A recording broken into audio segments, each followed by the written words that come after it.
You said bobbing for apples, probably, Jody, and I don't know why, but my brain does this when I see words that are similar to other words. I'm like, bobbing for Kotick? No. No. No, bad. None of that. Do not want is bad. Disagree. Would rather not.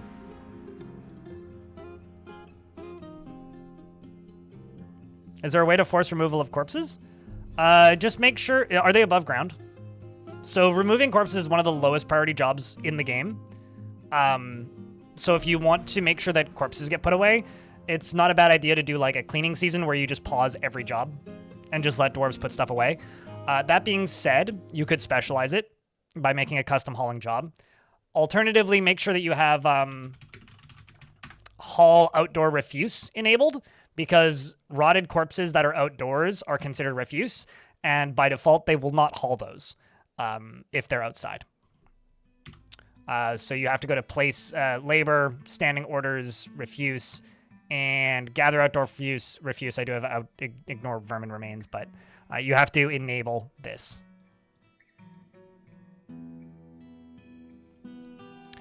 Speaking of, this fort is stupid. So this fort is not going to end well. The whole kind of pitch of this fort really is that it is a unsustainable, difficult to manage, probably destined to fail fort. I'm doing this because I want to build an army of dinos and have some good fights. This is my army of dinos, which are growing, I'll have you know. They are fully tame, all of them, and these hatchlings appear to be full size after 1 year. And the amount of eggs they lay is nuts. 29. The first cluster was 28.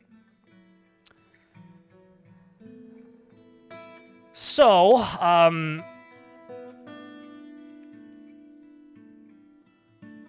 we're going to get some epic fights. The last time we got attacked by the elves and the goblins simultaneously. So expect some chaos. I kind of want this fort to not last super long so that I can make a video about it. But at the same time, I want it to be entertaining. So if you have ideas for things that you'd like me to do, aside from maybe dig too deeply and greedily, because I'm probably not going to do that, I do need the population to grow. Shout now while we're still alive. The fort itself is quite small. This is like the entirety of our industry. This is most of my like trading area and my hospital. Down here is my library, which I just built to try and keep the dwarves from falling into disarray. Up here is the actual surface layer, and there's a dead elephant over there. And this is full of necromancer creatures, and one of them is named Tor. I guess he likes internet security. Anyway, up here is kind of the upper layers where there's some bedrooms and a few guild halls and temples. They're very small, but I've got artifacts on pedestals behind caged walls so that they don't get stolen. Up here is the upper level, which is almost done. Asterisk. This is going to be my Mark's Dwarf level, where I'm going to get dwarves just patrolling back and forth like this. And then the bedrooms go a little higher, all the way up to here. And I need to continue building up. Up here, there's also an agitated barn owl corpse, unfortunately. It happens to the best of us. And that's the fort currently. Pumped surface waterfall fountain. I will probably... Also, there's an artifact grate right here, which I think is kind of dope. I will probably be building a mist generator next. I'm thinking, like, up here, actually, and just using, like, a windmill or something up here, which could be fun. And then just making it so that it sprays down into here. Is probably what we'll do. An ad break is about to run, but I can enable this now.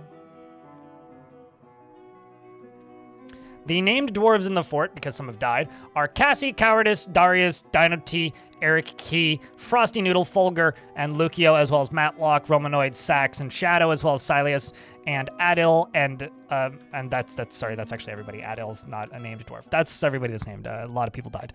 Anyway, if I scroll down a bunch, the way we are making metal ore is this is a single tile of lava on this itty bitty little spot. And so I just put a magma smelter on it, and that's how we're making metal. I think there's another one over here somewhere. I think. Maybe I'm wrong. I don't know.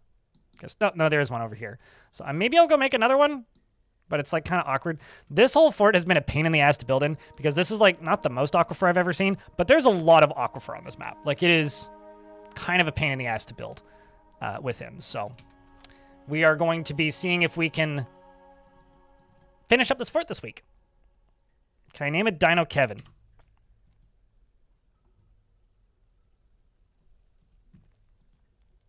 Oh, also, I have these. These Megaceropses, which are war trainable, and grow up after a year. I was expecting them to take a decade to grow up, but nope. Nope, they grow up actually quite quick.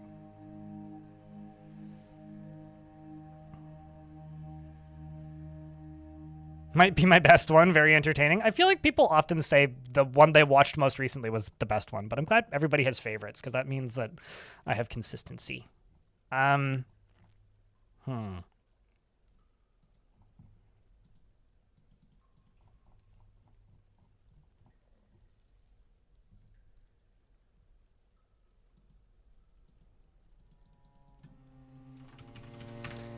Kevin, the stray Thanzaranisaurus is very readily develops negative feelings towards things and is a pessimist and lives a slow-going and leisurely pace. Oh, I know why.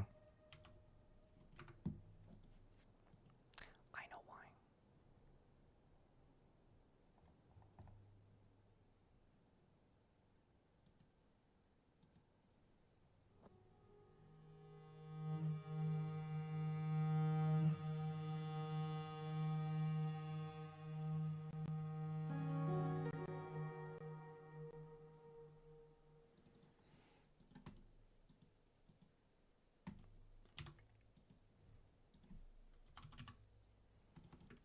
Because they need a name to be able to get the nickname.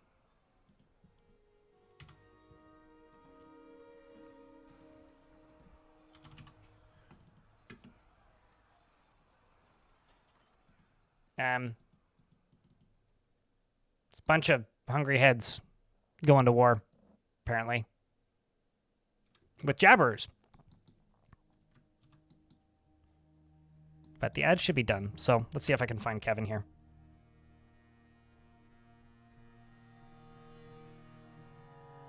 There's Kevin. Kevin very rarely develops negative feelings towards things, is a pessimist, and likes a slow-going and leisurely pace. Is not careful with resources when working on projects, and often spends unnecessary effort. Strongly prefers discussions and ideas of abstract concepts over handling specific practical issues. He often acts with compassion, isn't particularly curious about the world, tends to be swayed by emotional appeals, and generally acts with a narrow focus on the current activity. He does not easily fall in love, and rarely develops positive feelings.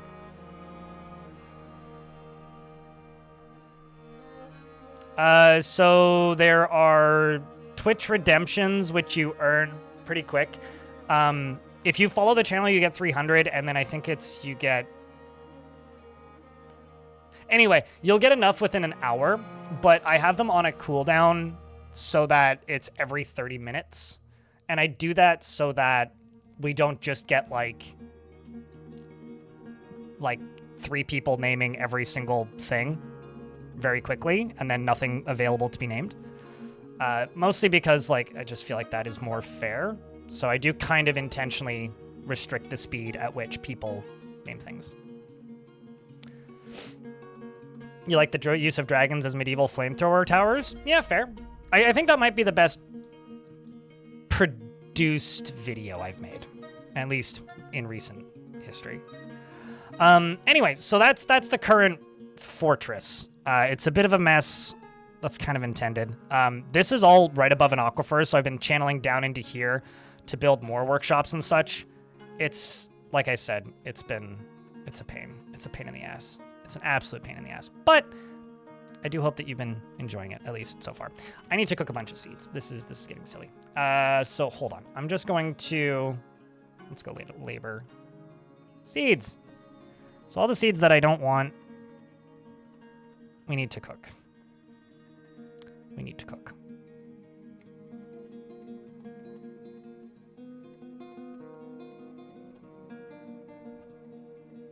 cook you, can cook you, can cook you, can cook you. We'll leave the hemp because I'm actually planting those. Keep you and keep you. And what I'm going to do is, because this is a seed stockpile for everything, I presume. Yep. I'm going to go over here and make an additional kitchen, which is just going to be connected to this stockpile as a take stockpile, and specifically just cook. We're going to clean up my seeds a bit.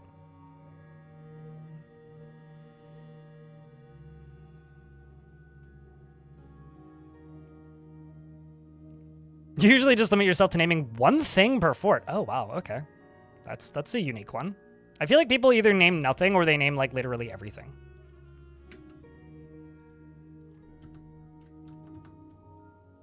Oh, it would help if I turned on my numpad. The ghost video was awesome, too. The ghost video, I think, is the closest thing I've had to a failure of a video, at least initially. Like, that video didn't get recommended. It didn't have a good watch time. And it, like, just general performance-wise, did not do very well. But in hindsight, as that video's gotten older and more people have seen it, people like it more. So that part's nice. Potentially, if I have cooks available, if you are able to get the redemption when it's up, you can be a cook. I will also note that if you subscribe at tier 2 or above, or subscribe on my blog at the recommended tier, you do have the ability to skip that line, which sometimes people do. Hello, Bonesaw. How's things? Also, almonds roast sounds pretty good.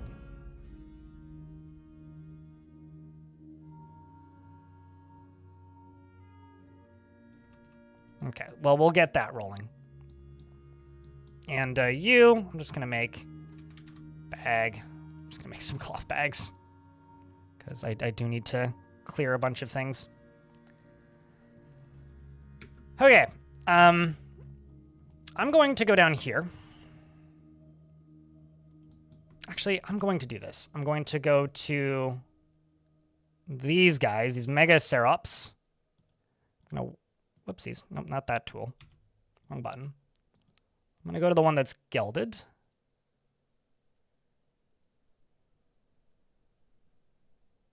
Citizen or specific resident. Do I want to do that? I kind of don't. I'm going to go to you, butcher you. I'm going to go to you, butcher you, you. So I've got a bunch of animals down here that I don't actually want, because I keep capturing them. But I do need to give my dwarves a break because we did lose a bunch of militia relatively recently. I'm going to go to you and just go to here. Throw a bunch of these down here. And also throw a bunch of these nest boxes into here. So I'm going to have 2 different patches for these dinosaurs, because they can just eliminate random things that come running in. Greetings, Doran. How are you? That door is doing one hell of a job keeping the dinos in. They're very well-behaved dinos, okay? Like, you know, you gotta give the dinos credit. You know, they're very well-trained. Cranky, but well-trained. So, you know, all credit to them, I say. Why did my population just go down by 1?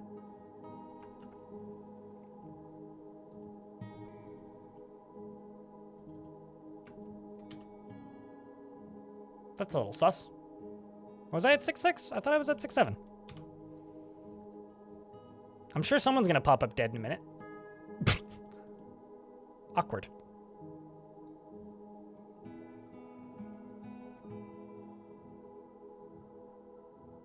It's pretty simple, generally, Warlock Joe. I think the one thing to know is if you see people using, like, the gray emote, they're being sarcastic. Like, the gray face emote, that's the only thing that you need to know. I was at 6-7 dwarves, I think. Well, if someone shows up, like, if someone is found missing for a week, then we know what happened, but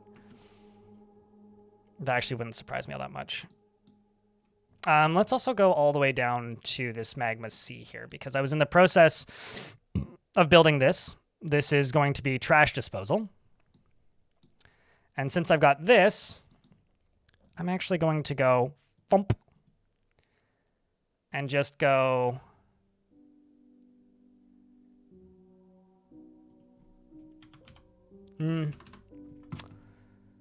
how do I do this? What's the easiest way to do this? I'm just gonna throw cages down here. Basically, I need to get rid of a bunch of creatures.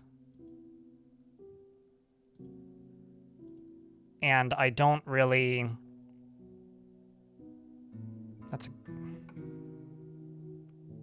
I have to throw the Great Horned Owlman cages directly in, because they'll fly out if I don't throw the cage in. So this right here is going to be a dump zone. You throw the cage in, that's fine. You throw the cage in, that's fine. You throw the cage in, that's fine. You throw the cage in, that's fine. There's just a wild boar corpse in that. You just get thrown in there, I don't need you. There's a bunch of bobcat kittens in here. I'm just going to leave those. We'll sell those.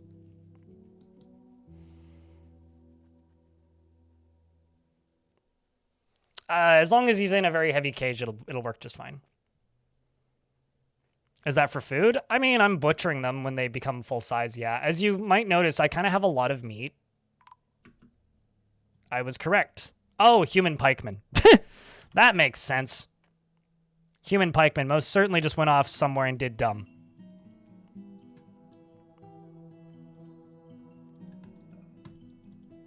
Certainly did that.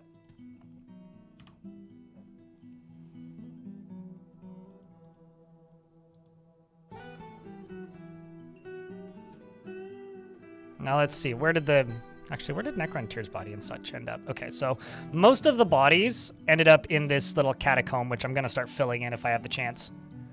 But I'm also working on an additional catacomb down here. So I need to actually check how much space these have. Quite a bit. Well, that's good.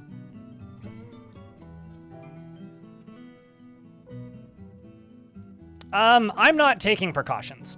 This fort, I've stated multiple times, very bluntly, is borderline suicidal. There is no hope. This fort will not last, and that is by design. I'm trying to make this fort chaos.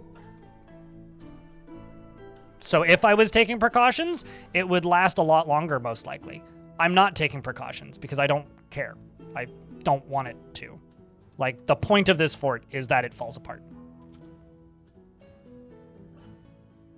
That there are so many bodies. We got attacked by 3 different armies of goblins and 2 different armies of elves. I'm going to war with everybody. Like, it's starting. The natural escalation of pissing off the planet happened. The intended outcome of the fortress. It must have just happened after you tuned out last week, but on Saturday.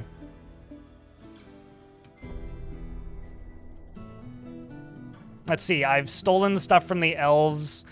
I've irritated and made contact with the goblins because they just noticed that I was here after a while. And yeah, it's just the natural progression of things, if you will. I also keep running out of boulders, which is actually kind of annoying. So I'm just gonna go down to here. What do we have? Hold on, let me just look at, okay.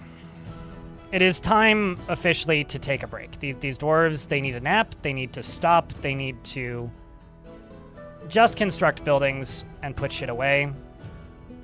I don't want them doing anything else. I just need to put stuff away for a bit.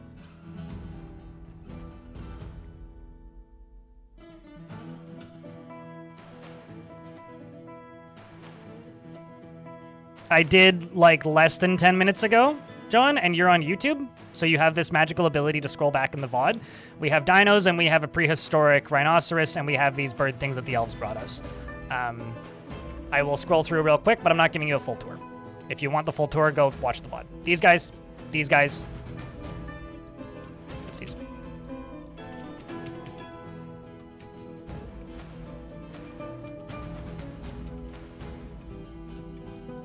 Where are they? Oh. These guys. But I do need to play the game, not just give you the tour constantly. So that's where we're currently at.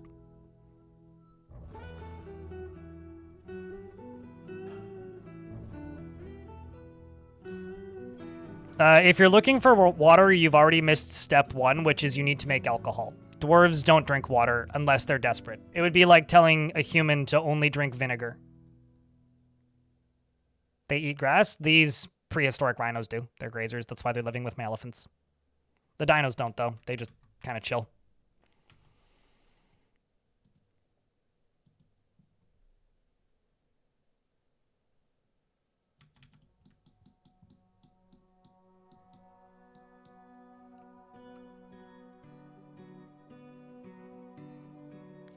In the mod pack that you haven't downloaded yet. Alter Ego.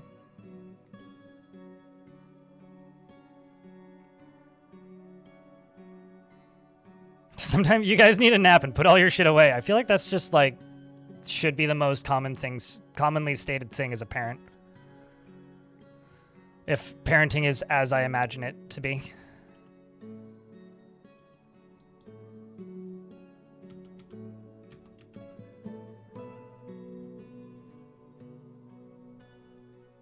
Halflings and like Urukai and all of the other like standard, you've heard of them before. Fantasy critters of the sort, there's absolutely mod packs for.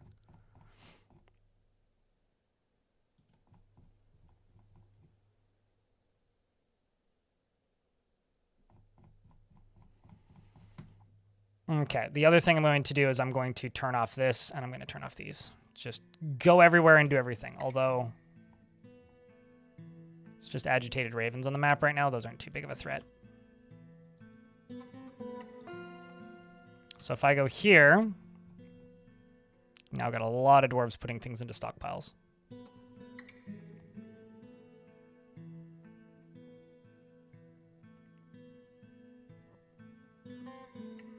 Water is much worse. Okay, it's like drinking stomach acid. Is that better? How bad do you want it to be? It's like drinking snail slime. It's like drinking... I'm trying to think of disgusting things. It would be like drinking...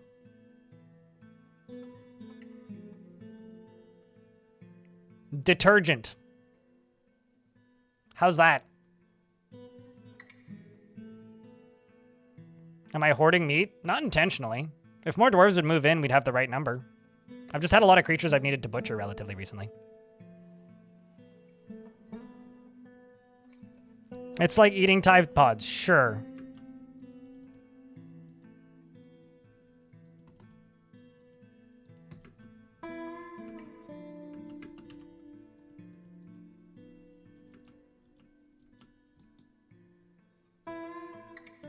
They're definitely trying to kill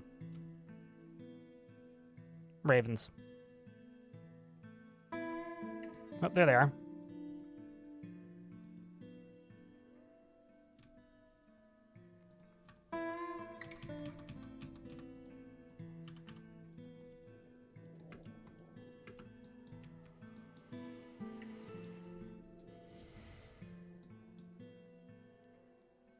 You never have too much food, only too much dwarves. I don't know. I didn't really show it so much in the Dragon Fort, but at one point I had 25 to 30-ish thousand food.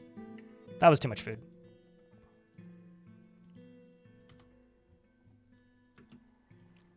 I do think I should go out to here and just forbid a bunch of the stuff that's up on the surface. We're at the point where I need to do that because there's just enough messes. When you get to that point, sometimes it's better to just be like, nope. No more surface for you, dwarves.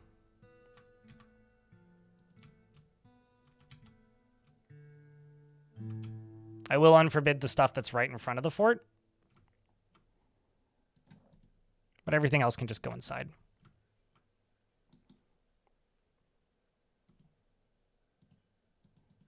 And my Marks dwarves are shooting bolts very accurately, I swear. at these agitated ravens. There's one. You gonna go down anytime soon? Just need, like, one to not miss. This is a pretty far shot. They're shooting them, like, 30 levels up, I think. Actually, I think it's less than that, but...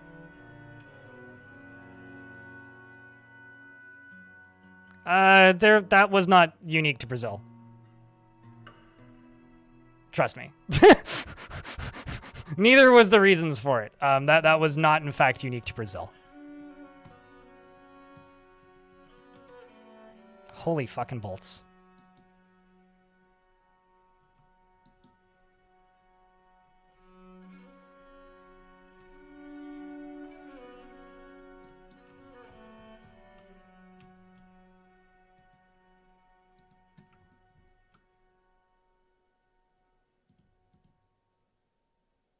Well, it moved.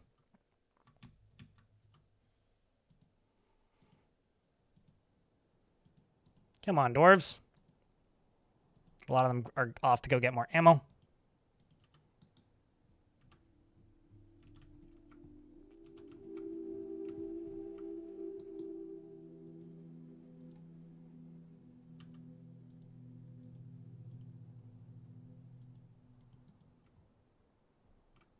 Uh-oh. Trying to get a better shot. He went and stood in a tree. That seems dumb. I'll chop the tree down. I should unforbid these codexes and these. Just about everything else we can get put away.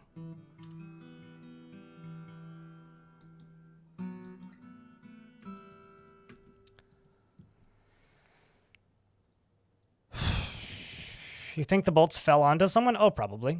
Nobody died, though.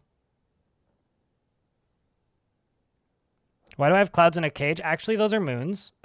Because the cage sprites for captured necromancer experiments are generic. So those are necromancer experiments because I got attacked by a local necromancer tower. And the experiments, because they're generic, are, you know, they all look the same.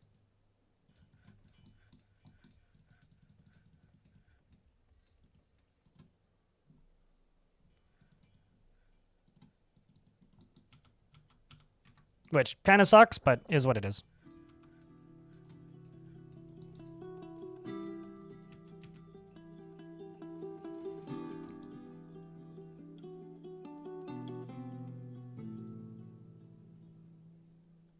I just have willow blocks. You know what? I'm going to swallow my pride and use willow block patches. I can fill these up later. Once I have more of what of the stone types that match, but for right now, we'll just do it this way for safety's sake.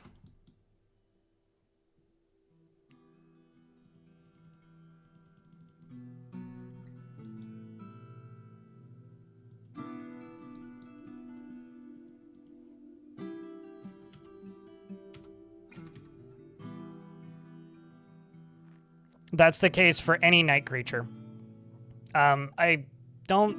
It's not the same sprite for any, because, like, Forgotten Beasts have their own. But it is the case for the procedurally generated creatures, yeah. So, like, those are just necromancer experiments.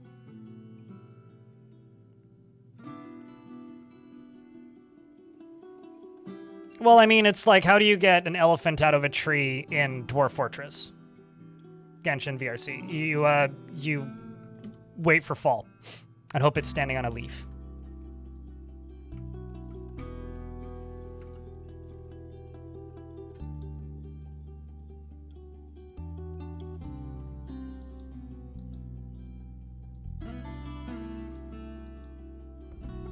Actually, just not going to put it there because I don't want it there. I'm going to put it over here.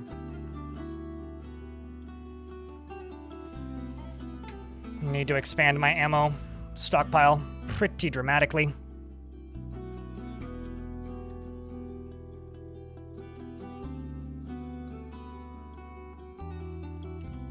Because I need all of these jobs to go away.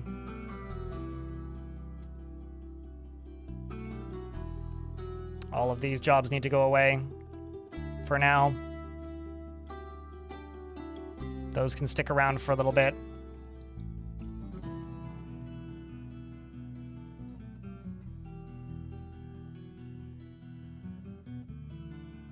that can go away.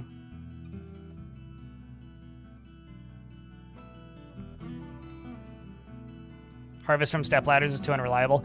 Yeah, I kind of love how step ladders work because of that. But yeah, no, I agree. I'm also just going to like seal off this room for the time being, mostly because it's full of a lot of crap, and there's probably something in there that needs to be buried, but I'm just not going to worry about it for right now.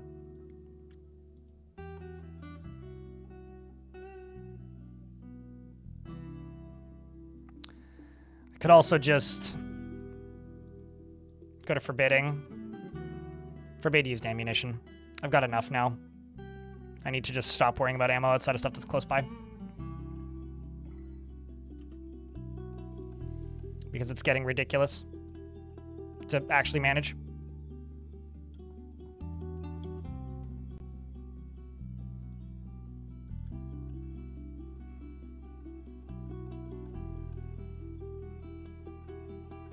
I can't give you actual answers to that question because I think I've seen 3 of them in game, Max Young.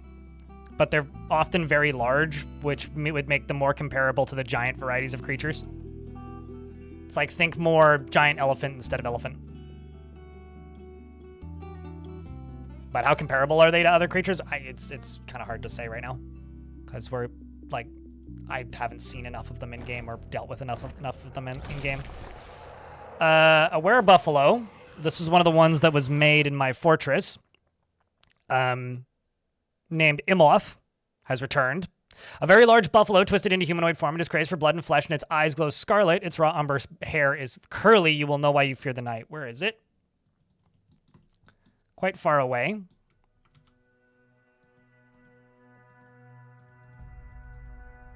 Let's lock everybody inside.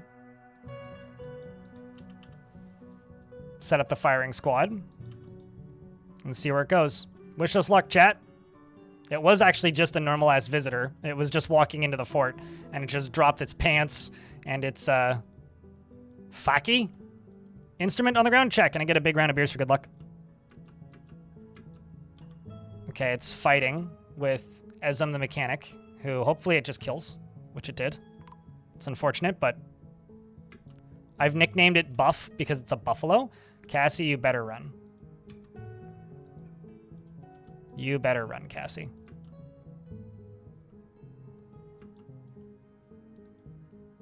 No hits yet. Oh, rest in peace, Cassie. Then it gets distracted by a raven. Just gonna set my dwarves to go hang out here because this thing is bleeding pretty heavily, actually. It's fighting with the raven, which, you know, drew blood, if nothing else. Okay, it runs directly at my squads and collides with Geshid, the Marks Dwarf. It's bleeding pretty profusely. Geshid seems to be fine at the minute.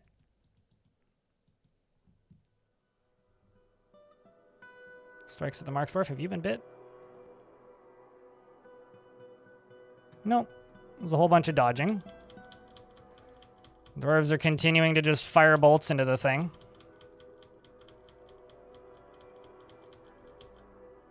It's just Rakist who could theoretically be hit, and I don't think he was.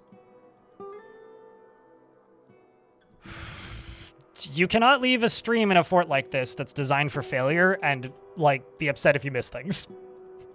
Or expect me to recount everything that happened. But that was a were creature from a group of were creatures that were created in my fortress towards the beginning of the fortress. We did lose 2 dwarves, Ezum and Cassie. Also, now there's a Forgotten Beast. This one is named Dumid Wrath Zatir, and it's a towering quadruped composed of grime and filth. It has 2 long hanging tails, and it squirms and fidgets. Beware its poison vapors. It's down in the basement, and ad's about to be running. I will pause the game when the ad runs. I don't think it can get into my fort. Let's find out. It can, asterisk. I'm not going to bother fighting it.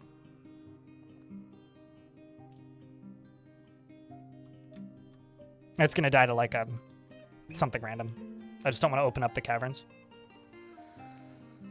Okay, ads are going to run. Let those go.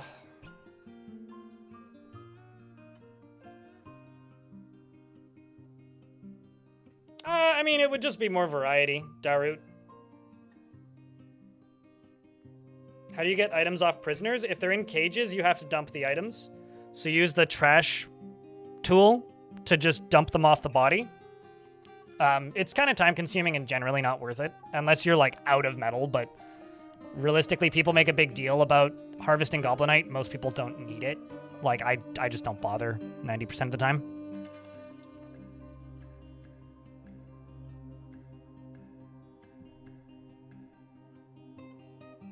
No, I'm not saying that you are. I'm just stating like that's how you miss things like crazy. Warlock gel.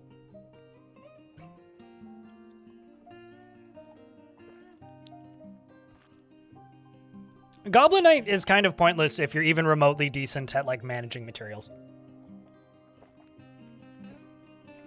Unless they have like artifacts on, in which case then I just throw them into the barracks. That's the other thing you could do, is you could just pen pasture them into the barracks and the militia will just kill them. Like, just put a pen outside and then station the military by it and then just pasture them there and the military will just murk them. Although the dwarves putting them there will get scarred pretty badly. But, you know, cost of doing business. Speaking of cost of doing business...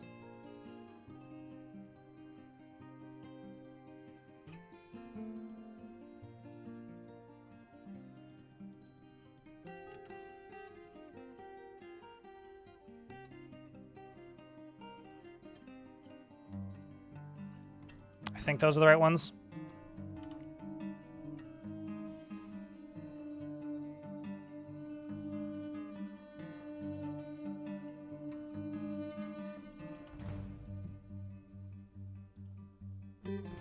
Oh, nope, this was the wrong one. Anyway, these are the guys that I'm hucking into lava, and they've got gear on, and I just don't care. Now, assuming this dwarf doesn't cancel this job, or collide with my military.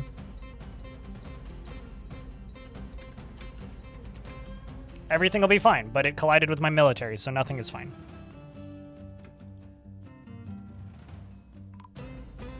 And somebody died in the process. That's unfortunate. Well, I guess you just didn't deserve the job in the first place, really.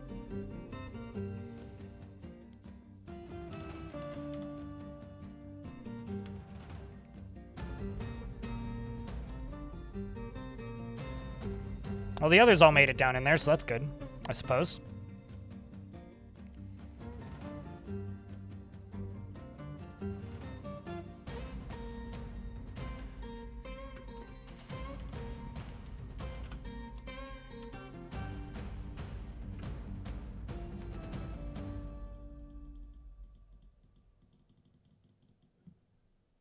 What is Goblinite? It's a Dwarf Fortress term that's used... Where's that water coming from? It's a Dwarf Fortress term that's used for materials that are harvested from dead goblins. Please be a massive migrant wave.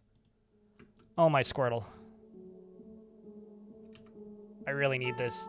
I don't even care if any of these dwarves are any good at this, because I need new fodder for the cannons.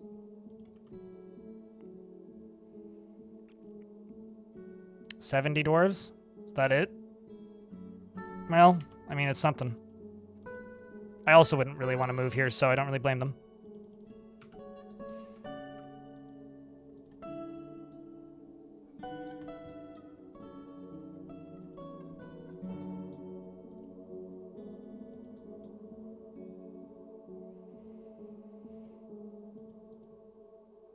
That was a stray ocelot. I'm just going to butcher it.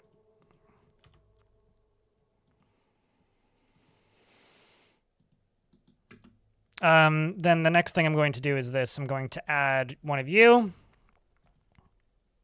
You're going to take all refuse and all corpses. No dwarves. That's the asterisk. We're going to load from here. We're going to remove all of this. This is going to be shit we don't need. And,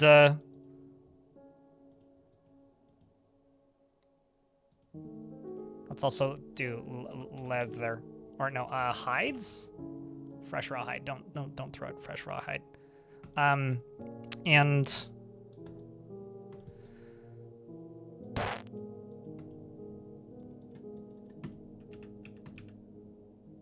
Trying to think what's the thing I'm missing. I need a minecart.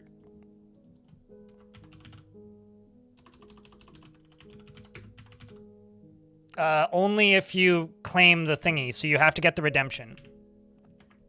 Which, here.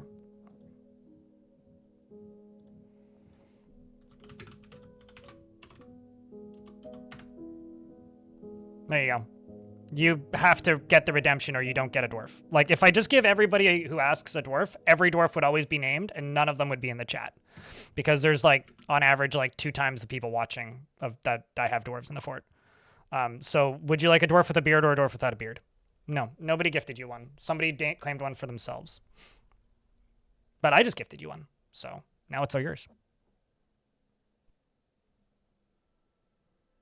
I have absolutely no clue where to find raptors, but people have been saying that broadleaf temperate forests are the best place to find dinosaurs, so.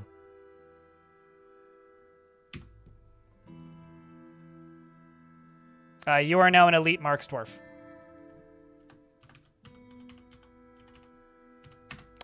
Warlock Joe is an elite Marks dwarf who often is filled with joy, forms fleeting and rare emotional bonds with others, can handle stress, is pleased by his appearance and talents, is quick to form negative views about things, grateful when others help him out, and tries to return favors. He generally acts with a narrow focus on the current activity, is not particularly interested in what others think of him, and talks very rapidly when he has been surprised. He lowers his eyes when he's trying to remember something and needs alcohol to get through the working day.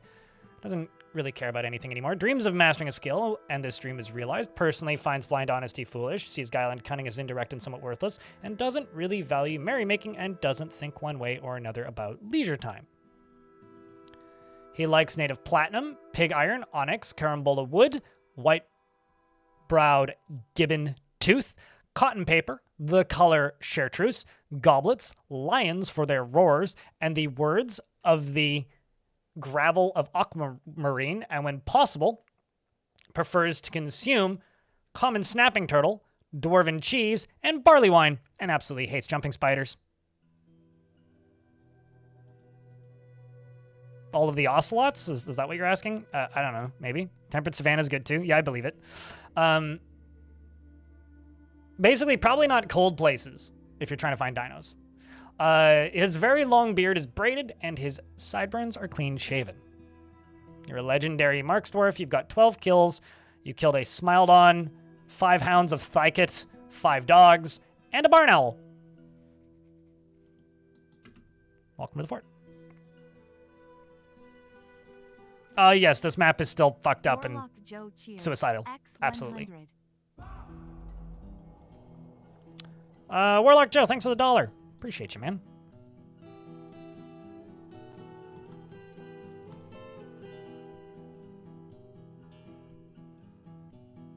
No, it's all good. Appreciate you, dude. I mean, that's probably just what's in your region, right? Like, it's... I'm assuming you've played Dwarf Fortress before this update, right? It's like going into any map and being like, where's the elephants? It's like, well, they're probably in this very specific region of your world, and you'll never see them where you are, is most likely the answer for all of the different dinos. Eric, thanks for the 5-pack. Appreciate you, man. Cheers.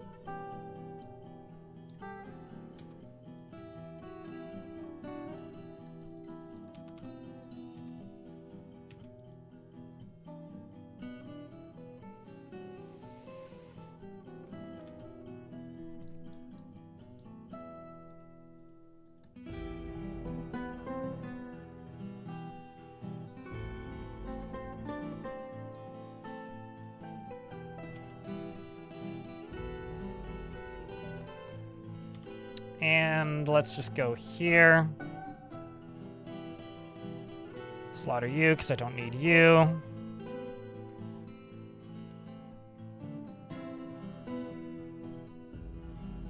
Slaughter the adult chickens, except for maybe one of the hens, because I don't really need you. 2 of the hens. And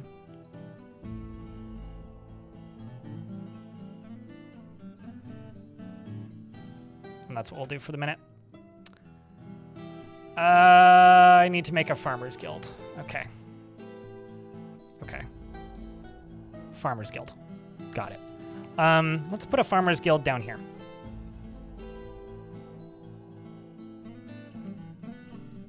This is like underneath this river, so just don't be dumb, basically. But everything here is either river or aquifer, so my options are kind of limited.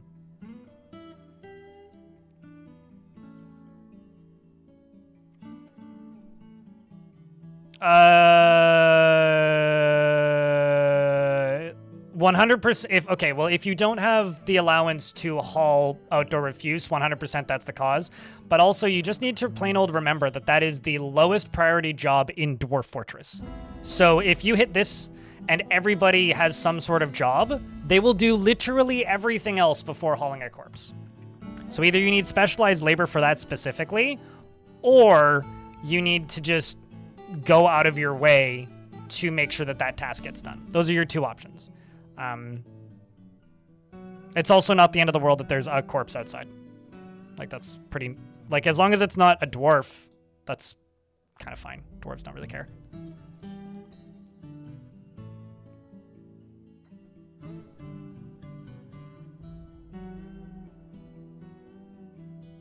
Like, Dwarf Fortress is not a game about doing things in the order that you want them to. If you're very smart, you can set things up to happen in an order that's similar to what you want it to. But it is very unlikely that the dwarves will care about your wants and needs. You're managing a fortress for them. They're not managing a fortress for you. Frosty Noodle's been found dead. I don't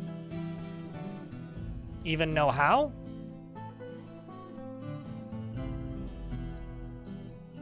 Must have been an infection or something? I don't know. Like, it would be like playing or having an anthill inside of like a terrarium in your house and then being like, the ants, they refuse to go exactly where I want them to, and they are not building in the tunnel that I provided for them. So who's surprised? Like, that's just, you know, how it goes.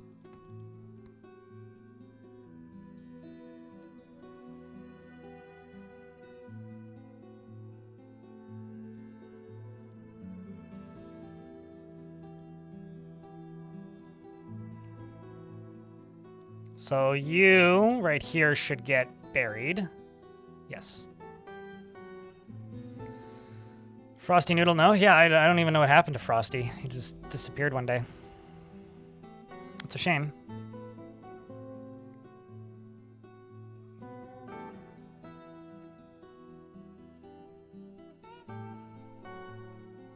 Since when we tell Dwarf what to? Dwarf tell us what to.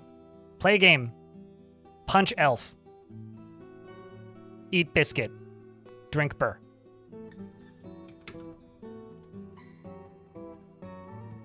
Any questions? Seems pretty self-explanatory to me. Kill tame dino. Eat tame dino.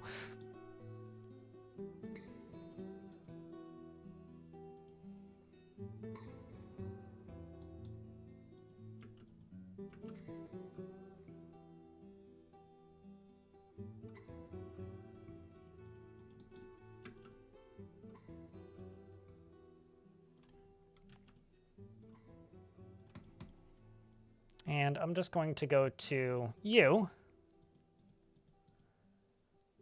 and assign you to here. Shall we begin? They're like chickens if they were Edward Scissorhands. I didn't say eat elf. I said eat biscuit. What? I said punch elf.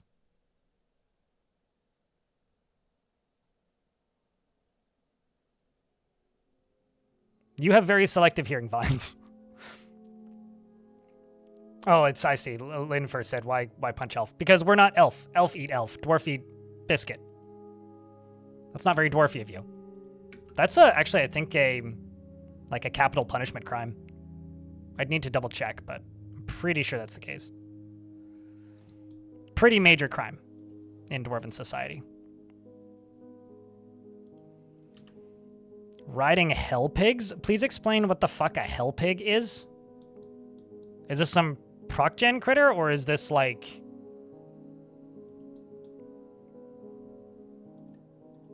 one of the recent additions that you're just referring to as hell pigs. Extinct mega pigs? Wait, are they actually called hell pigs? Okay, that's pretty dope, actually. Mega bacon. Imagine the bacon, man. You know, like, I know there's, like, jumbo bacon that you can get from Costco, but, like...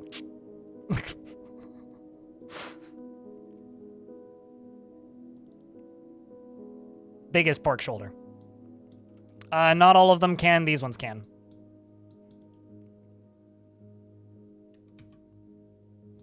Think feral hogs, but taller than a human. So a feral hog? Mate, you're just describing feral hogs.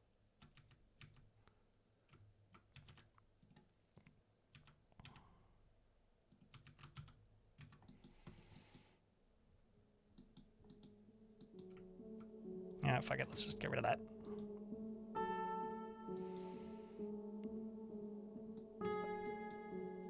Okay, how are we doing?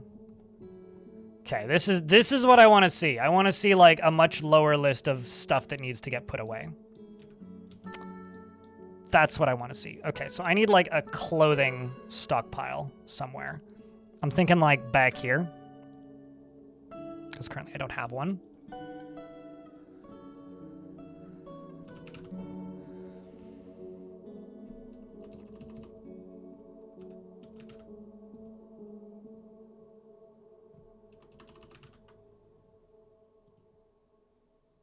Might as well also just throw earrings in there because they're there. And crowns. And figurines. I'm then just going to go to metal and just be like, none of the metal ones, though. Oh, maybe none of the artifact ones, actually.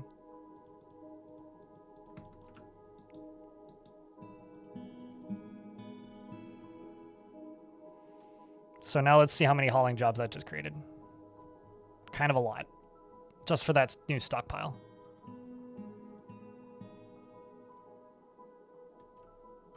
I'm a weekday vegan, generally. I don't generally eat meat at home. So, kind of there with you. When I hear giant variant of animal that is extinct, my knee-jerk response joke is just giant bacon version. It's like, oh, they added, you know, woolly mammoths. Imagine the size of the steak. It's like it's default joke numero uno. How about crowns? Did I put crowns in here? Yes, I did.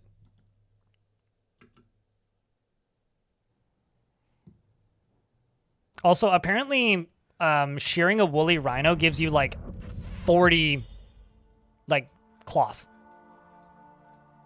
which is ridiculous. Onuel, the herbalist, has created Orulozumib, a conglomerate cabinet, and offers it to the unwelcome lizard. The conglomerate cabinet? I'd completely forgotten this dwarf was even making an artifact. I thought they went nuts. This is a conglomerate cabinet. All craft worship is of the highest quality. It is encrusted with cushioned conglomerate cabochons and oval-cut rose quartzites, and decorated with chicken leather and quartzites, and decorated with chicken leather and encircled with bands of oval conglomerate cabochons and iron. This object is adorned with hanging rings of conglomerate and menaces with spikes of conglomerate. On the item is an image of Stukos Page Brew, the dwarf and dwarves in pecan wood. Stukos Page Brew is surrounded by the dwarves. The artwork relates to the ascension of the dwarf Stukos Page Brew to the position of king of the simple glove of the simple glove in the year 45. Well, that's cool. There's another area that I need to free up. So this is all locked up right now because it's just got a bunch of bodies in it. I'm going to unforbid all these. See if we can actually get these moved now. Down into here.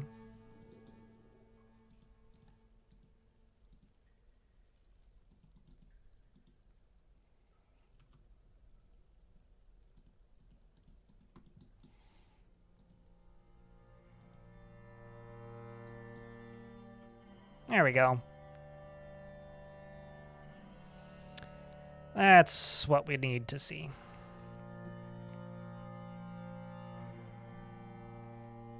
They should let you dye the mammoths directly. Are you also the sort of person that has a pet, like, poodle that is pink? Because that shit's so mean. I feel so bad for any poor dog that's just, like, pink and they don't even know.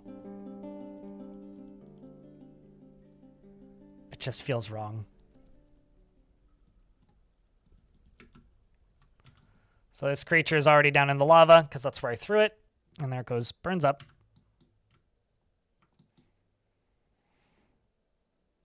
You should look at what the Cosmoceratops looks like. It's like if somebody took a Triceratops but made a galaxy variant of it. The Cosmoceratops is cool.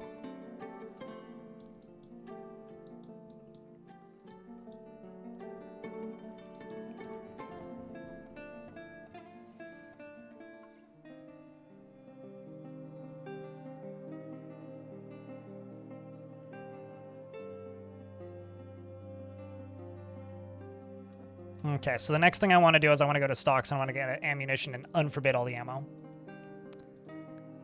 At least all the bolts. Don't really care about the bone ones. Just the metal ones.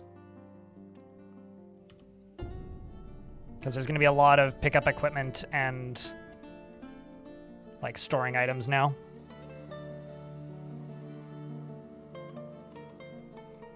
I'm using the minecart to automatically dispose of the bodies for me. I'm using it like an infinite stockpile, but instead of just dumping items infinitely, I'm hurling items I don't want or need into the abyss.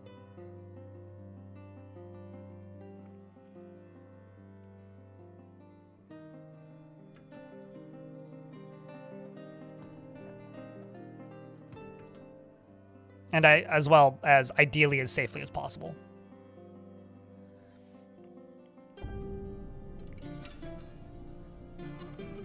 Oh my gosh, it's actually raining. Hasn't done that in a while. What's my favorite fort of all time?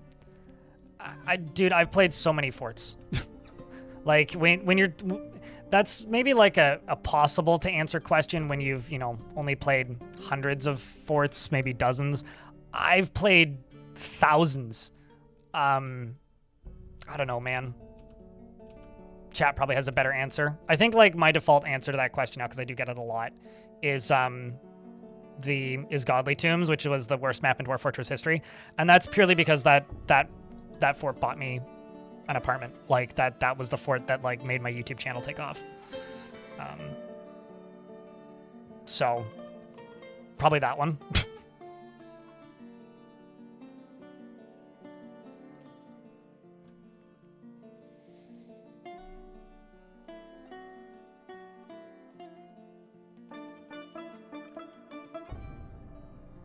I haven't seen any raptors yet. Nobody's brought them for trade, and they haven't wandered into my map, so. If they have the word man at the end of them, then yes, they are man. Everyone's fave fort is the next YouTube chat. obby.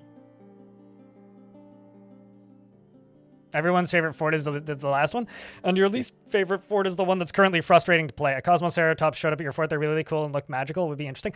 I would really like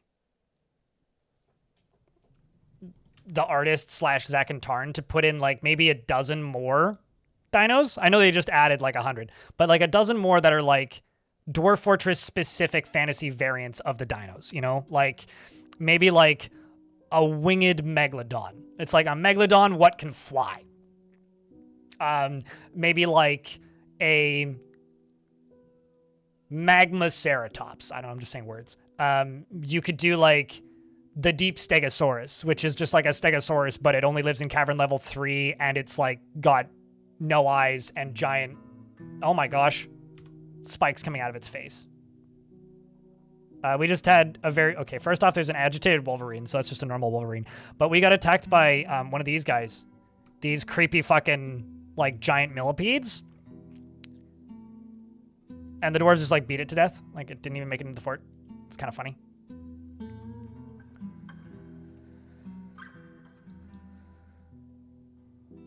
An ancient magma crab, except it's, like, some, like, single-celled organism. I would really like that, actually. There's ravens attacking us. Uh-oh. Silas, no!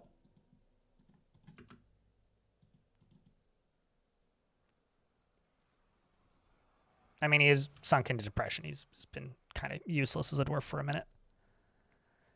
He's literally getting pecked apart by a bunch of normal-ass ravens.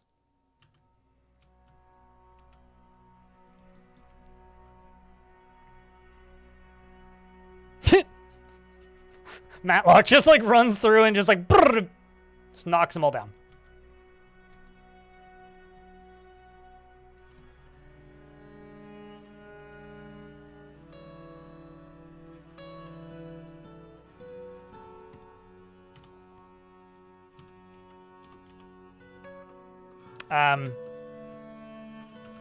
We should really be recovering wounded.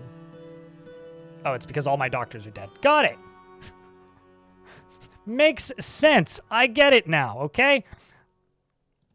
I need people who aren't currently super busy with other tasks. Sax, congrats, you're a doctor. Same with you, Mr. Bone Carver. You're a bone doctor now. That's an upgrade from Bone Carver, I've been told.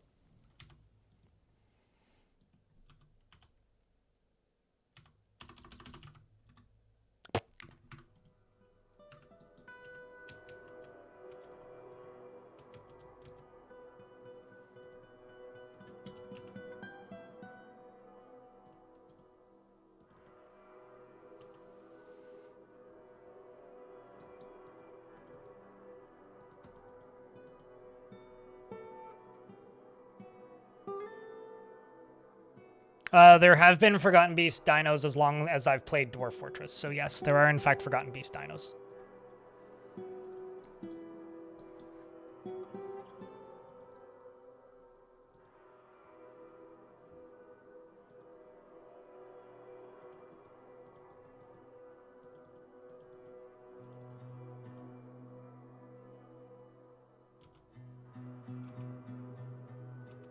Still just trying to get shit put away.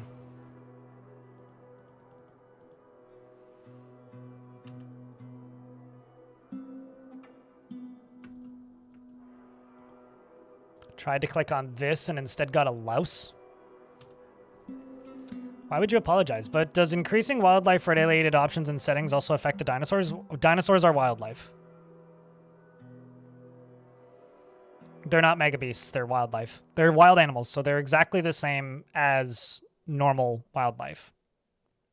Outside of like modding the game to make other wildlife less common, I don't think there's a way to make dinosaurs more common than just setting the setting to the most common option. Like, I'm pretty sure that's just not how the game works. Like, what you can do is you can make dinosaurs as common as possible in the settings, and then outside of modding the game to remove other animals and doing like a lot of hunting and adventure mode to figure out like where the most common ones would be, you don't really have the... Oh, that's a farm plot. Come on, roads. You don't really have a way to make them more common. Outside of, like I said, literally deleting the other creatures from your game. Which you could do, if you wanted. I'm doing this to remove trees from growing.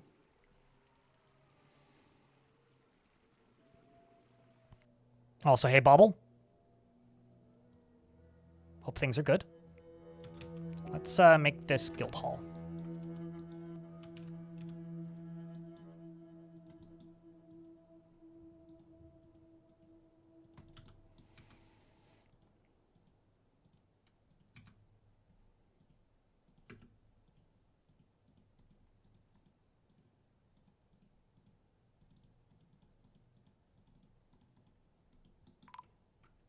A caravan has arrived. Trade sentiments are lukewarm. Okay.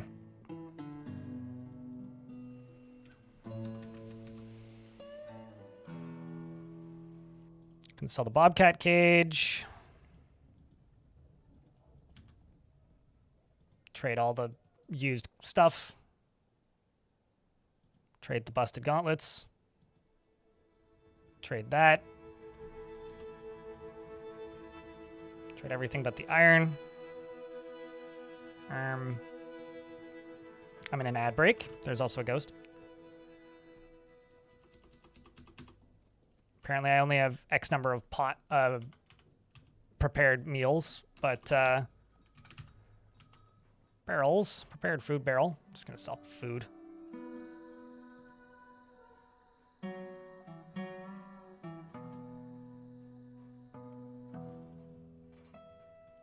And some meats, because why not?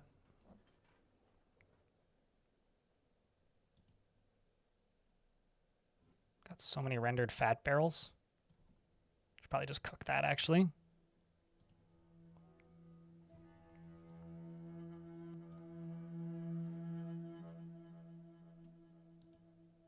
Why don't I just go thunk? That'll be fine. Rips, thank you very much for the brand new Prime sub. Appreciate you. And hello.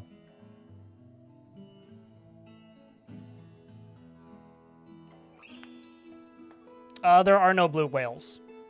There's been sperm whales, killer whales, whatever the other whales are.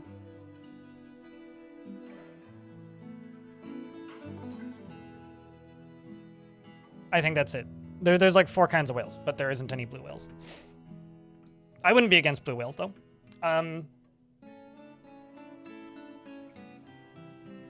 Toulon.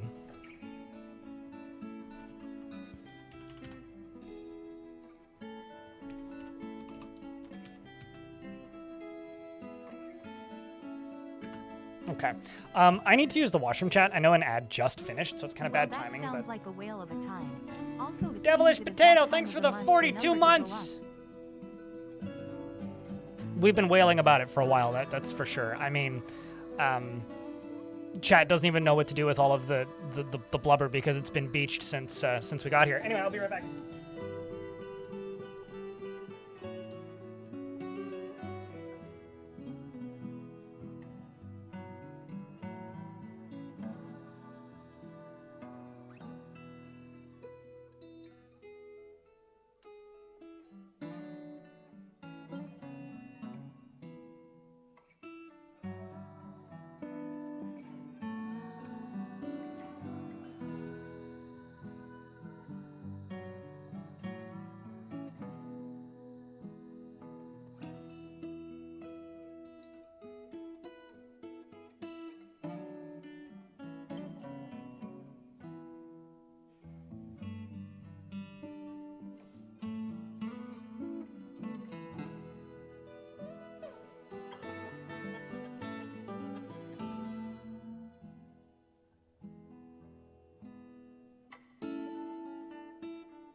I have returned successfully. I also have acquired a weird opaque can.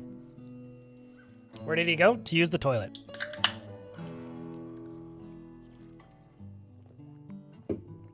All right.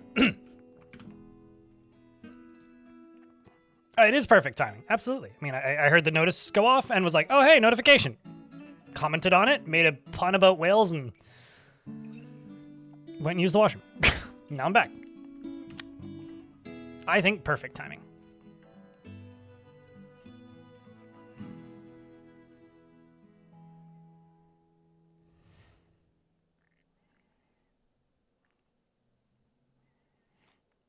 That don't move because other animals aren't appearing. How do I unstuck them? You can use DF Hacker, you can shoot them with bolts.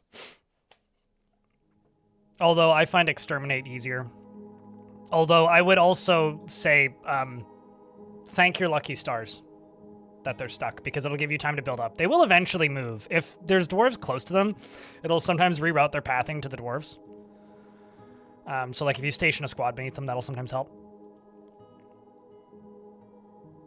Can they start a new civ? No, civs cannot start outside of the very beginning of world creation. It's one of the limitations of the current iterations of world creation.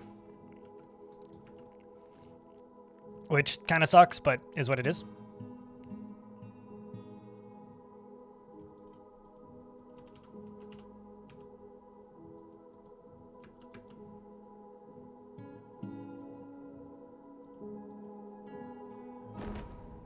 Another forgotten beast. This one's got deadly spit.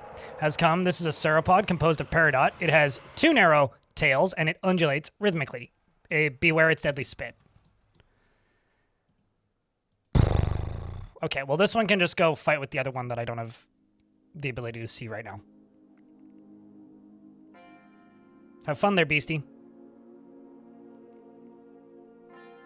Although it might be stuck. Like, they could, like, reform and start the Civ back up, but, like, it's one of the reasons why I tend to say, Jordanson, that one of the least interesting ways to play Dwarf Fortress is to just annihilate everybody. Like, world domination sucks because you're just, like, going out of your way to intentionally make your world boring. Because the end game of, like, world domination in Dwarf Fortress is just, there's nothing interesting left alive. And I don't find that to be super interesting. So one of the reasons I tend to, like, push back on the style of play of world domination is because it genuinely just makes the game boring. In my humble opinion. I'm your liaison from the Mountain Homes. Let's discuss your situation. No, I don't want a noble. Have you seen this place? I can't keep my own dwarves alive consistently. Why would I need a noble? There we go.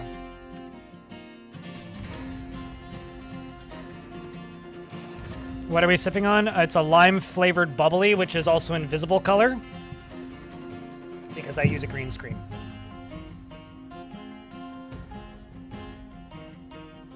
Why do I make farmland and delete it? Because I'm not making farmland or deleting it. I'm making dirt roads. These are dirt roads. And they remove everything that is growing in the area. Oops. It's a way to hold back the endless onslaught of trees without having to chop them down constantly. Yay, we put the ghostly mechanic to rest. I'm not actually sure what happened to that dwarf, but I'm sure they're in a puddle somewhere. All right, let's see what we got.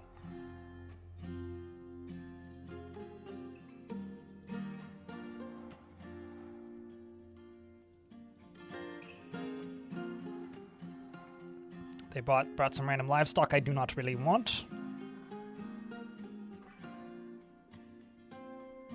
I'm just gonna buy the books.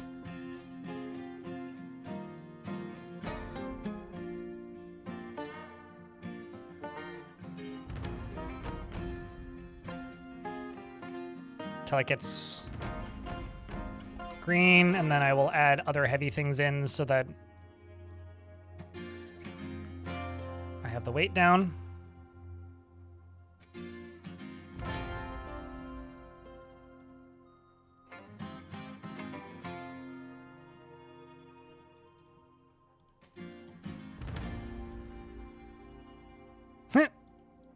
There we go. That's the balance.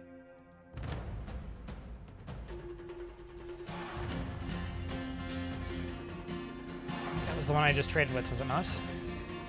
That was the one that we just traded with. So let's go to the other one.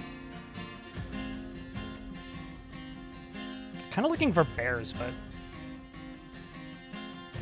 no bears makes some sense. Just gonna buy the pickaxes. Buy the anvils. Although I can't actually afford the anvils, so I won't actually buy the anvils. I lied.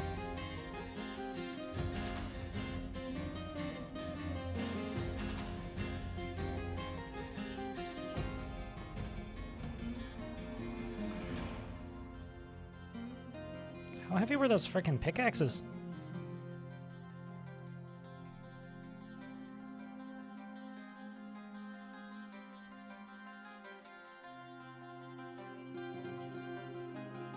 Okay, you know what I'm gonna do then?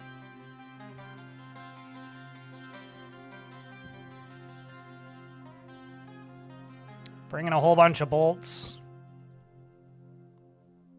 Bunch of bone bolts.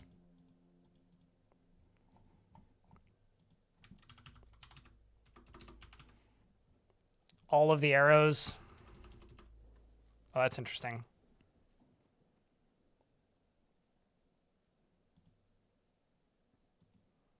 Does it bring in all of them? No, it doesn't. Okay, that's good.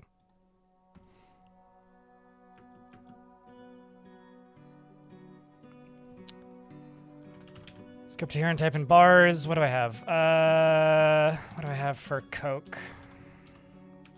Or coal? Gonna make another 100 iron bolts.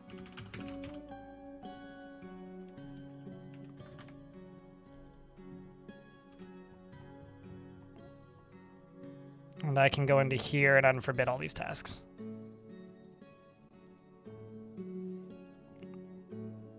At least some of them.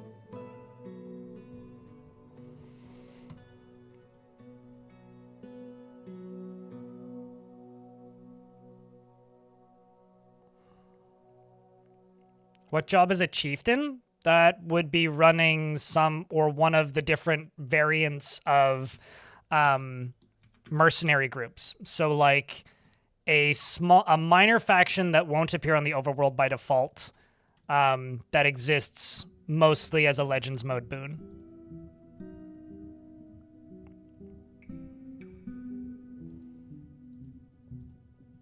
That you won't interact with much in Fort mode.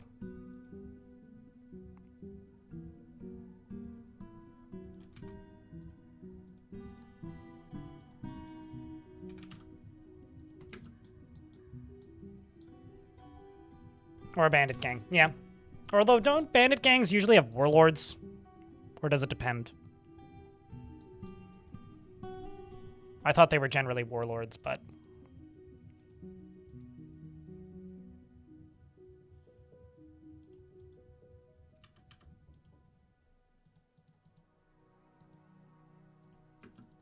I'm actually just going to go to you and say crossbows, metal armor. Just reassign these. Get them to go get new gear. The odd thing is there's a... Oh, these are all large. Stupid humans. That's entirely on me.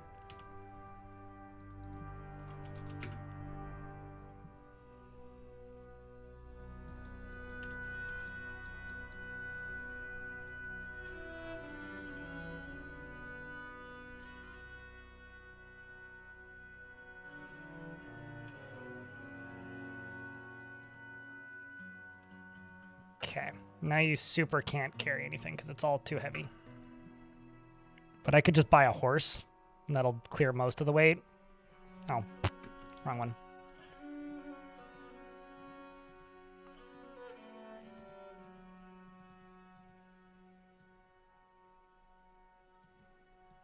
Still super too heavy. I'll actually just buy the empty cage. Like the empty cage that's made of lead. And the alpaca.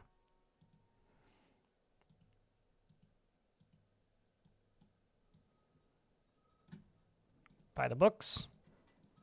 Can't afford them. Too expensive. Buy one of the books. Can't afford many other books. They too expensive. Buy the bricks. Buy the clay. Done.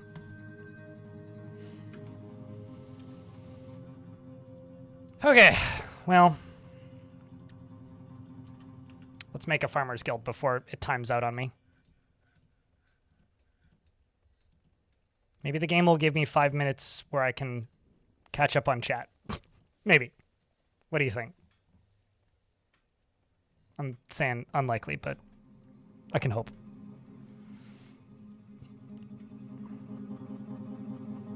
I don't know. It depends. I mean, it probably just is going to depend on the world that generate. So far, I don't mind them at all because, like, just with how the rarity in Dwarf Fortress works for items, it's pretty unlikely that you'll only have dinosaurs. And I know that there are some people who are, like, snidely being like, this isn't my Dwarf Fortress and whatever. I'm not really one of those people. Like, kind of not at all. Where the fuck are shields? Am I just, like, having... Oh. There you are. I'm just having a hell of a moment here. Yeah, let's just throw all armor into there.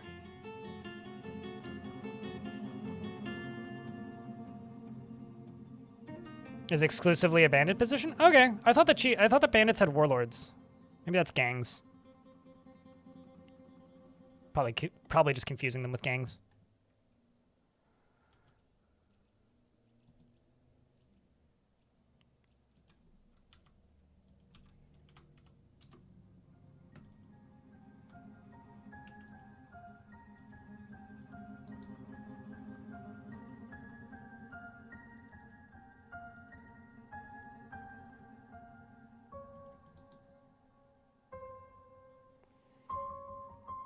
Name any bald or balding dwarf Vlad.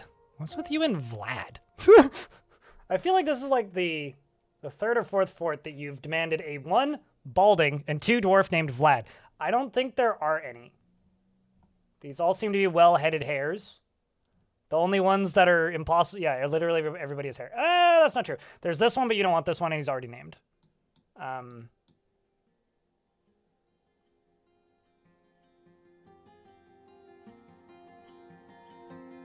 So I can't do balding. What's your next choice?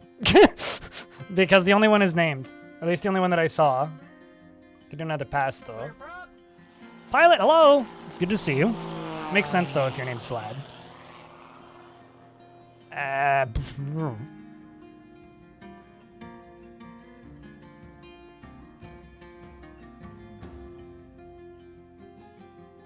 I could give you somebody with a helmet on, so it's like left to the imagination.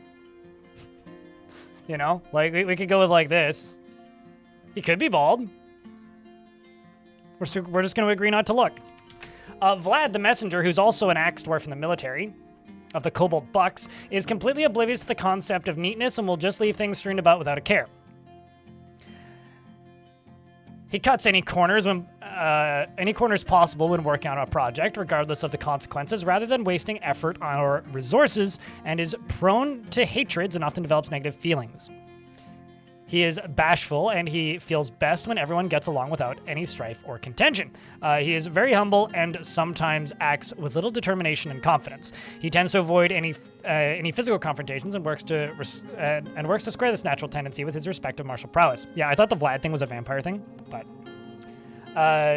he tends to be a bit stubborn in changing his mind about things, and he tends to form only tenuous emotional bonds with others. He has a greedy streak, and he likes to keep things practical without delving too deeply into the abstract. He is moved by art and natural beauty, and he is troubled by this since he dislikes the natural world, and occasionally overindulges. He scratches his ear, not stretches his ear, whenever he's bored and needs alcohol to get through the working day.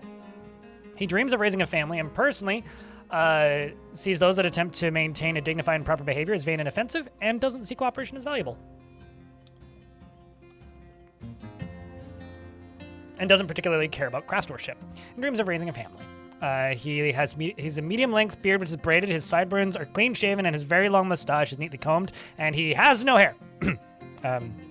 He has a pet chick, which is kind of adorable, and you worship the god Kikrost, and you're a member of no religions. Kikrost is what you call a pig that is just being spit roast, that is being kicked around instead of being just roasted normally. Has 11 worshippers, and that's you. Bandit criminal leader, can be a warlord, can be a chieftain, boss, or even a commander. Oh, okay. Interesting. I thought that chieftains were nomadic groups, but I sit corrected because I'm not standing at the minute.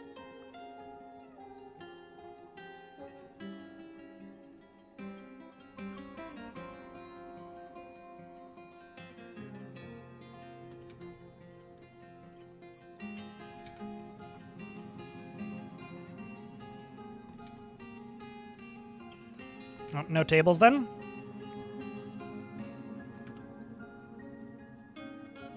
That'll solve it. Actually, I'm just going to get rid of these in case I decide to rip them up later, because that'll probably be enough. Luru Landclasp. Is he human? No, I don't need more humans.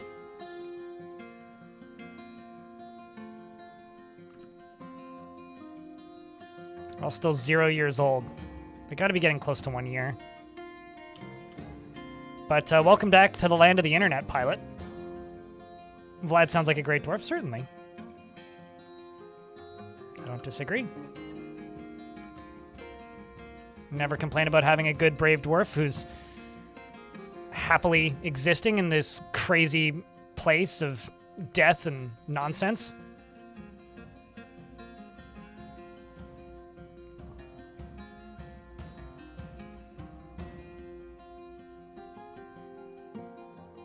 Also, thank you very much to the 174 of you watching on the YouTube side, as well as the 211 here on Twitch. I appreciate you guys. Thanks for hanging out. Seriously. Like, it's always fun when new updates come out to Dwarf Fortress and it reinvigorates the community a little bit for a while.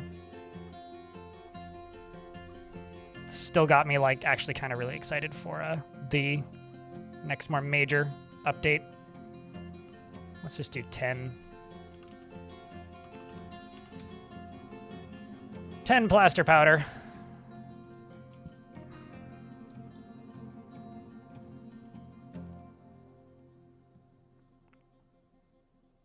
Thank you for the burr. And the dollar. And shift. Appreciate you. Can't wrap your head around the management in this game? You just kind of vibe. The dwarves generally take care of themselves, and if they don't, oh well, start over.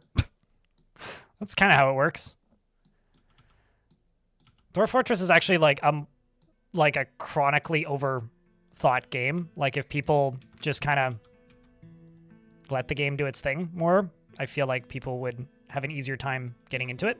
But people tend to just extremely overthink the game and thus have a really hard time getting into it. I know that's one of those like, oh, easy for you to say kind of things, but like genuinely this game's not that difficult, especially when compared to games that are inspired by it. Like if you've played just about any other I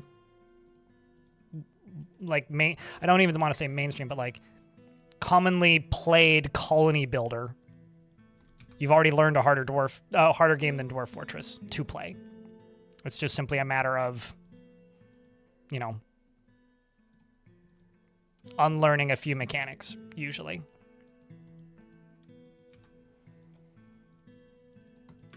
Because Dwarf Fortress does some things very differently than the other games.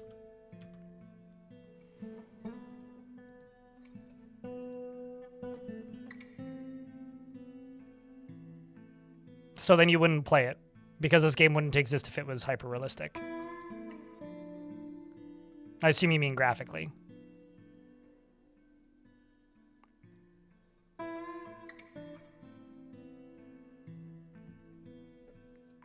That or it would cost, like, as much, if not more. Yay, Silas finally died. This dwarf is... It's been sad for a while. That or it would cost twice, if not 10 times as much as Star Citizen. So, like, you either get extremely deep games that are simple, or you get shallow games that are realistic. Like, it's the reason that there's a lot of very graphically dense games out there that are like, oh, this is cool for, like, 90 minutes. Because you just can't have this level of depth with a game that is hyper-realistic. Unless, you know, you spend $1 billion on it. And even then. I don't understand the graphics chasing in video games, period. It's, like, such a waste of resources as far as I'm concerned. All right.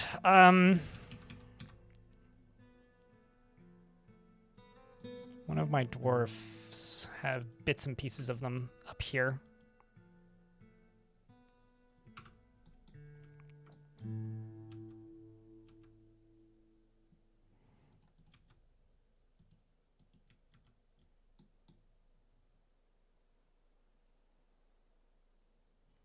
I bought Lumines,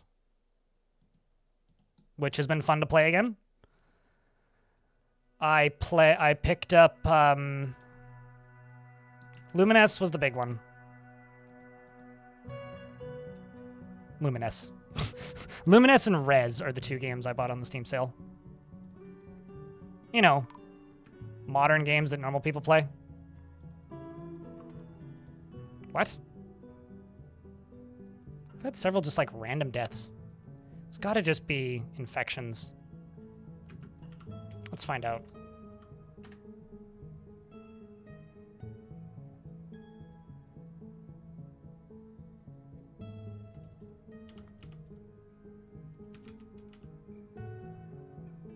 Oh, I know what happened. Okay. 'Twas a beating. Crimes. Speaking of, you're deceased. I should probably convict you.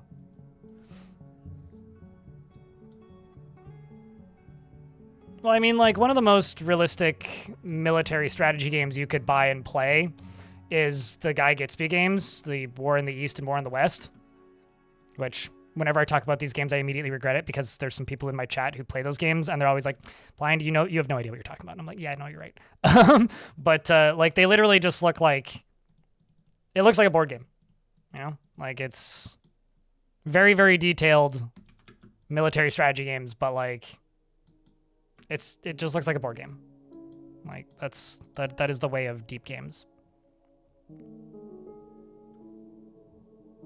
You meant controls and interface, you struggle to remember all the things? It's like riding a bike, though.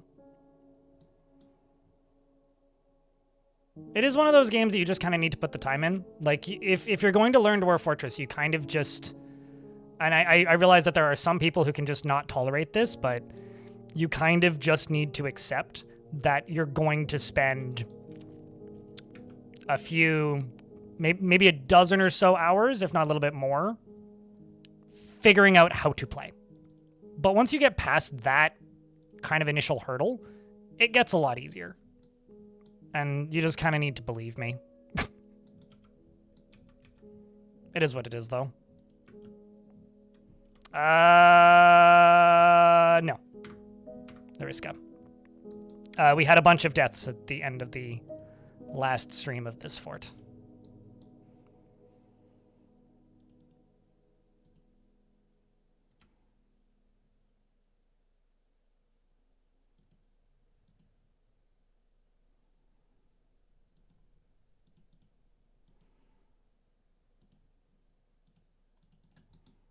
And as far as controls for this game go, it is, once again, just one of those things that you kind of just need to play a little bit.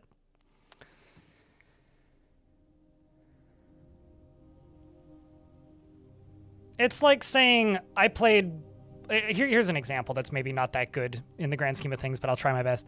It's like saying I played Dark Souls for 90 minutes and died a bunch, and I just don't understand the controls. It's like, yeah, okay. And if you're not interested in putting the initial time in to learn the game, then it's, yeah, you're gonna have a hard time with it. It just kind of is what it is. There isn't too much really you can do about it.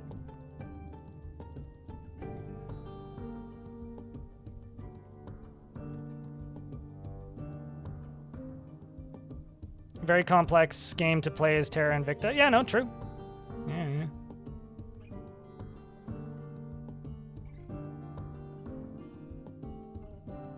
It's almost entirely added by mods. Hey, they do their best, okay? Just because mods make things better doesn't mean that, like, the base game isn't realistic.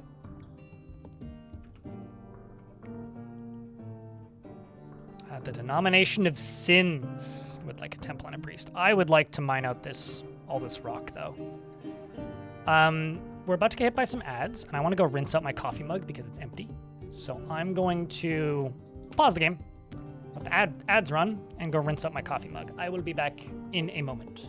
I'm also going to go stretch my legs because my ankles are achy for some reason. Back in a sec.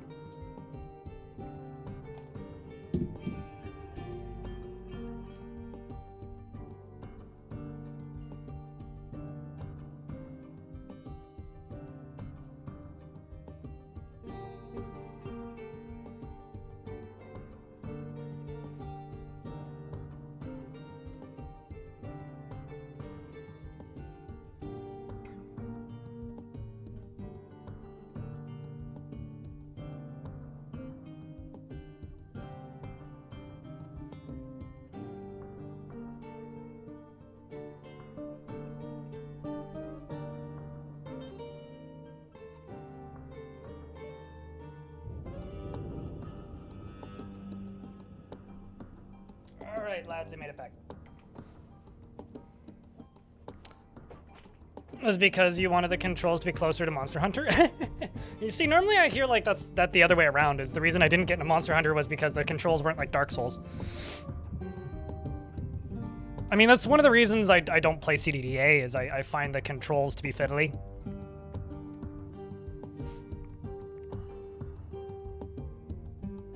Well, for whatever it's worth, Leet BMB, I am in the process of making another getting started guide for absolute beginners, which will be out soon, TM, once I'm happy with it. That's because I'm talking to Twitch, not to YouTube, because YouTube just feeds ads to you periodically when it feels like you're ready for them, whereas Twitch plays ads on a recognizable schedule with a nice big pop-up at the top, and so I have an indication as to when the ads run on Twitch, whereas I don't know when the ads are going to run on YouTube. So I just give up with YouTube and assume everybody's blocking ads, whereas with Twitch, it's harder to block ads. It's not impossible, but it's harder. So I just kind of cater to the Twitch ads because that's where, like, I know when they're happening. So I'm sorry. I'm not trying to lie to you. I'm just not talking to you.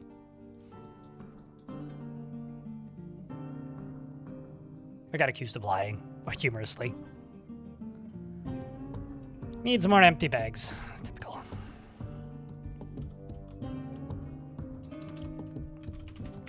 Let's do soap bags.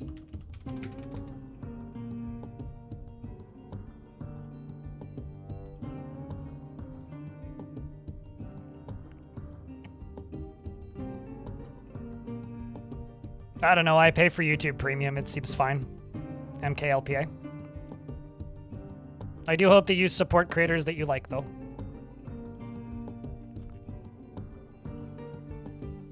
Because for some of us, you know, the YouTube baked-in ads are the main source of revenue. Mostly because I don't want to sell you guys sketchy products I don't trust, because that's most of who's willing to advertise on YouTube through people like me. I tried searching for a little bit and kind of gave up again. It's sketchy out there, folks. Okay, so they're just going to dig out that slowly. I'm going to go up to here. Unforbid you. Unforbid you. Unforbid you.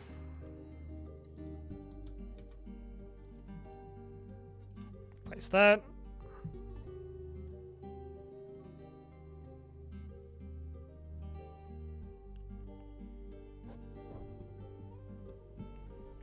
But yeah, I'm trying to think of other games that I didn't get into because of the controls.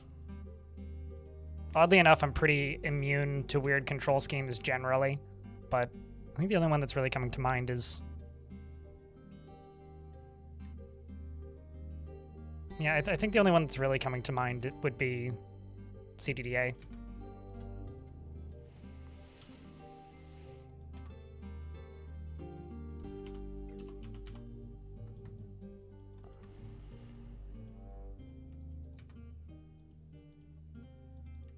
Let's just get rid of those and use them to fill in.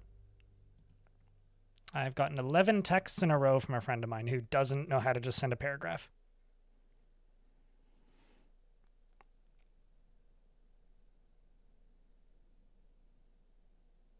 Although he is sending me texts about something that I'm looking forward to, so there's that.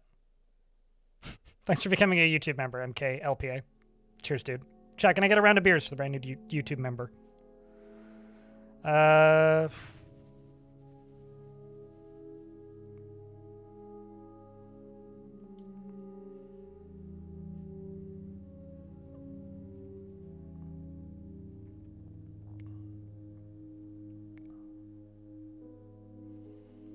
You can also demand they follow you in adventure mode. It's very easy if you're playing as a... They're talking about recruiting animal people in Fortress mode. It's not really intended to recruit wild animal people because there isn't frameworks or systems built for that. Unless they're showing up as poets, you can't generally recruit them. However, if you play adventure mode and you play as a chosen, it is very easy to recruit random anythings, animal people or other things, by just simply demanding that they join you, because you get a massive like sway to persuasion as a chosen. It's almost like gods are good at convincing people to do shit. So if you play as a chosen, you can, I honestly think the easiest way to just get a pile of them, but it takes a little bit.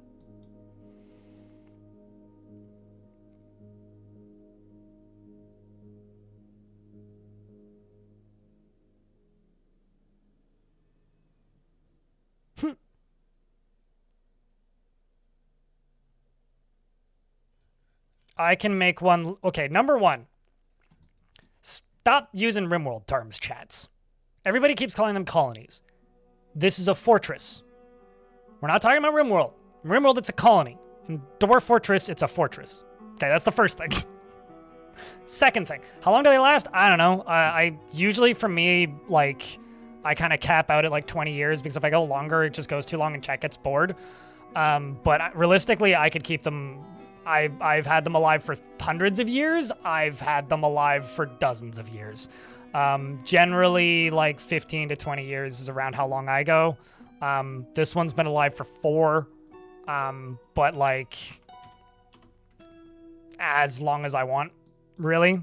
Once you know how to play Dwarf Fortress and know how to keep a fort alive, it's trivial to just keep forts alive. Also, we've got a bunch more of these sources still, but I want them to hit adult size before I start really doing anything with them. I will approve yet another temple.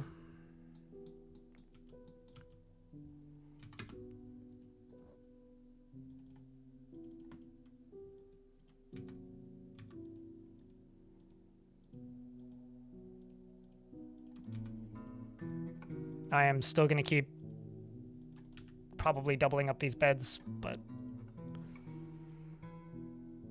these dwarves get lucky and they get nicer, bigger beds. That's not what I want. That's what I want.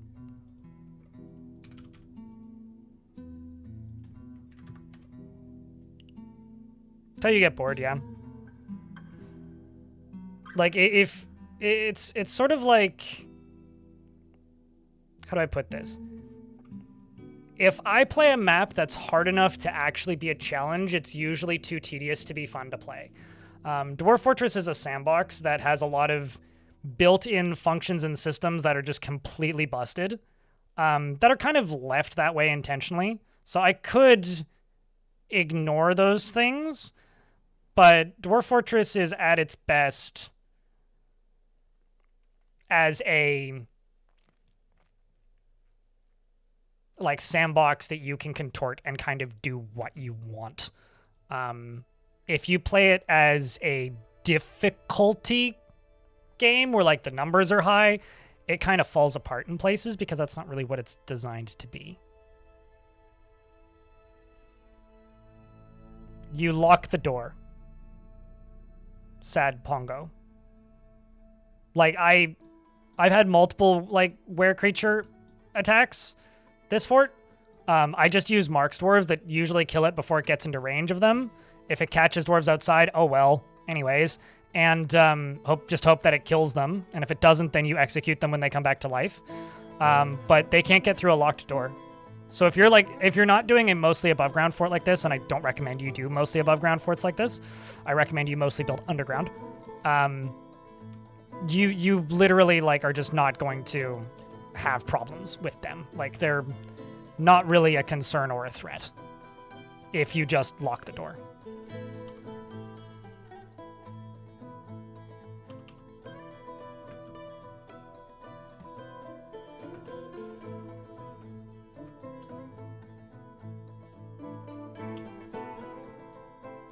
How are you going to get woods for beds? From the caverns.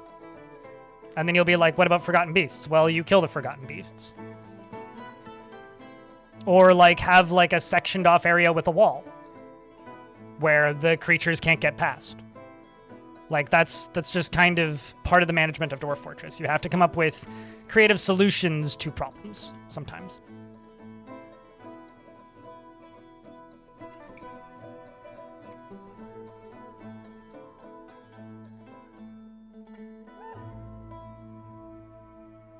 Yeah, or you just turn them off. That's also very true. There is no shame in just turning off something that you don't like.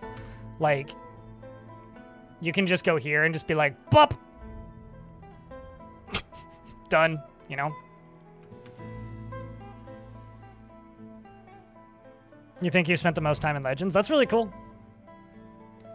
Like, Dwarf Fortress has extraordinarily granular difficulty settings. So, like, if you're sitting there and being like, I don't like getting attacked until I have big number of dwarves. Just set the numbers higher. If you're like, I don't want werebeasts to attack, just turn them off. You know, if you're tired of Forgotten Beasts, just turn them off. It's fine. Any were dinos? They're not in the game. They did not add any were dinos.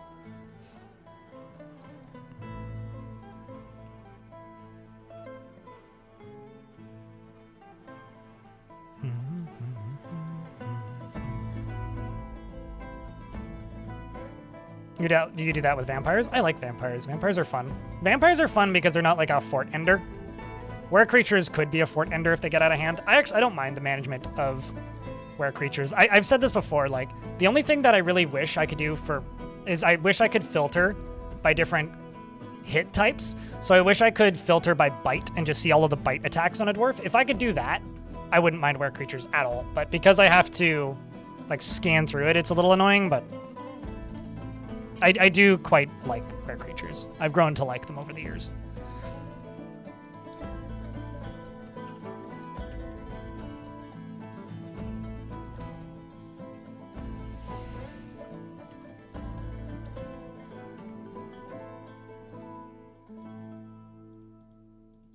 At least the population has gone up quite a bit. That part's good.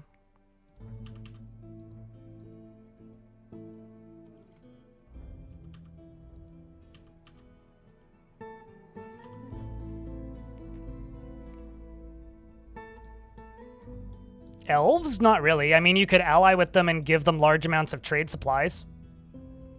Like, you could send a messenger to go improve relations with them repeatedly until you get along with them a little bit better than you have historically or whatever, and then just give them free stuff.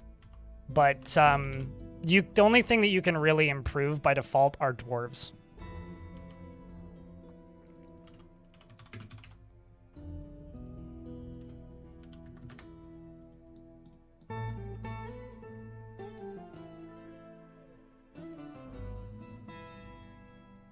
Yeah, a very easy way to do that is to just remove your hospital from the burrow and then just lock them all in the burrow. And just be like, well, sucks to be all of you anyways. And then just, like, have a firing squad outside. Okay.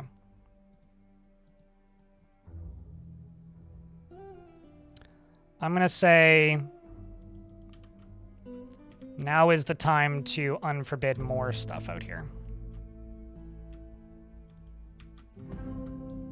See how much put stuff away there suddenly is quite a bit.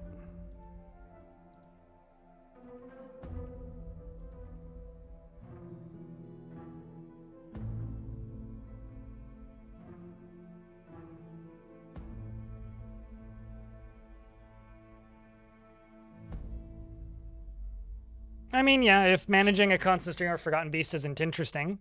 Although I will say, walling off the caverns can be a lot of fun. I built a fort once that every single one of the cavern layers had walls around the entirety of the perimeter with the exception of a tiny little gateway coming into the fort that basically led into a murder chamber. And the fortress was called Apple Bottom. I think we had like 400 or something dwarves in that fort. It was one of my more populated forts. And I basically set it up so that whenever Forgotten Beasts would enter the map, they would insta-die. It was pretty cool, actually.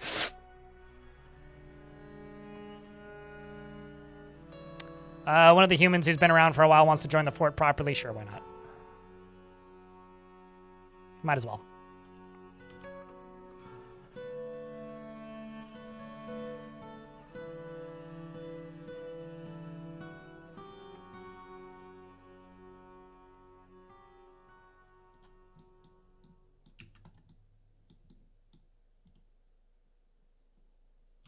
Okay, so let's go up to here and make another temple.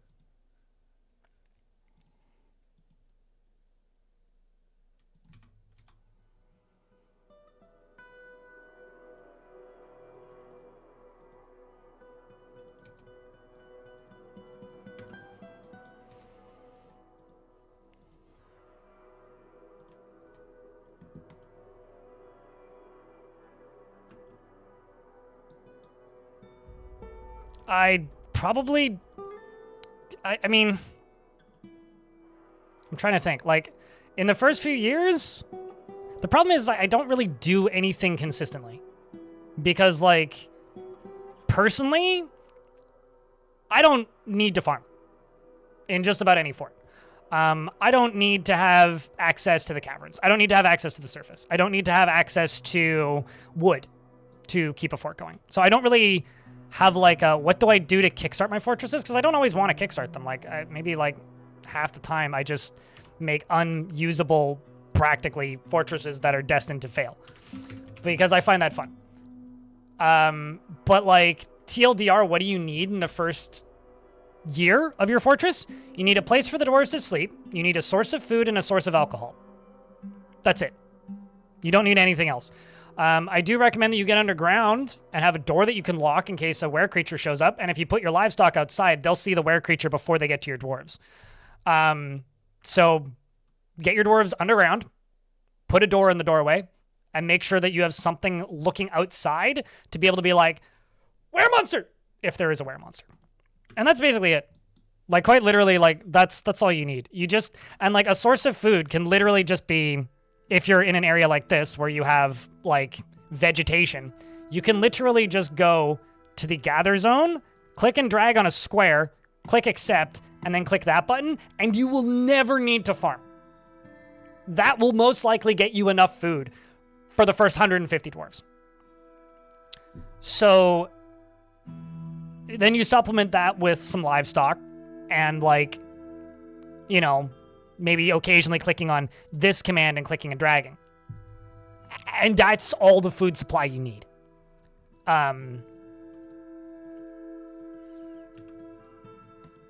Yeah. It's like kind of absurdly simple. Like you could, if you want specific food types, you can farm, but you don't need to. A single fisher dwarf can feed your first 50 dwarves. A single fisher dwarf and a fisher's shop can feed your first 50 dwarves. Food is like extremely trivial in Dwarf Fortress. The thing that you need to worry about is bedrooms, right? So bedrooms, you know, should probably be about this big. But realistically, do they need to be? No. Yeah, and then like another thing that people tend to do is if you look at this, this is way too many jobs for these dwarves right now. Like at the very start of the stream today, I had to like go in and pause most of the jobs because my dwarves were overworked and I just didn't have enough hands to get the jobs done. And I feel like most of the time when I go into a random stream and there's somebody who's just like, my dwarves aren't able to get this thing done, or like there's a body on the floor and I can't get rid of it. What's the problem?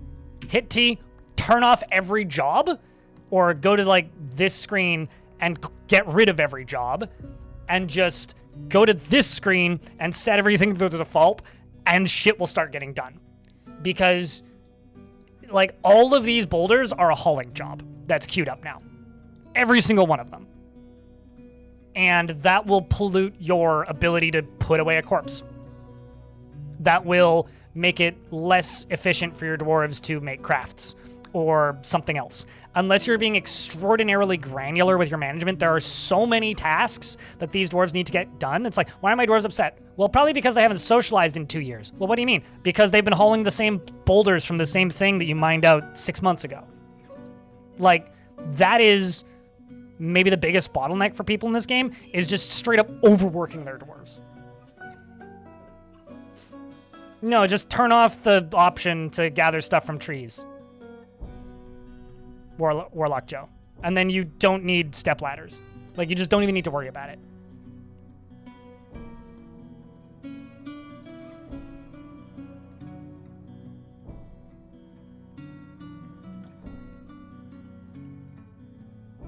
Songs of Six is pretty good, J-Switch. If you want to try it, the demo is the full game, just about a year behind in the builds. So just go try the demo if you're curious about Songs of Six, because it is just the full game.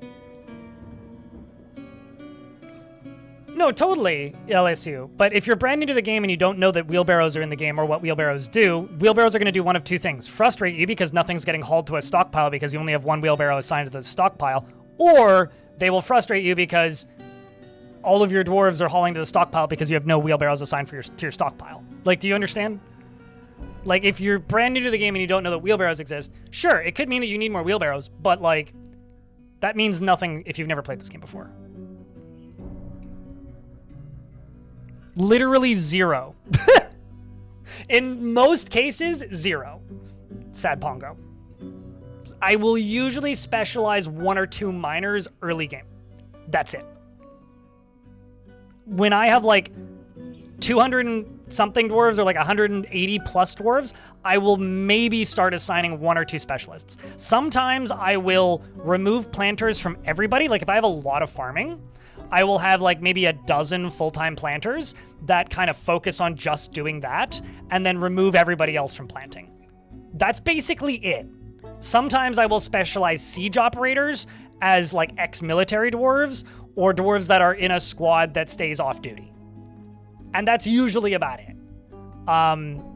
In later game forts, sometimes, very rarely, I will specialize hauling to certain dwarves, but that's pretty rare. Usually only if dwarves are getting cave adapted and I don't want them running above ground and vomiting everywhere. Here's the thing, Sad Pongo. You can, but you're almost always going to make your life more difficult unless you're extremely experienced. So unless you know exactly what you're doing, don't specialize dwarves, because you'll probably just make certain tasks impossible to complete.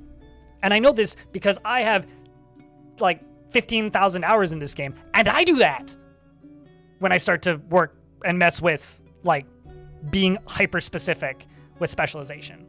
Like that's how you make the game more difficult for yourself.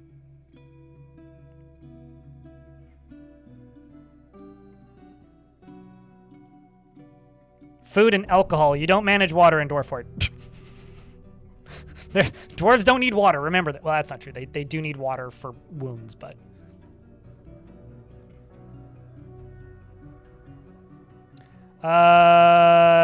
which one would you like, Lace-Coated? A dwarf or a dino? You can pick one. If you would like a dino, be like, I would like a dino. If you'd like a dwarf, be like, I would like a dwarf. I could give you either. A dwarf was found drowned. Oh, no, never mind. A human was found drowned. Well, nothing of value was lost, at least.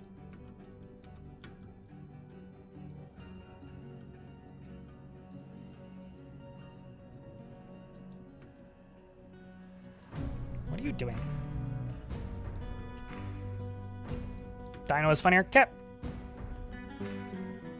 You can be this one.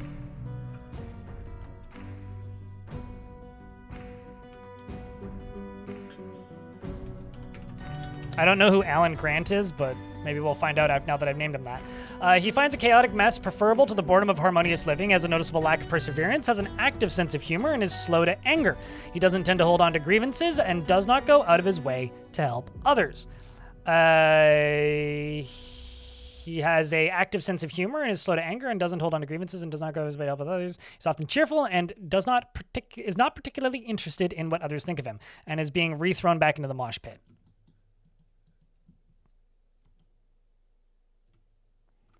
It's the Dark... Oh, okay. Sorry, I think of that as the name of the actor. Checks out, though.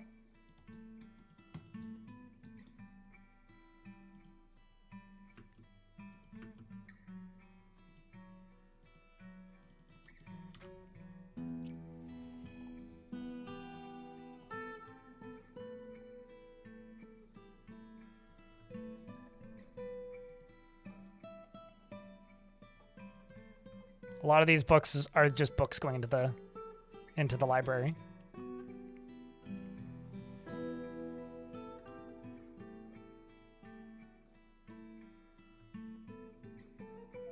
No, if you want high quality gear or merchandise early on in the fortress, Flib.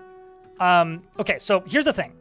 When I say specialize, I don't mean go in here and give people custom rolls. Or rather, I mean go in here and give people custom rolls. That's what I mean when I say specialize. If you want high quality gear or weapons, do not give people custom rolls in here. Period. Make a guild hall. So if you're like, I really want to have high quality weapons. Okay, make a guild hall. That's the first thing that you should do. The second thing that you should do is as soon as you have a dwarf that has some skill, go to the workshop specifically. So let's say weapons, right? Go to the workshop. Click on this button, search by highest and be like, okay, who's my best armor smith? Who's my best weaponsmith? Okay, so I got 2. I got Kumil and I got this dwarf. Okay, so let's say armor smith. And then instead of going to this screen and assigning armor, go to this screen, click on this, and assign through here. So be like iron, I don't know, breastplate, iron greaves, iron high boots. But also go here and click this button. So this dwarf will only do this, but also have an armor smithing guild. So this dwarf, when they're in their off time, will go and teach other dwarves the trade of armor smithing. And within like 5 years in game, half of your fortress will be a talented armor smith. And then you have a bigger pool of dwarves to pull from. When you need to do generic tasks that you don't care about the quality, use this screen. When you care about the quality, use the specified workshop. But if you go into here and you make a bunch of custom roles, none of your roles will work to begin with, and you'll probably still end up with the dwarf that you want doing the thing, not doing the thing because they're trying to do something else. So when I say be specific about tasks and don't specialize, I mean don't specialize jobs. Specialize work orders and who you're ordering to do the thing. Because now I've suddenly specialized a dwarf. I'm not specializing any labors. I just simply have a specialized workshop.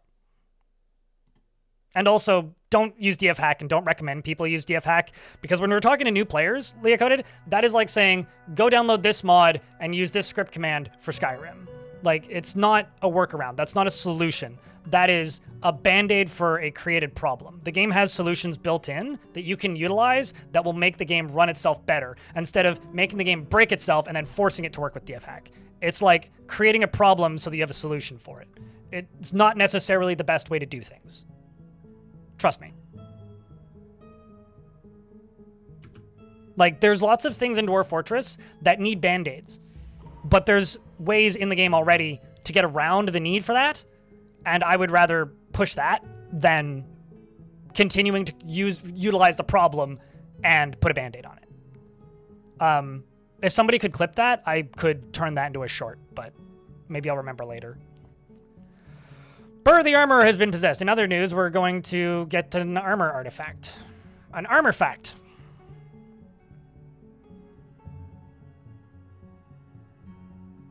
Like, Dwarf Fortress, like, people look at games like Dwarf Fortress and they go, I want the RimWorld task assignments.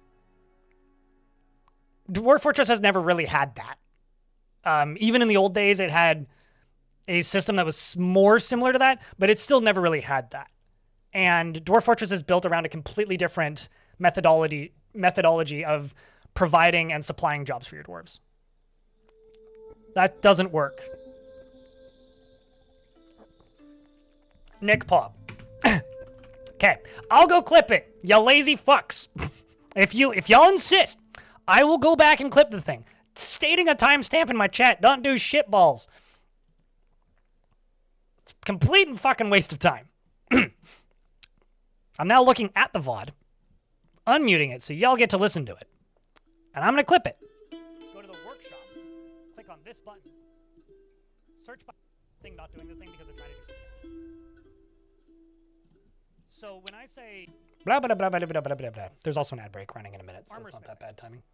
And within, like, click on this and assign through and assigning armor. And then instead of going, and I got this too, I got make a guild hall. That's the first thing that you should do. The second thing that you should do is as soon as you have a dwarf, shut up, me. Skill,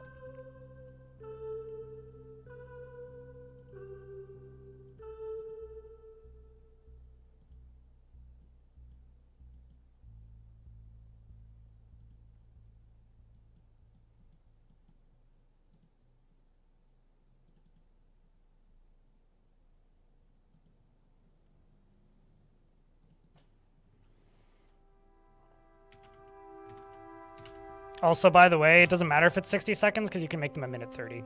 Just thought I'd mention that. You prefer specializing jobs? Sure, but we're talking to new players here, right? Ergo goodies? Like, if you've been playing this game for thousands of hours, absolutely. Do the thing the complicated way. It's probably the better way to do thing. But we're not talking about the optimal way to do thing. We're talking about the understandable and the comprehensible way to do thing for new players, right? That's what we're talking about here. The basic way. This is why I always push back when people are like, use DFHack for this. It's like, no, don't use DFHack for that. Just here's a way to make the thing that you want to work, and as you figure the game out, you can make it work another way. Anyway, click on this and assign through here. I've now paused for 2 minutes and made the clip.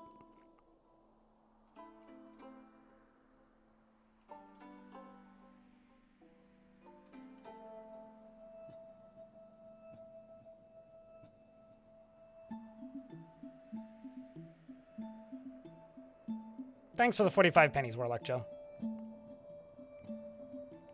And for the clip, lace coated. Anyway, pro tip, if you need to clip something in a stream and it's already passed, just go to the VOD. Also, they can be up to 1 minute and 30 seconds on Twitch.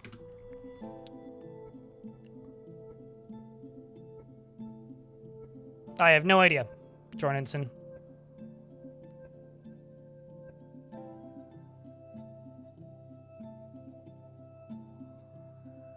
And you shred goblins? I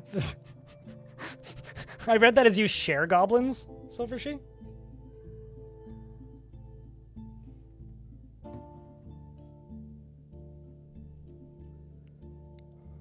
It's like you're sharing them? Sharing is caring, I guess. Apparently you still can, because I get stats from my clips every month. Oddly enough. Alright, I need that temple done. Question is, where the fuck am I putting it? Let's actually go over here.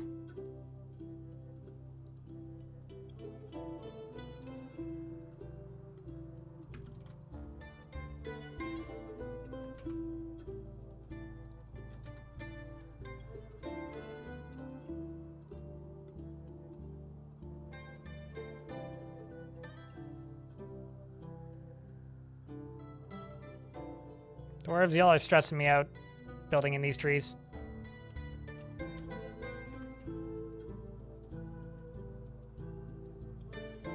You bought DF a week ago? Certainly. Like, is there more specific things that you can do when managing your dwarves in Dwarf Fort? 1000%. Absolutely. But if you do it the basic way, you will have more luck the first time and have more or less the effect that you're looking for without the headache of having to figure out why it's not working. So that's all. Like, it's at the end of the day, specializing jobs and labors in Dwarf Fortress is as complicated as you want it to be and doesn't need to be as complicated as the way the game's most apparent system to get that effect ends up being most of the time. I haven't thought about gnomes and RuneScape in a while.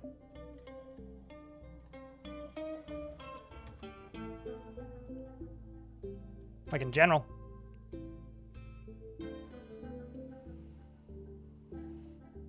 So wait, then what does discovering what water wheels do be then? YouTube chat just said discovering how how wheelbarrows work is like discovering the wheels. So then what about water wheels?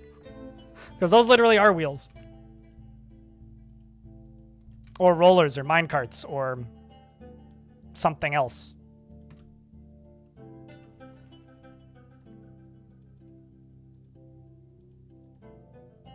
Temple.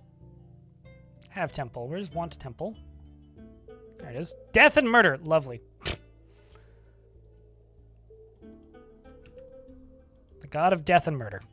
Everybody's favorite. What god do you worship? Oh, you know, just the death and murder god.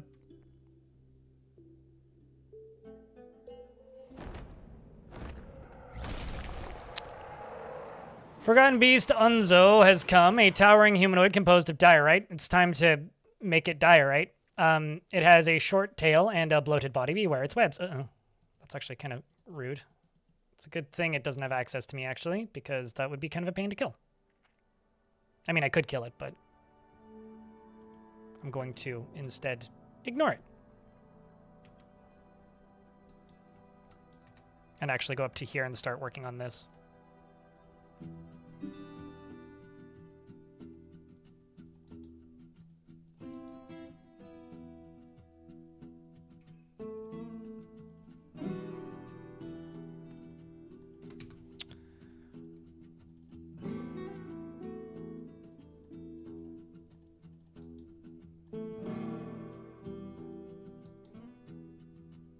That'll do it for right now.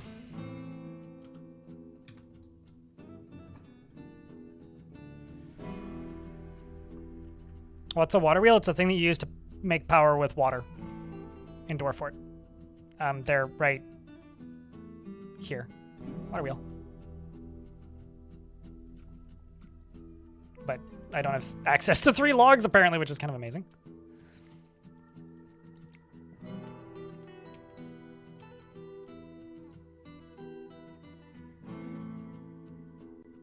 That's incredible, Doran.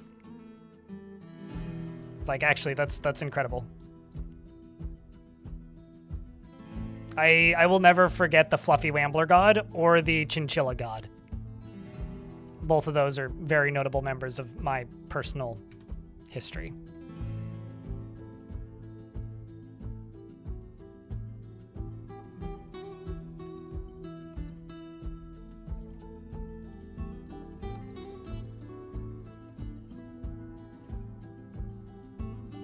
I'm pretty sure they work on streams, but let me verify. I'm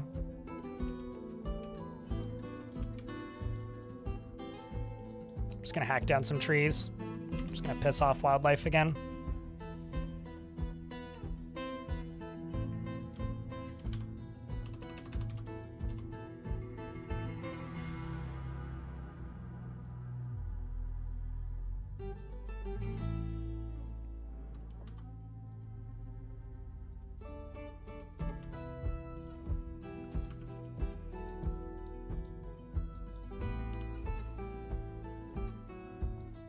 What do you need? Gems shining. Bars metal. Bones, yes, we got that. What's after cloth? Gems. I need cut gems. Let's cut 2.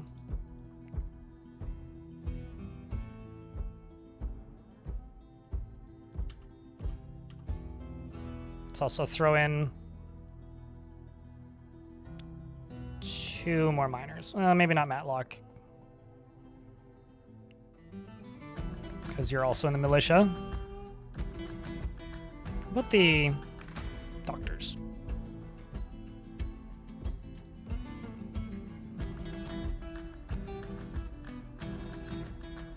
I'm doing all right, Jamie. Back at you. I once had a pink gem scepter named the Pink Impaler, which was pretty funny.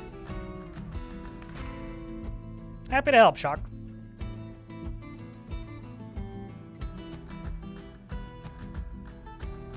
Dwarf Fortress is very much a game about, like, learning to just try again and learn a little bit every time. Ergo Goodies, thanks for the tier 3, 6 months in advance. Holy fuck. That's nuts, dude. You should have access to the sound commands now, by the way.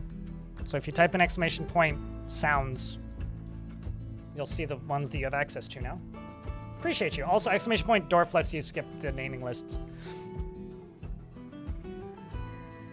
But thanks a ton, man. Over here, he has a sword. Like that one.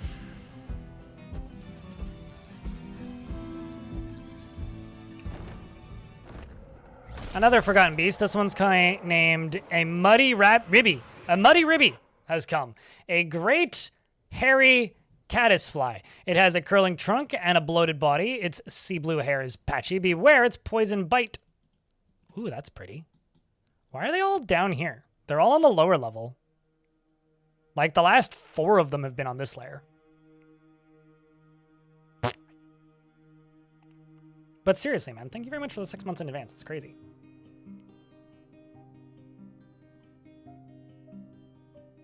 I wanted a map, Doran? I'm confused. Unless somebody else wanted a map. I don't believe requesting a map. And if I did, I didn't mean I wanted you to do it. Unless you're talking to somebody else.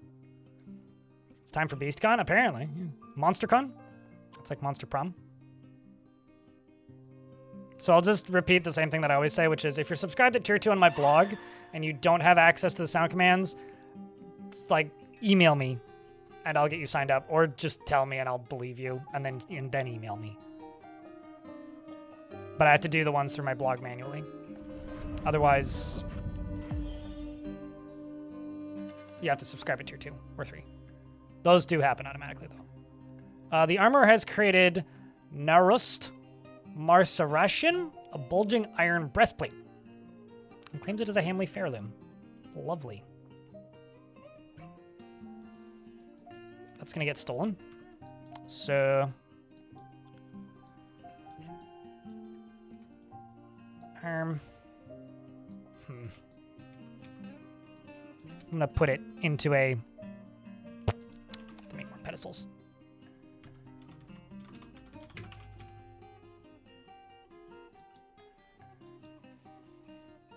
Yeah, it basically makes me not care about them. Which is, like, weird. It shouldn't matter, but it does.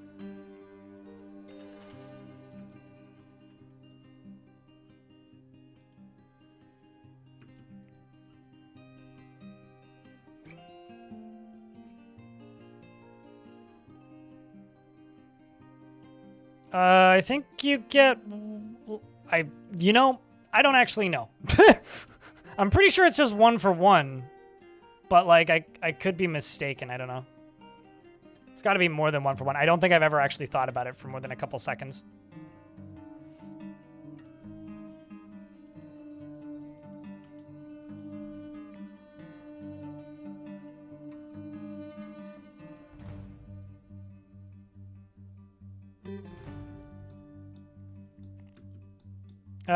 Does continuous work orders and or check? I have no idea what the question is. I'm bad at that kind of thing. As far as like wheelbarrows go, wheelbarrows are great, but you do need to manually assign them to the stockpile. So this one has 4. It's like a way of limiting the number of hauling jobs a specific stockpile can have. Ergo, thanks for the 10 pack. I can count. Holy shit, man. Thank you. It's very kind. I literally know every single one of those names except for 1. So cheers, man. Is there a method of calculating how much animal... it's based on their size. I don't know. You just have to consult the wiki, Jack Baby Sparrow.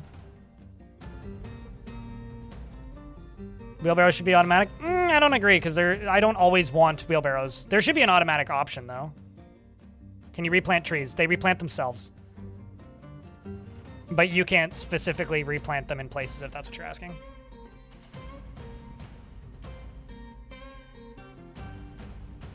Does the conditions for the work orders and or check? I don't know what you mean by check. Like it checks it periodically in the frequency that you set it to check, if that's what you're asking, but I'm not sure I understand the question.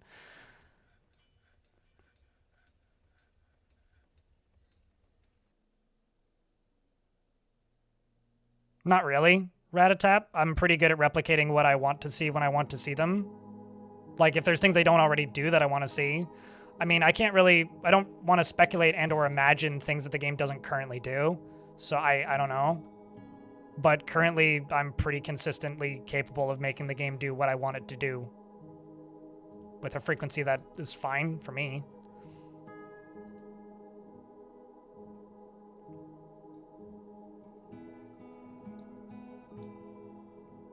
Sure, but I don't care about there being mods or DF hack options. When I say I want a quality of life thing, I want it in the vanilla game. If it's just in the DF hack option, then that does something kind of pointless, which is it makes people stop asking the developers to improve portions of the quality of life. Dwarf Fortress gets better when people are like, hey, it needs this feature because it doesn't have this feature right now, and this feature would make the game better. But the problem is the large portion of the core player base uses DF hack for every single second of their gameplay. So the suggestions section is full of feature requests. And every now and again, like Tarn will straight up DM me and be like, what are some quality of life things that would be good for people who don't use DF hack? Because like Tarn doesn't use DF hack and isn't super quality of life minded. So if you want the game to improve, You won't be like, well, that's in DFHack. You'll go complain and say, this is in DFHack. We need this in the base game. That's part of why I'm so stubborn. It's because I want this game to improve for the new player at the very beginning. More so than DFHack improving. It's safe to assume everything is done already in DFHack. But that's completely irrelevant. Not to be mean to DFHack. DFHack's very useful. But it doesn't matter, because what matters is the people who are buying the game for the first time, who've never played it before, who aren't going to go installing external software to make a thing work the way they imagine it to.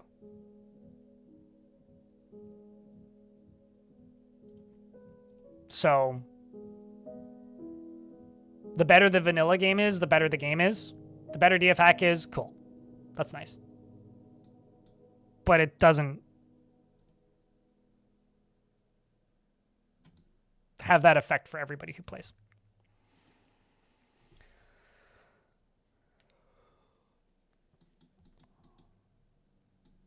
%, but let me tell you this. It's 1,000 times better than it was. Jordanson. Could it always be better? Absolutely. Will it get better? Yep, slowly. Is it getting better? Oh, absolutely. But a lot of that is they need feedback, you know?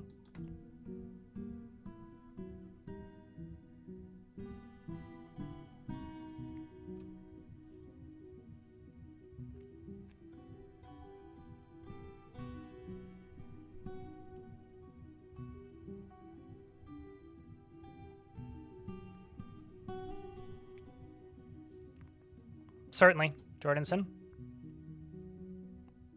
How often do I use quantum stock files? Basically just for wood and stone, and I don't even use them all the time.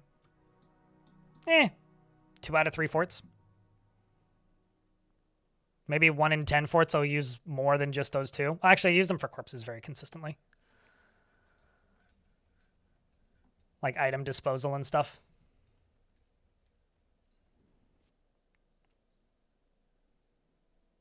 I would say no to that, Spencer, purely because the other feature that I would want that would need another feature alongside of it. It would also need the ability to. It would need like some sort of algorithm built into the game specifically so that when dwarves make clothing, they just make some for each size of animal that's in the fortress, similar to how trading works now. So, like, we're getting there. But, like, I would need a more convenient clothing setup first before I would want that.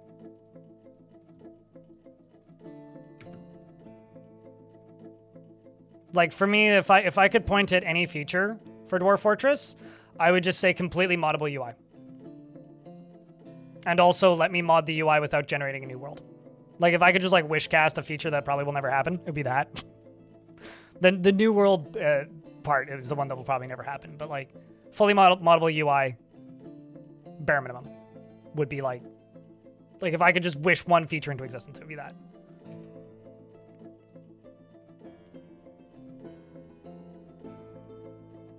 And then, like, I don't know, there's, like, easily 1,000 features I could wish into this game. But, like, you know, it's just, that's not how life works.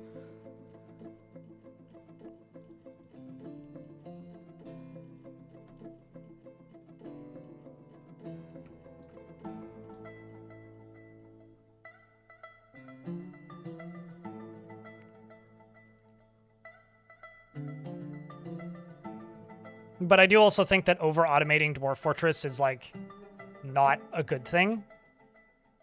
But that's mostly just a me opinion. I like things to be very manual in games and get annoyed when it does the thing for me. When I just want to do the thing. Like, just let me do the thing. I don't want you to do the thing for me. That sucks. Like, I'm never going to be the sort of person who just wants the game to be played for me by the game. That's not fun. I want to play the game. Let Jigsaw know I said hi. If I'm not playing the game, then what's the point? And I do think that there's a lot of things that are in DFHack that just make the game not be the game anymore. I think Dwarf Fortress is a game that's made better with a little bit of friction. but like I think the friction could also be clearer and make more sense and be more logical. Like an example of good friction in Dwarf Fortress is like having to be very specific about like what type of materials are available for what things. What friction I don't like is like dwarves standing stationary because there's some sort of animal that they are trying to fight with that you can't see that's too far away. But like you could solve that by like, yeah, have them stand stationary, but just have the animal actually attack instead of just like flying at the top of the map forever and never coming down. Like that's bad friction. Like dwarves trying to fight with them, fine. But the dwarf should either give up or the creature should come down. One of the two. Yeah, I have no interest. I mean, that license is probably cheap, Romanoid. It's not like they're super precious about it. I'd be willing to bet that that was a unrelated game that then had the license put onto it later. Like, there's also a fucking Hellraiser game coming out, which is also kind of weird. I was going to test if water wheels work on streams because I can't remember. Let's find out.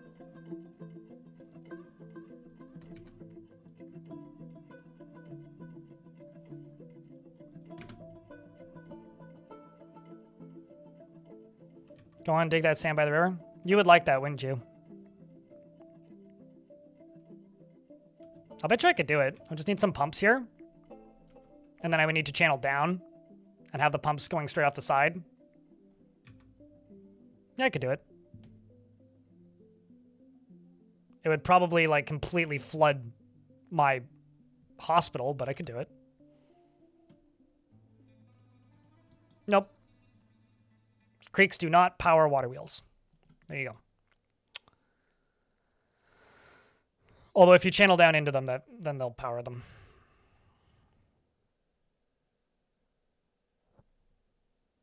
Not everything. Like you can't auto butcher without DF hack. Like you can automate clothing without DF hack.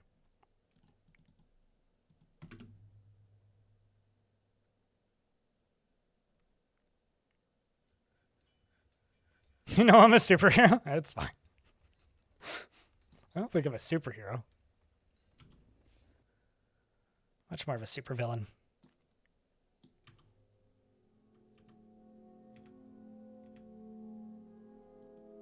I must have like lost track of when these things were born because I'd swear that they were 1 year old at this point. I'd swear they were. I wonder what time of year I started at the beginning of today. Also, how are we doing on tasks? There's also a ghost got to deal with.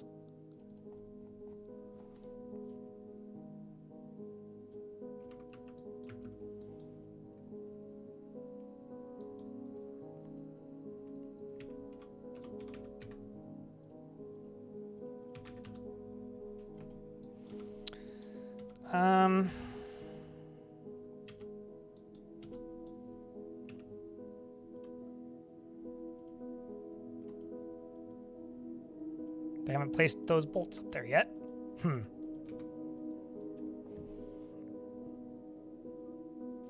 gonna game this a little bit. Ha! Did it. Perfect. All right. I will be back in a moment. I need to use the washroom. As I say sometimes when I need to use the washroom a bunch. Don't ever get diabetes. It sucks. I will be back in a moment. I'm just going to pause the game and run some ads so that they don't run in 4 minutes when I'm back.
return.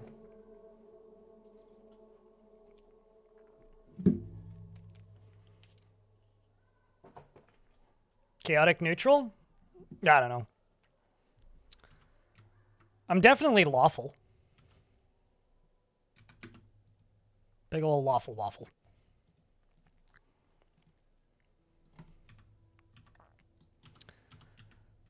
Imagine having those bedrooms that are just like outdoors. That'd suck. I'm not gonna wish that on anybody. The fort has been oddly quiet. I'm gonna thank my lucky stars for the moment, chat.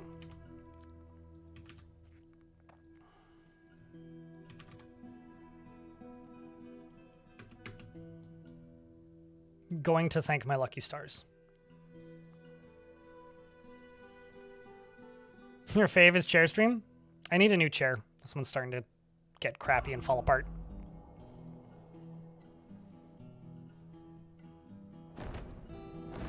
Speaking of chill, there's a creature with a hunger for warm blood. It's a forgotten beast named Ogiz, a great one-eyed crab. That's what they used to call me. It has a large mandibles, and it belches and croaks. Its cream exoskeleton is wrinkled. Beware, it's warm. It's hunger for warm blood. It's hunger for warm blood, and it can actually get to me. All right, well.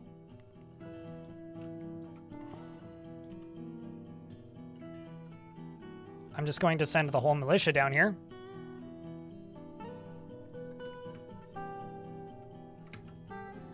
And, if I just go here and pause these 2 collect webs jobs, that'll probably remove most of the reasons for them to leave. Hey, chat, can I get a big round of beers for good luck? Because we're gonna have to fight this thing.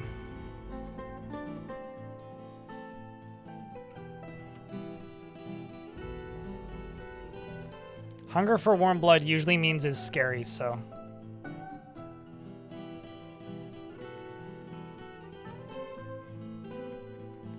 Probably just a whole bunch of forgotten beasts, maybe a death or 3, and a couple ghosts, if I had to bet.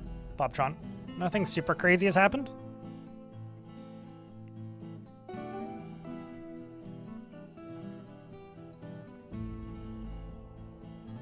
Okay, there she blows. Most of my militia is lined up and ready to go. These aren't really war creatures. There's a few of them that are war trained, but most of them are not. So most of them are just young little babbies. But here we go. Bolts begin flying and missing, mostly missing. Presumably not all of them are missing. Nope, all of them are missing. Most of them didn't even register as trying. Why did it go directly for the KV? Forgotten beast after my own heart, chat. When in doubt, kill the KV. I mean, that's the best thing to do, naturally. By the way, a giant crowbone bolt strikes the forgotten beast, which does tear the muscle. A giant oriole bone bolt strikes the forgotten beast in the left 4th foot, tearing the muscle. The axe dwarf Feb here is no longer rusty using the axe because hacks that's an agitated cow moose. The sacred devil hacks the forgotten beast in the right 2nd foot with her iron battle axe, and the injured part is cloven asunder. Pieces are flying off of it, and it's dead. Well done, Dwarf. Did you hit it? Stabs the forgotten beast in the right 4th leg. Tears the muscle. How about you? The recruit hacked the forgotten beast in the left 2nd foot. Sailed off in an arc. Excellent. Hits the forgotten beast with the pummel of her iron battle axe, bruising the muscle. And says, I have a part in this. There is no need to feel vengeful. Feels vengeful regardless. So who got it then?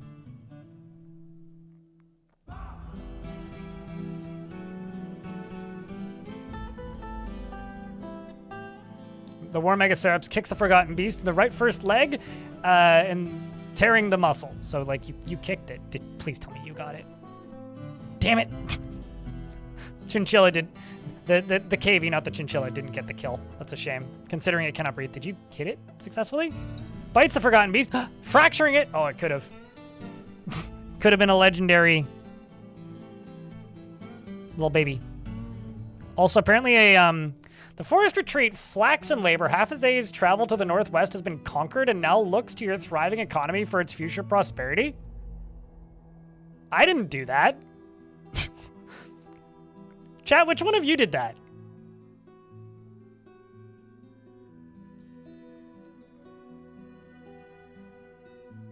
Most of them have basic wiki pages now, Psycho Tau, so you can check if they're egg layers or not. It wasn't you?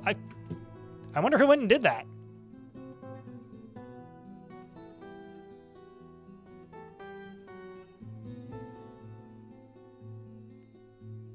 Flaxen Labor, there it is. The civilization, the stunted immorality.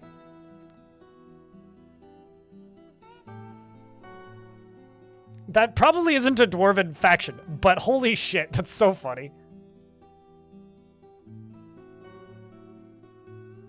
All right, Vlad, I'm gonna go get you to go make contact. Well, actually, I can't make contact with them. I'm literally already allied with them. Who are they?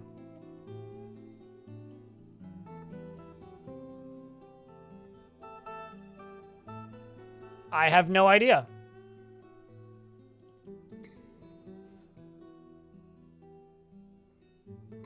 Oh, it's a goblin forest retreat. Lol. Also, chat, this is the Kobold Pits of Hated Author. The site government is obviously the Schlugus de Lacadis. Who's the hated author? There's the Quick Nightmares. Well, at least it's short. There's a stunted immorality. Weird.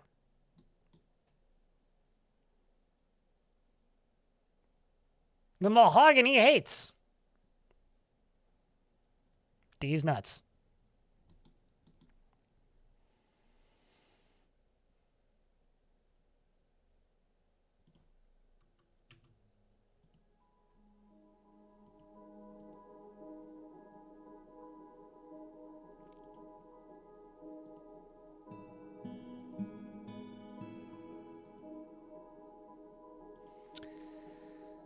Okay, well, you labor work animals.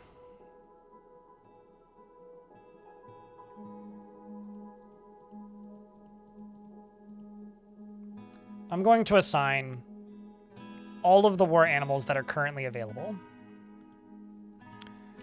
I'm going to go here.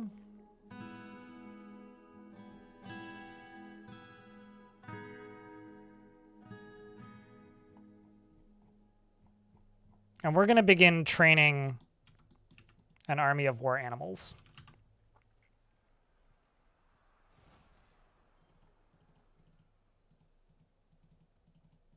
If I remove them from the, actually no, you can just go up there, that's fine. If I remove them from the pastures that they're in, then they'll be able to leave the map. And we're going to begin going north.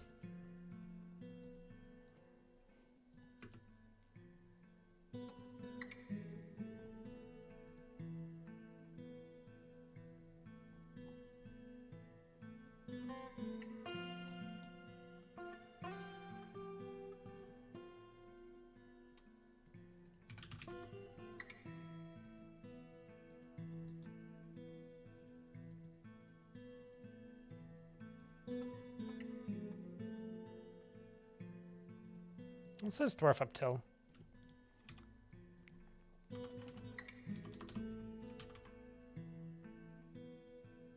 Storing items in bins, are we? Busy, busy. Great things come in twos, apparently. Zombie Giant Sponge. Thanks for the tier 1 for 39 months. The Bored IT guy. I hope you're less bored now. Thank you for the Prime sub for 2 months. And Lariska II. Okay. How's this? Unless you have preference. We have this. YouTube chat. Calibro.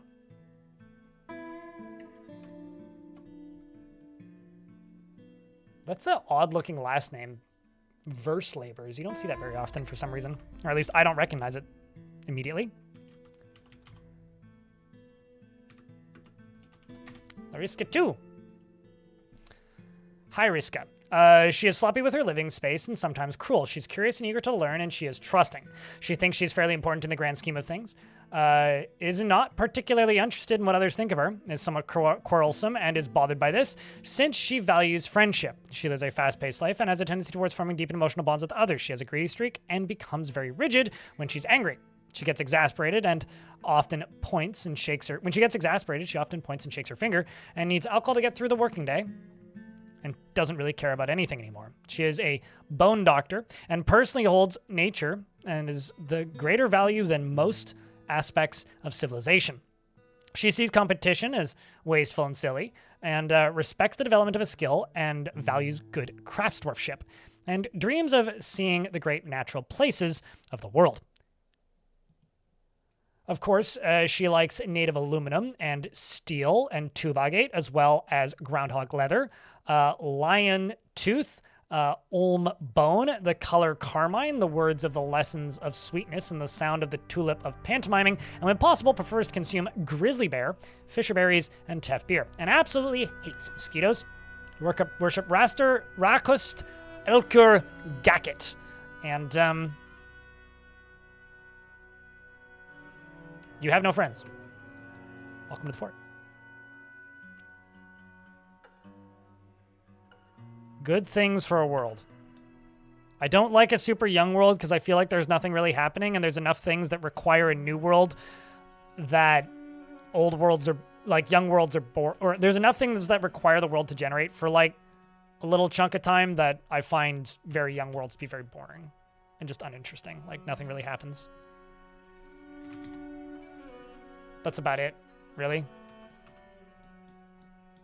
But I don't know, it's all personal preference. I don't like I like steeper cliffs generally, so I usually want a world that has more verticality to it.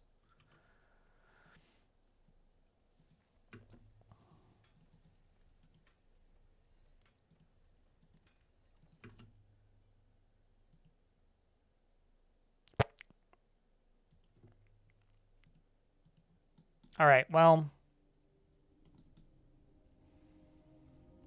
let's go attack Dawn Owls.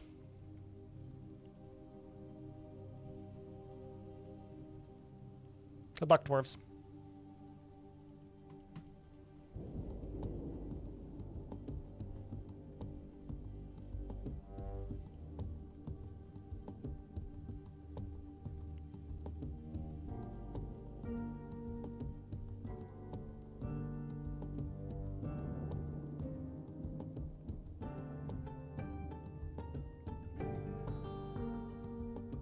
I mean,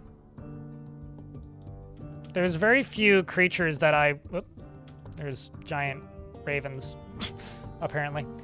There's very few creatures that, like, I will just go out of my way specifically to raise for meat. Have I raised giant chameleons? I don't think I've ever done that. So, I don't know. I mean, I'm sure they would just lay a lot of eggs, which sounds like it's probably pretty similar to, like, crocodiles or gators or, I guess, just about any of the new dinosaurs. So I'm sure it would be fun for your computer if you're not very smart about managing the populations. I personally find giant crabs to be the tough one to manage because they give birth to big piles of babies and oftentimes, how do I put this? Immediately.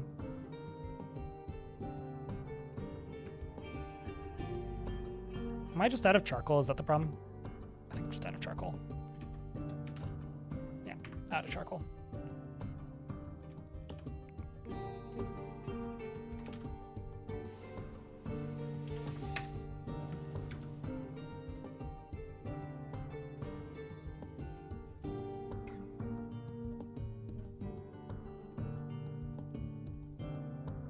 Yeah, so it's just like giant crocodiles.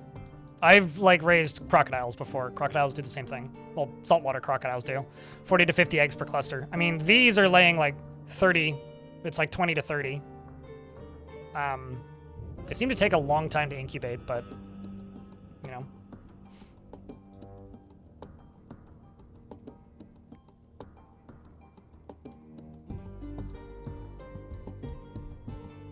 You know, it's funny, like, every now and again, WCS in YouTube chat, I will see people who are just like, Dwarf Fortress needs more complicated recipes. And then they add more complicated recipes and nobody uses them. And I find that very funny. Like, truly, I find that hysterical.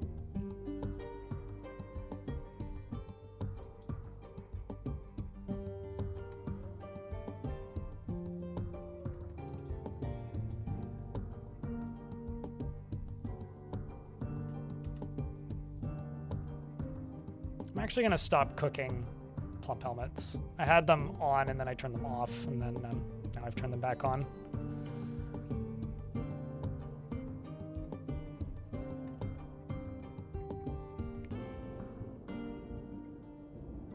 $10 to $30 sounds about right.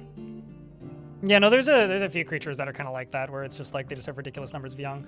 Crabs are crazy because like they give birth to full-grown ones, so you can't actually fully tame them. So that one is like the only ones that I like actually have trouble with are the ones that like can get ahead of my ability to butcher them. And crabs are the only ones that I've had do that in recent memory. And by recent memory, I mean in the last 5 years. 80% of players have never made Pearl Ash. Yeah. Yeah. Lycot's the only one who still hasn't left the map. All right, chat. Wish us luck on training up our dwarves once more.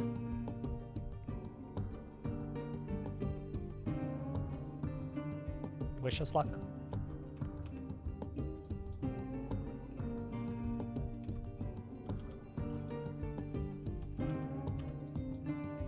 Because honestly, I think we're going to need it.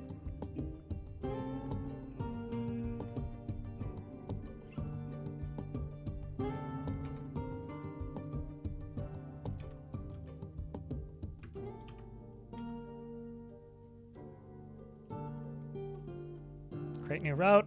We'll just do an upper wall. Got crows and ravens and shit attacking us.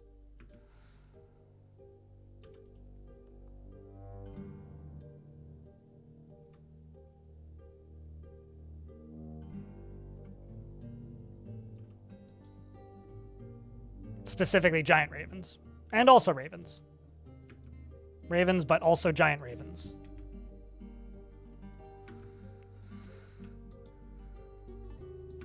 There's one.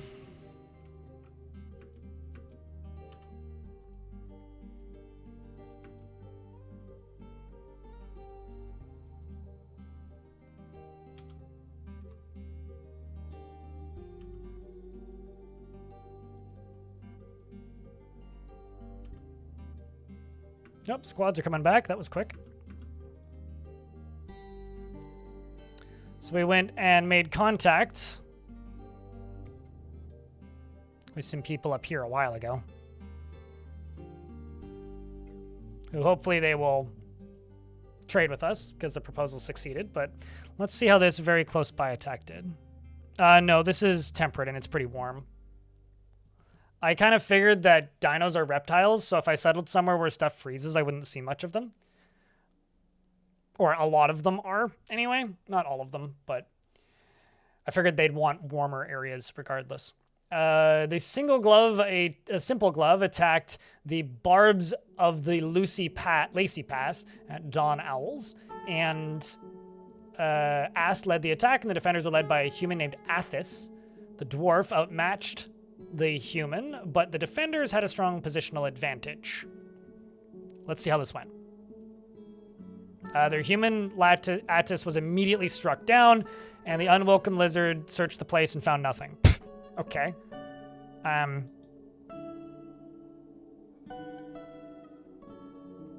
just going to tell him to go raise it.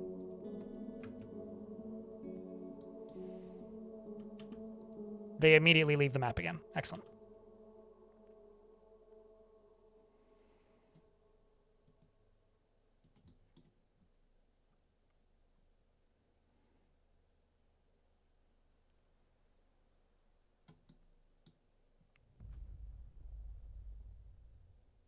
I mean, that's basically what I'm saying. I'm saying that, like, you should... Like, I don't think Dwarf Fortress needs more complicated recipes. I'm saying that there are some people who think that. I don't think they do. I don't think it does, rather. YouTube chat. Like, I'm not in favor of that. But I've seen so many comments about, like, how, like, Dwarf Fortress need... Like, in order for Dwarf Fortress to have more replayability or whatever, it needs harder, like... It needs more complicated recipes. I don't agree with that, like, at all.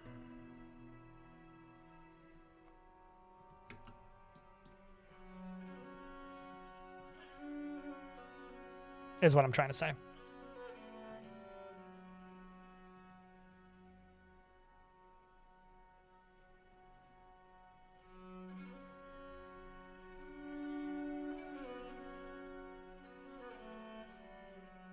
Although that being said, I would be totally cool with having to make a fishing rod. Because fishing is too strong. And, like, it would be nice if, like, fishing had, like, 2 more steps. I really wish that in order to fish, a dwarf needed to, like, find a vermin and use a fishing rod. You know? Most dwarves have observation skill already, which is what they use to find vermin. They already have the ability to find vermin, like hunt for small creature. Go hunt for, like, 4 or 5, like, cockroaches. Stick them on their fishing rod and huck it in the water. Although half the time they'd be like, I'm fishing with hamster corpses. I think that would just be entertaining, and I would really like that. And they're already back again. How did that go? An elf led the attack, and the attackers had a strong positional advantage. We struck down the leader. They searched the place, stole some stuff. We got a date palm splint. The bitter human corpse was struck down as well. I'm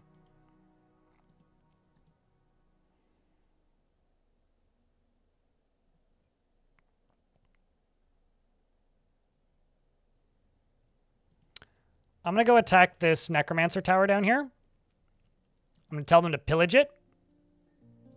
But I'm not going to steal important treasures, specifically. I don't want books.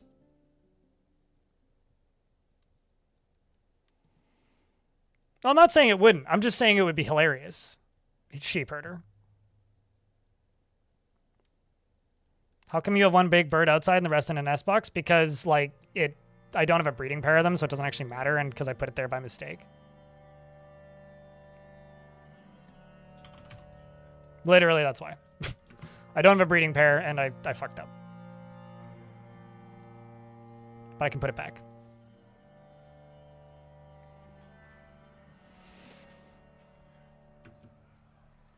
I mean, I don't know if I would go that deep, because the player wouldn't really have much control over it, but it would make players be more aware of the fact that there are vermin on the maps. Or, like, you could have, like, a beehive right next to it, and just have, like, infinite fishing fuel. Just Dwarf just goes, grabs bee, throws bee onto fucking hook, hucks it in the water. You could also make, like, you know, legendary fishing rods that have, like, a better chance. And it could also train, like, I was gonna say throwing? Miscellaneous object?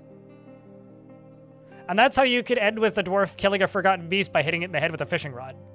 I'm just saying, there is no negative here. That would be a really cool mechanic that wouldn't really change gameplay at all, aside from making fish slightly less effective because there would be a few more jobs that they would have to do in between. Underground. So the only things that need grass are things that specifically state grazer. If it doesn't say that they're a grazer, they don't need grass. Oh shit, I need to get Fat's corpse put away.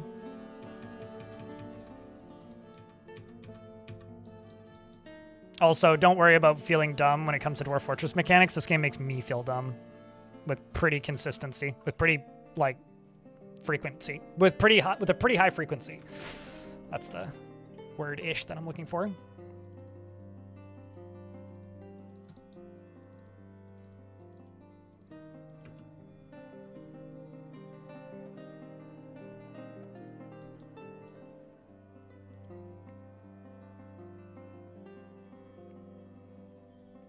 It's like Dwarf's been gelded. Wait, why?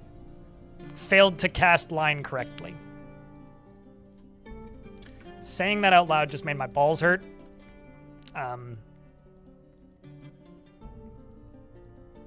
That's all.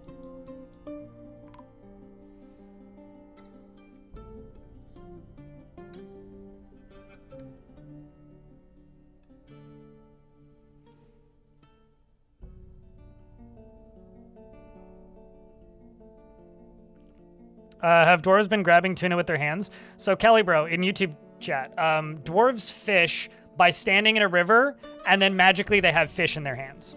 So like, I remember once asking chat, it's like, how are they fishing without fishing rods? And then someone was like, with their beards. I was like, well then, how do female dwarves fish? And then it's like, with their beards.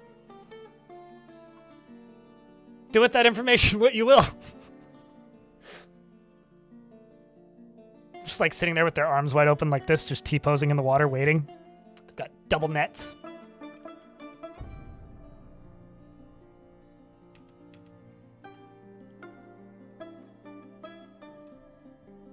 I don't know, it's a visual. They fish like a bear. Yeah, pretty much, yeah. It's just really quick reflexes, probably. Standing very still and then very quick reflexes.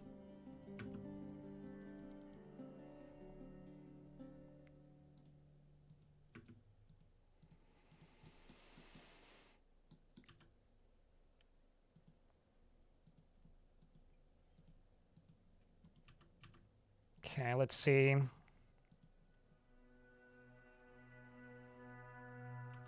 then you, down here. So this is just a solo dwarf in a squad. I'm gonna go here. I'm going to attack. I'm gonna send you and say conquer and occupy.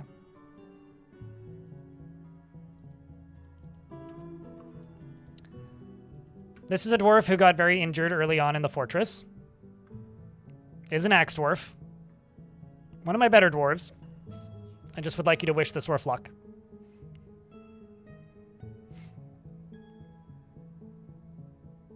That's why you need soap in your forts, let me tell you. Warlock Joe.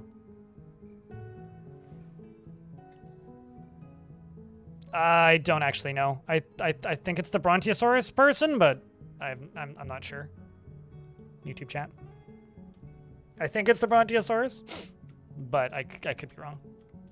The one that I've seen people yelling about being massive is the Brontosaurus man. Okay, well that's good news. The big pillars! Hell yeah! Chat, I wonder... Hold on. I just thought of something. And so I'm gonna go check. This is my tavern, which is the Wooden Dinner.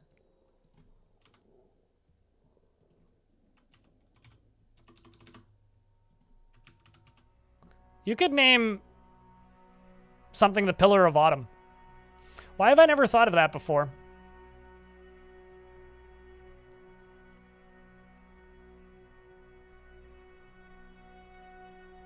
I feel like I should have thought of that one before. But I didn't.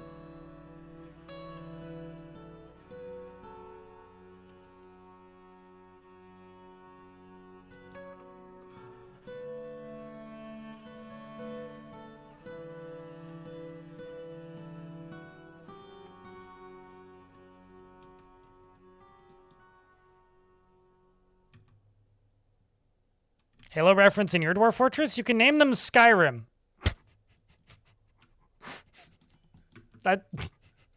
Skyrim is the name of a fortress that I've made before. Ash, congrats on the 14,000 points that don't matter. That's a lot of points that don't matter. Dropping a Bronchiosaurus onto it. Someone, so I saw a screenshot of the weight of a copper chainmail sized for a Brontosaurus, And it's like 3 times the weight of your average Forgotten Beast. It was like 9,000 Dwarf units of weight. Which is like... A bin with leather in it is like 25 Dwarf units.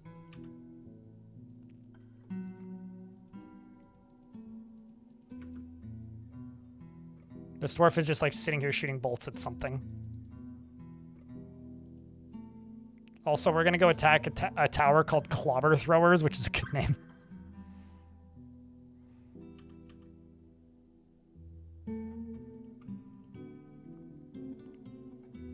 I have an army of dinos. See? I'm just waiting for them to hit 1 year old, and then we're gonna have like a bajillion of them.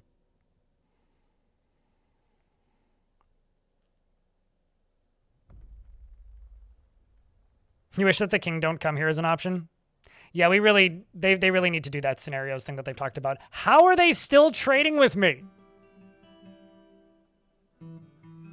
That's wild.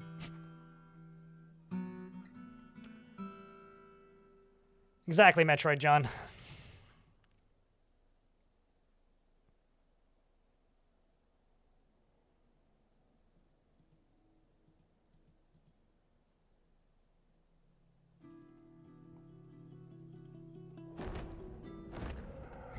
In other news, a forgotten beast named Noslong has come.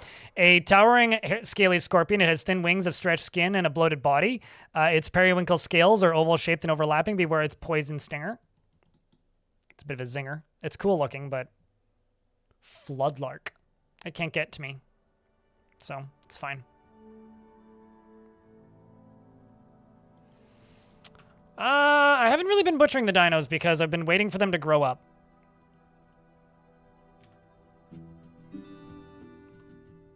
I mean, I'm actually just going to bring a bunch of cloth. Because cloth sells to them.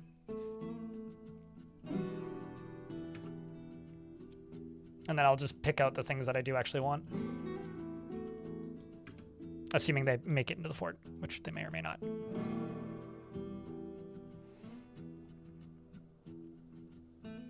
It's got anime hair. It kind of did, yeah. Like a Dragon Ball character.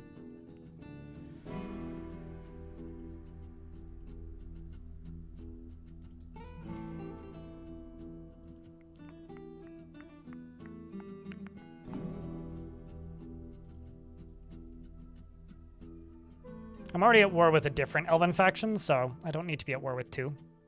Not that it really matters, but... They brought a unicorn. Not really what I wanted.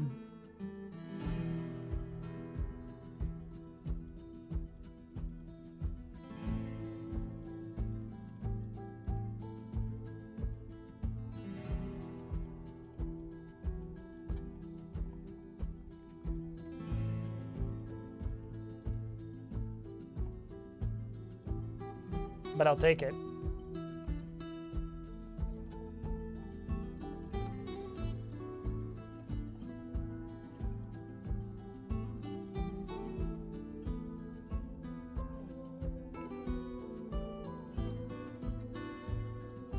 Because I can't sell them the bin. The elves are kind of like return shipping only sort of thing, where the only way you can really trade with them en masse is if they bring the item that holds the thing that you're selling them. Like if I could import bins from the elves, or had a way of making elf ethical bins, like maybe I could make a sack or something, which is just uses a lot of cloth. That'd do it. See if that does it. They want all those too? Sure.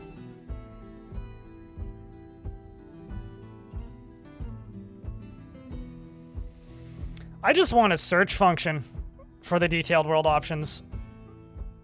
Like, I don't care if they have fucking...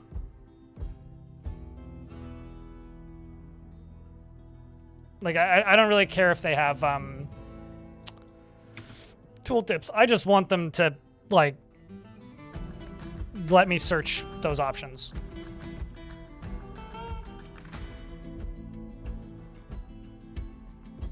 Come on, Lycott, you got this, bud.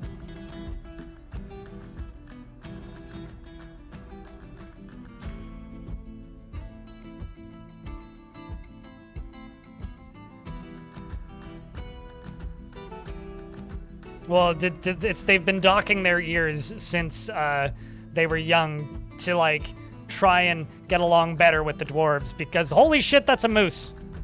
I'm not gonna lie, was not expecting a moose to appear out of fucking nowhere and just, like, murder this dwarf. Wasn't on my bucket list. Yeah, that's an agitated moose. You know, everybody out here afraid of dinosaurs. It's like, but, like, everybody's gangsta until the fucking moose shows up. Moose is loose, no fucking deuce.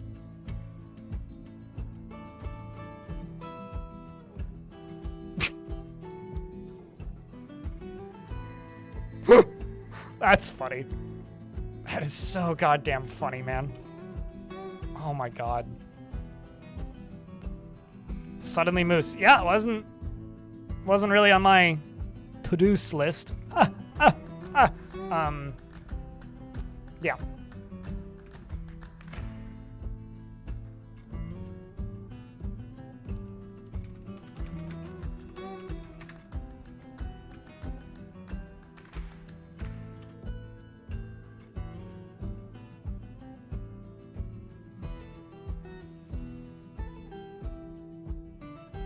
On the deep roads? What's the deep roads?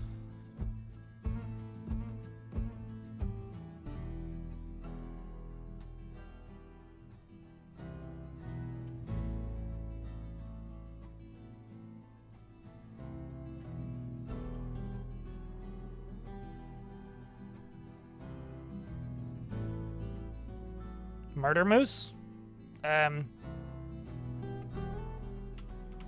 No.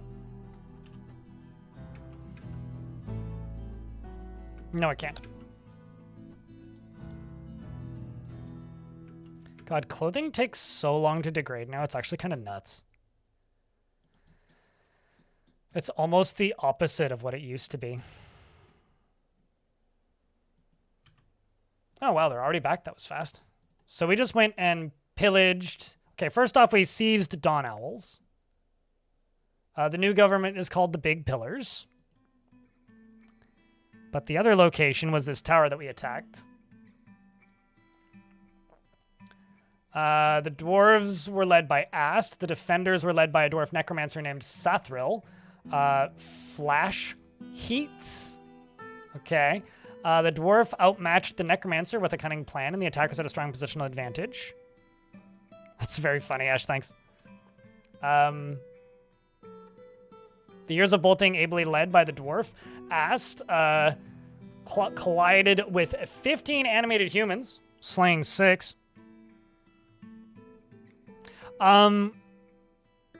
Historically, no.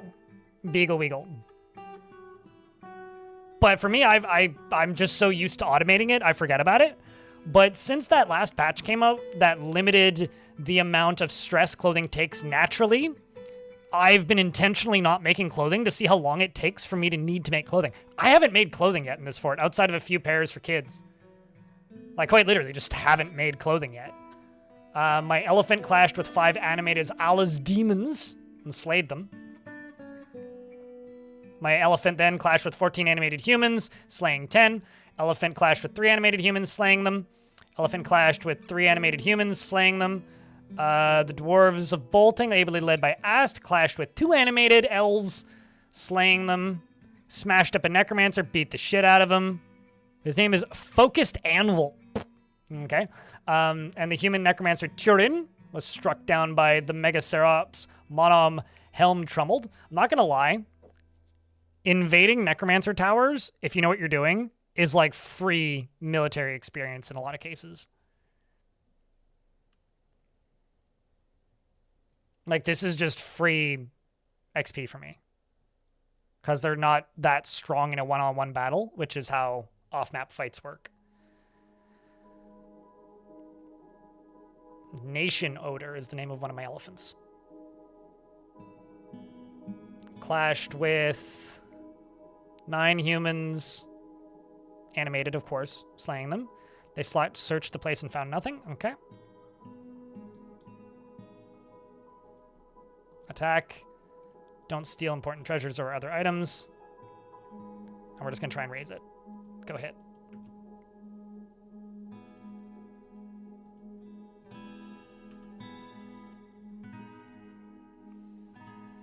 Are there more dinosaurs if the world isn't very old? They're just like any other wild animal. So, like, old world, young world, doesn't matter. They're exactly the same as other animals.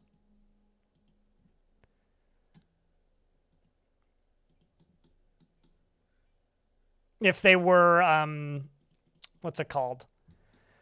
If they were mega beasts, which they are not, then sure, that would matter. But because they are not mega beasts, it doesn't matter.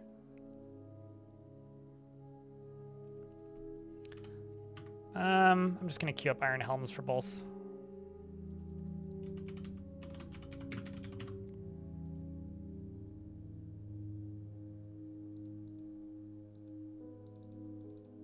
I'll make a few extras of these.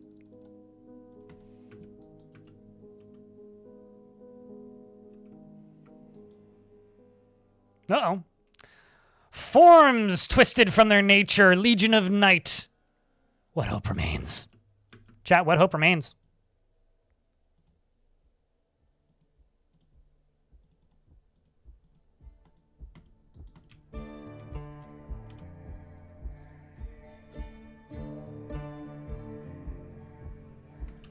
I mean, I am tempting fate. Uh-oh. Are y'all gonna collide with them? Hey, chat, can I get a big vile force of darkness, please, and thank you. Nope, nope, they made it off. Ghostly human axeman, gosh darn it, is wandering the fortress.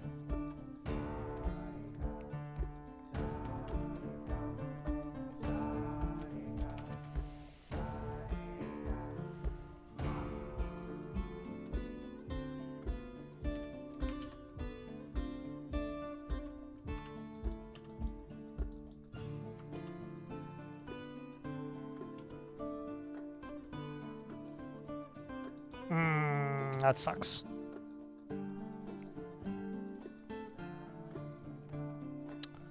That sucks. I screwed up. Didn't get that done in time. Oh well. Not much I can do. Except for hope for the best.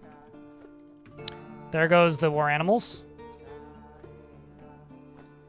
Heading off to go attack the monsters. We've got animated Moosehead. Isn't Moosehead a place? I'm pretty sure it's a city called Moosehead. Are these little warriors of the night? Chap9, thank you very much for the prime, and also Tolis, thanks for the $1. Appreciate you. It's also these things, which are what exactly the fuck is that? Small feathered decapod. It has a knobby trunk and pale pink feathers that are fluffed out. This night creature was first created accidentally by the dwarven necromancer, which is all one word, and I think that's a typo. Zulban Oreganorite. Okay. Of Flamenet after horrible experiments gone wrong on the dwarf id. Sorry, id. Spark Vaults. What a good name, though. Spark Vault sounds like a dwarven spark plug.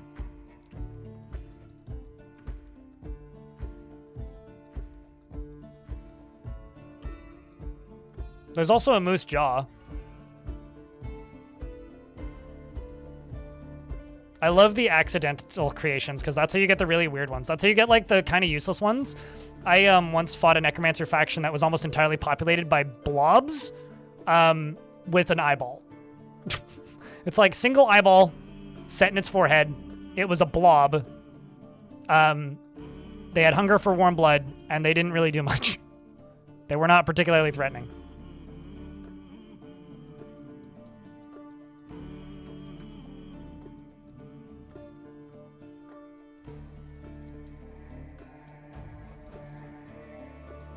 Here they come, chat.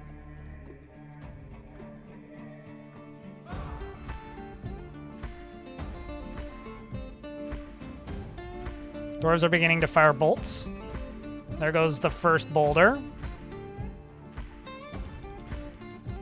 Boosh! Hits it. Oh, double hit. Does it hit the tree? No, it takes out the tree.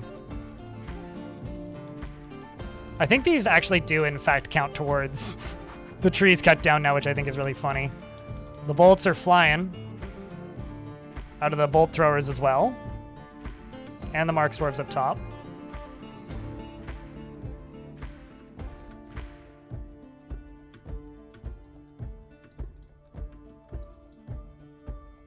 We can't hold the line for long. There's a corpse in there, but that's fine. It's unrelated to the fighting.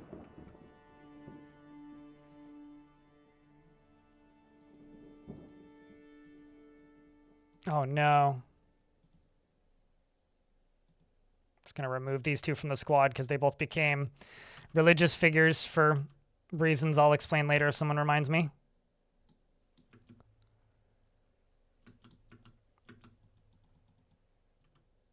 And this war dino is going to go die because it didn't make it off the map in time. And it's time to send in my squads because the creatures are coming through the gates.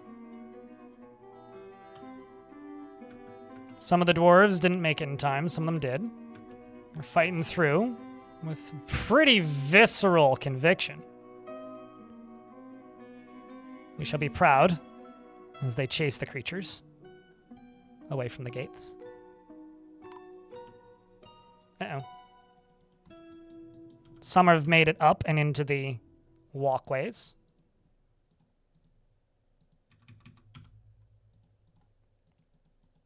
Did, in fact, lose the commander of that squad.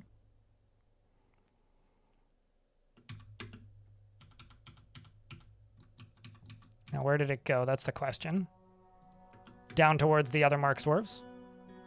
The dwarves have killed it. Honestly, that could have gone worse.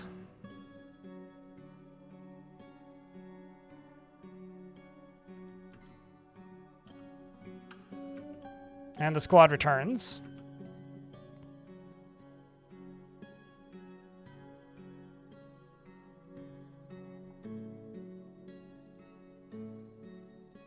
And we're going to stop fighting with things for a little bit while we regroup. Although the siege is still happening. It's just these four. So I'm just going to tell my militia to go stand right here. Because currently they're all out here, most of them injured.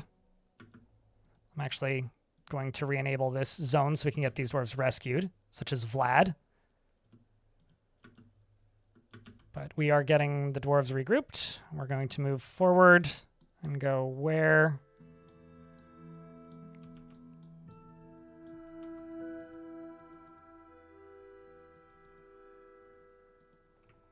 There are the four remainers. Now we just wait. As they very clearly head towards the edge of the map, and we cut them up.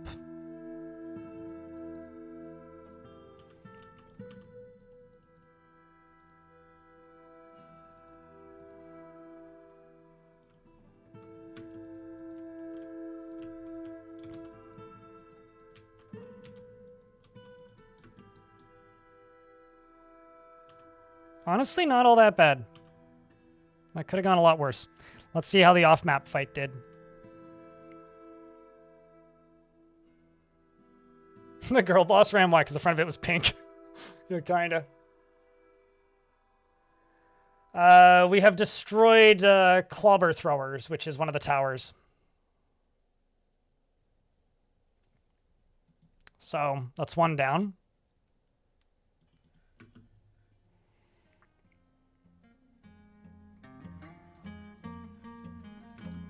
There's a very angry giant owl right there.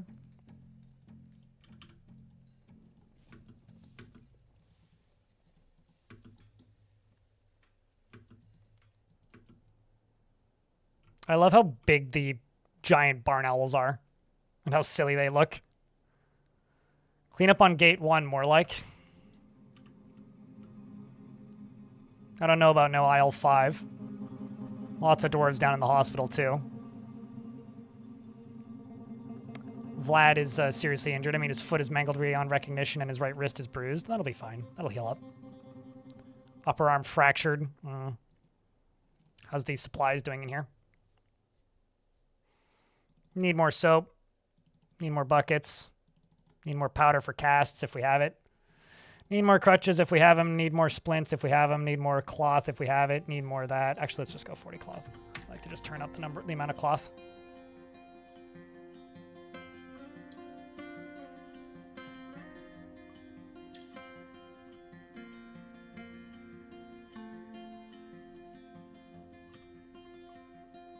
No, that one is silly looking. Pandas in general are pretty silly looking, though.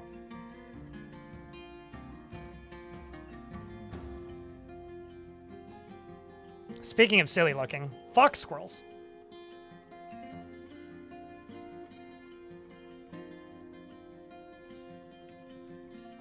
And honestly, very unfortunate, but I have to say, pretty entertaining. Pretty fucking entertaining. What the? Oh, it was just one of these. It's like, what the hell was that? This thing did some work at clobber throwers.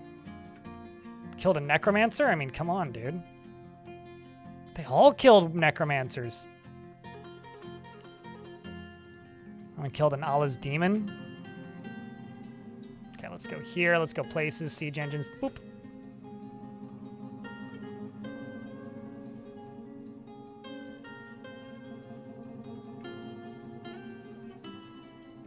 Some migrants have arrived despite the danger. Excellent. Just what I needed. Military dwarf with beard if possible. Okay, I cannot guarantee in the slightest that you will be even remotely good at it. But I will see what I can do.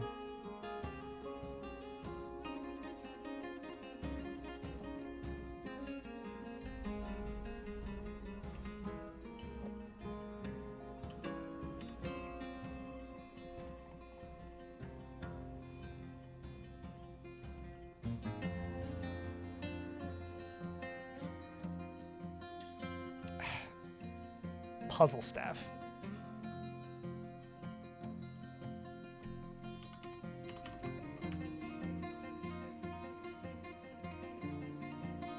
I feel like this is an edge case bug, but essentially what happens is sometimes, due to world gen events, dwarves like Feb can gain religious titles. And if that happens, they have to be added and removed back to the squad in order for the squad to function. Don't know why. I really wish that would get fixed, because that one irritates the hell out of me, and it's irritated me for a while. Okay,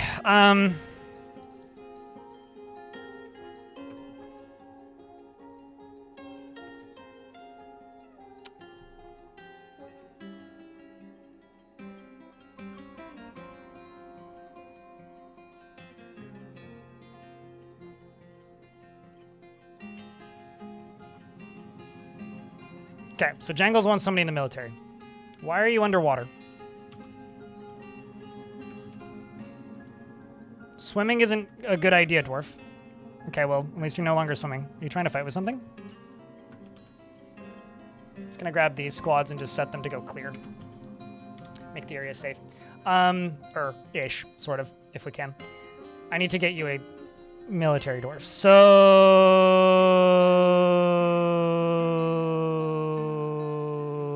how about this?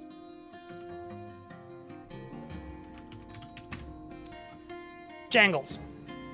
Jangles acts impartially, is rarely moved to mercy, is quite comfortable with others that have a different appearance or culture. He doesn't focus on material goods. He tends to think before acting and tends to be a little wasteful.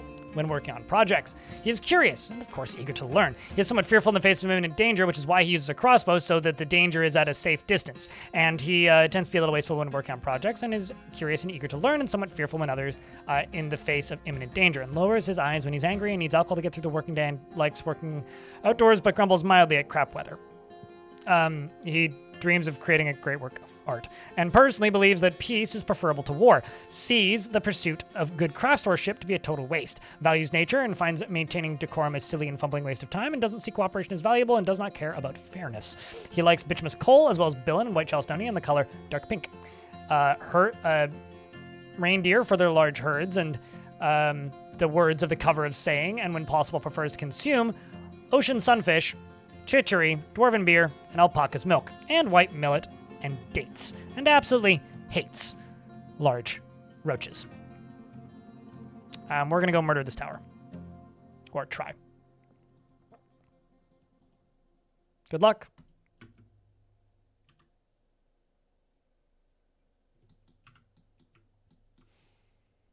You don't think the word safe exists? It's hard to say.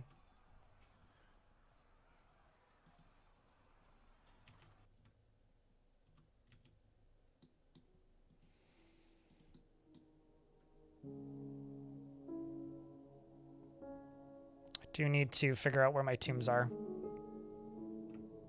I should just hotkey these at some point. Uh-oh. Hold on, the bone carver was found dead. Well, that's not good.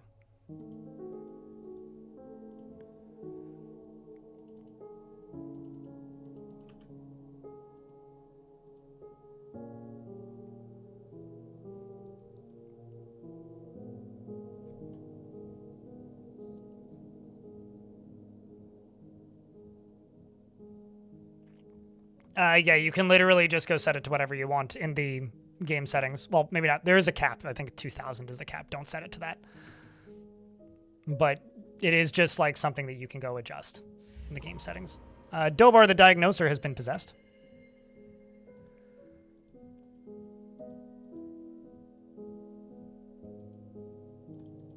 What are you doing? And...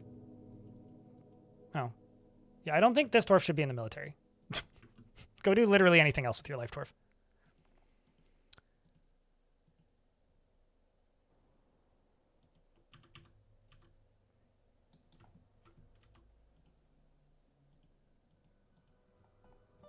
You want to see some good news, chat?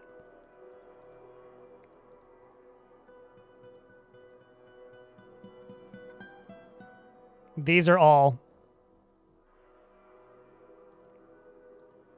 of my about-to-be new war animals. Speaking of animals. I'm also going to butcher a lot of the female ones because the female ones won't leave the map if they're sitting on an egg. So it's just kind of a pain in the ass to manage.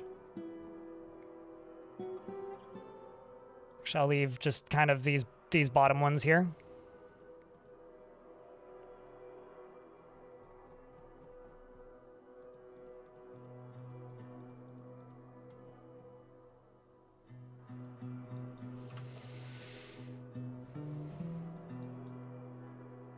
And all of this just needs to be dumped. I'm wondering if they don't have a category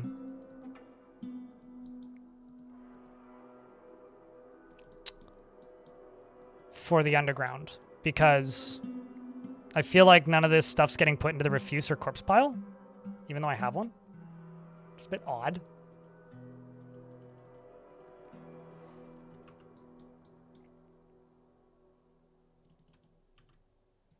So whenever this squad returns,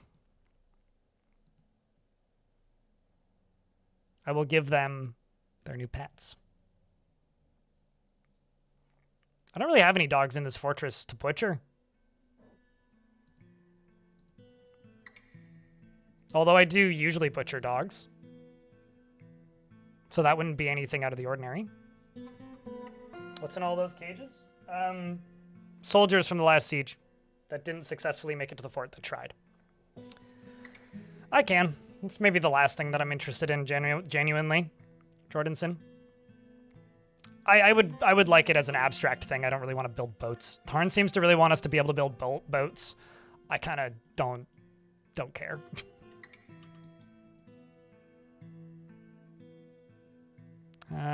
Looks like you just want gems. Bones, yes. Raw green glass.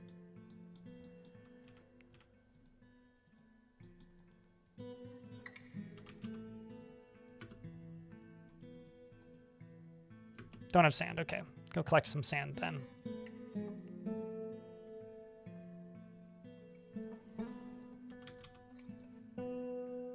Never mind. Don't have empty bags.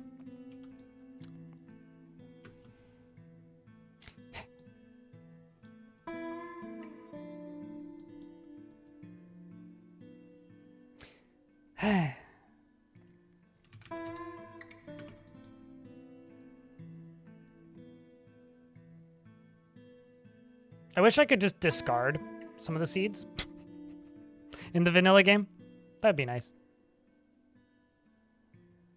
Because unless I'm like pre-planning, actually what I should really do is just go.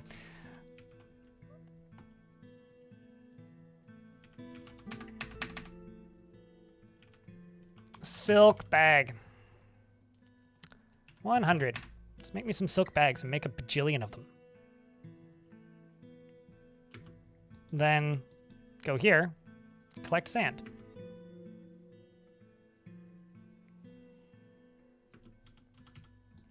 Is there maybe no open sand? Is that the issue? Did I remove my sand zone? Is that the issue? Maybe that is the issue.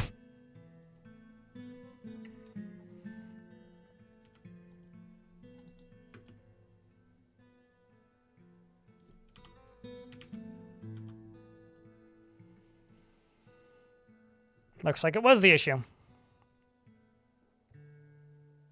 I know I can dump all the seeds. But, like, you know how there's, like, this, what's it called? Workers gather food, gather this, ignore, gather, or, like, refuse, like, save, dump. It would be nice if there was, like, a setting like that, but for here, where it's, like, save this food type, like, dump this food type. But do you put a seed cap of 50? Oh, my God. Do you ever just run out of seeds, though? Actually, we have a bunch of fat again. I should reassign that.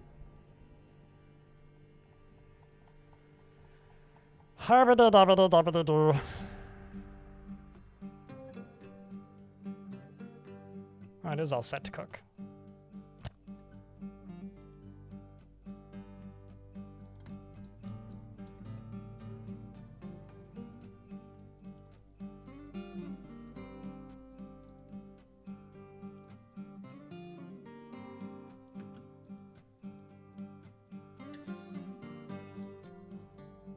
None of these are fertile. Unfortunate.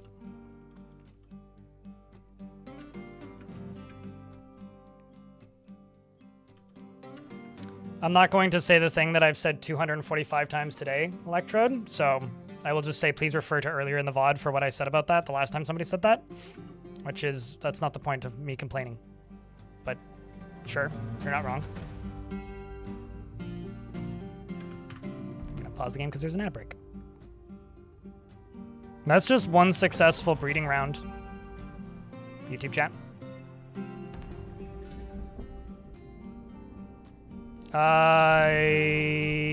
No. No, it's either all or nothing. Eric?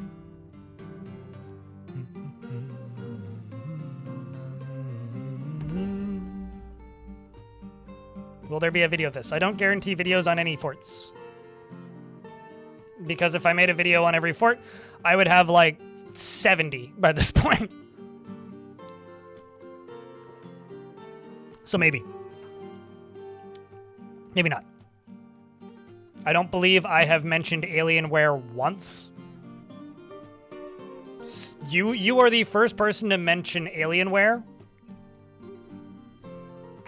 ever. So you believe incorrect. I believe that you should clean your ears. Because I did not mention Alienware at all in this stream. No, you did not see a mounted dino earlier. There is no mounts in fort mode. Well, enemies can have mounts, but dwarves can't.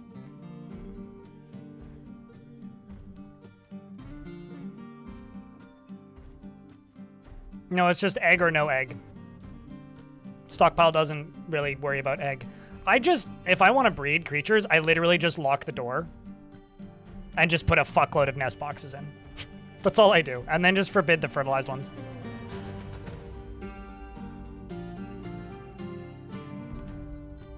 But no, I don't take corporate sponsors, Jordanson. So I'm absolutely not partnering with anything of the sort. I don't need Dell money. Even though the old ads of, dude, you're getting a Dell, are still kind of nostalgic, oddly enough. Nope. The name Alan came up because somebody named a dwarf Alan after Jurassic Park caricature. But that's it.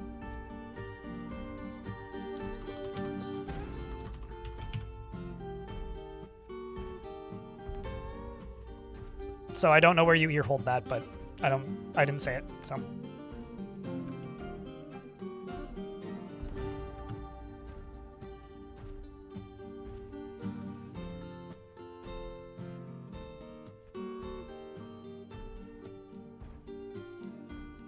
Oh, Weasel has reverted to a wild state. Oh no, whatever shall we do?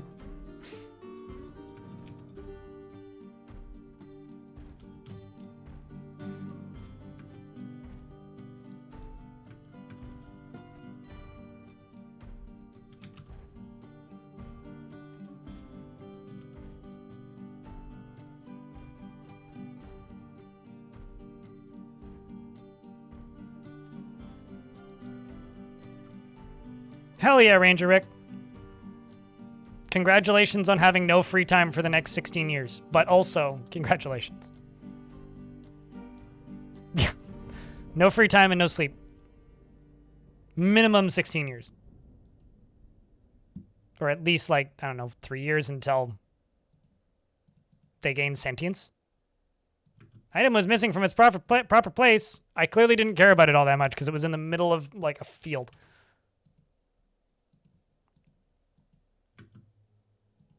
This dwarf is trying to go pillage something off map, but is getting chased by a giant crow. We really aren't sending our finest, are we?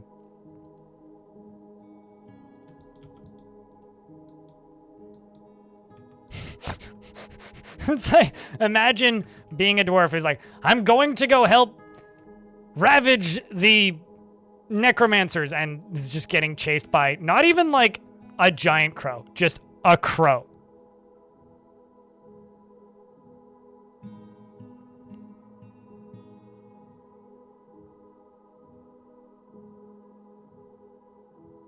Just a normal crow.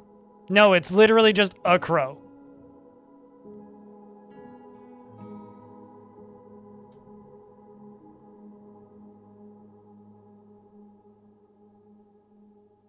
And they worked up a thirst. Okay, now you're going to go pillage. I mean, I've been attacked by a crow. I agree. Crows are kind of scary when they're feeling like being mean. But still, come on. It's time to do all this nonsense again. Okay, maybe not nonsense, but it's time to do all this again.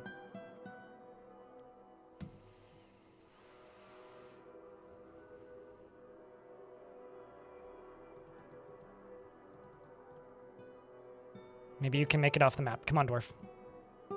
I have some faith in you. There you go.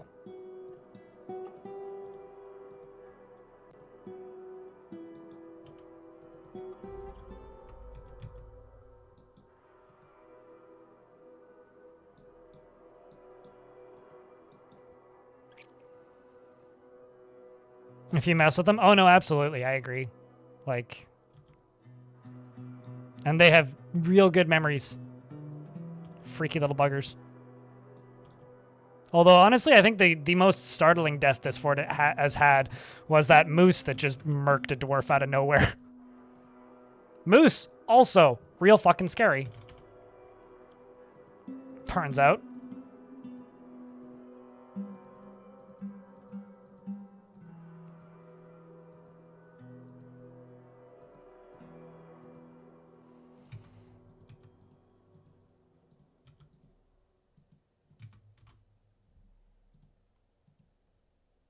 should just make some more bedrooms up here.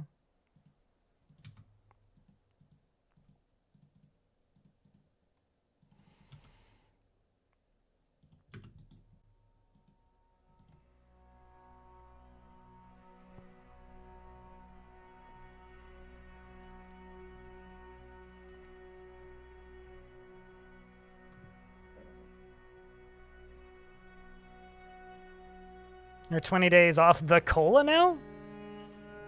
Congrats. I've been told that's a hard addiction to shake. I've never really had it. So I do like my fizzy drinks, but it's literally just, that's just water. It's just water with extra fun. Dobor, the diagnoser, has created Honor Vorthez, a platinum hatch cover, and claims it is an heirloom in the name of the family ancestor, Mistum Iron Cities. Okay, well, Mistum Iron Cities is a great name. And I'm going to put it next to my other artifact hatch, which is a giant flying squirrel bone hatch. Platinum sounds more luxurious. And let's see how the squad did. This is a pillaging attempt. We attacked the unknown civilization. The attackers had a strong positional advantage. We clashed with 9 Fists of Nitho, slaying them. Elephant clashed with 8 Eyes of Night, slaying them. My dwarves clashed with 10 Knight's Mistakes. These are kind of wordy. It's always 10, and they always slay most of them. And the elephants are just slaying them. So the elephant's going on an absolute rampage.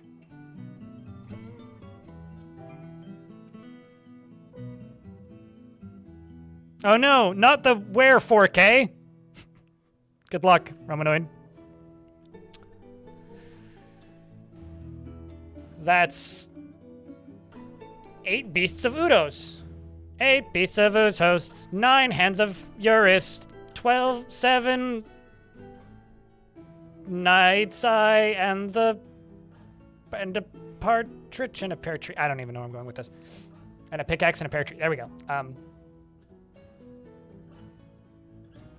We killed the human necromancer, Zuso, which was struck down by a Megacerops named Monam.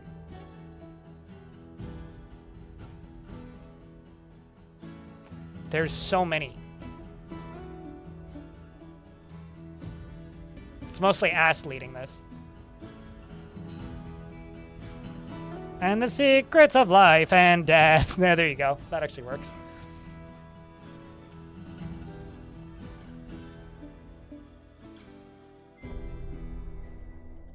Yeah, so it's safe to say that this is Frankenstein's tower. And a dwarf stuck in a tree. Yeah. On the 3rd day of Dwarfmas, Krugsmash gave to me.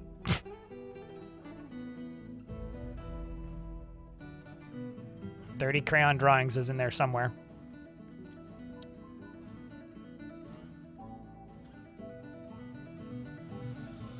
Good lord.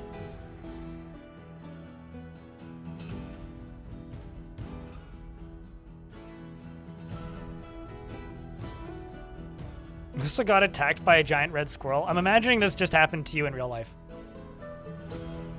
Yep.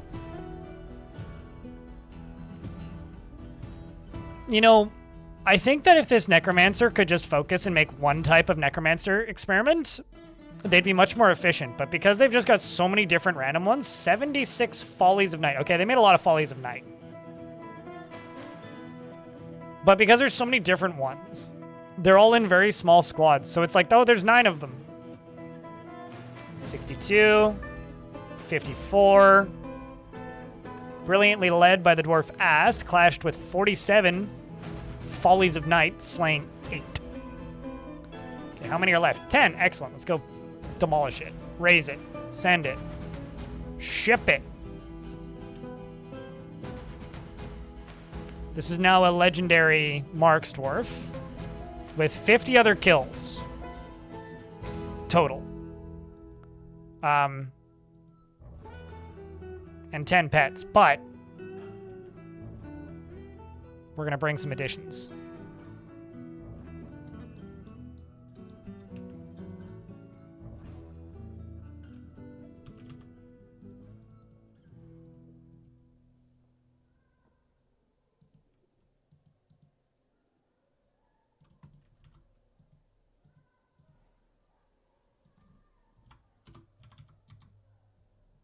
Because most of these Megacerapses here are already assigned. So now they're going to head back out. Let's see just how many animals head out with them. How many kills did you have? Good lord.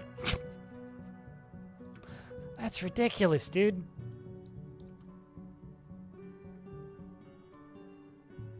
And by all accounts, this is a fort that's, like, having a hard time. That's, like, the fucking wild thing. Like, this is a fort that I haven't been able to get above, you know, 100 population yet. Jesus. Play nice, kids.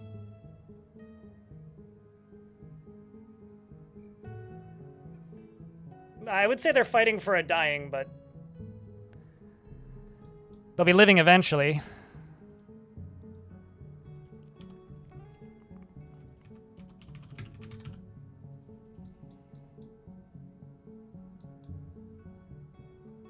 Good lord.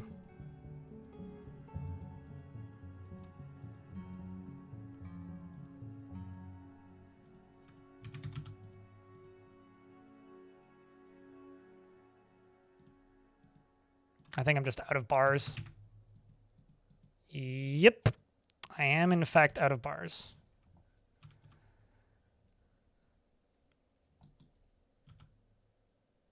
I think I need more I need to mine more magnetite.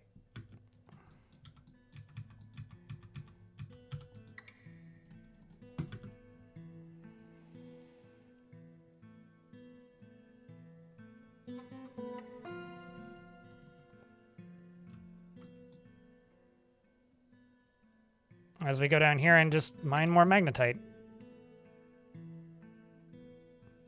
Of course, there's more water in it. But hey, it's what we got. So we rock and roll with it.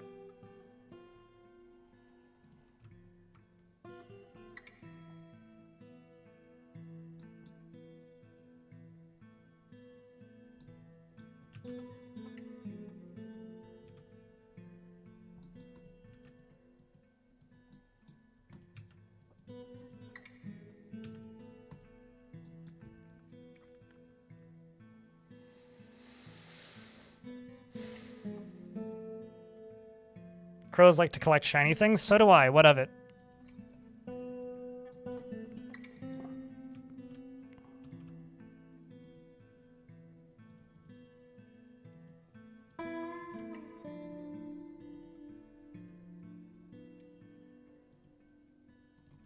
Let's put magnetite right there and expanditite this a bit.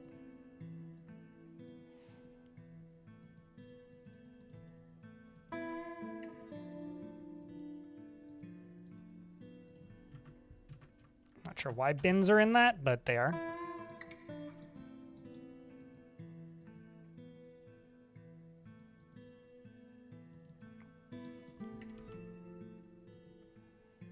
Oh my word. So much random crap. Must be thrown out.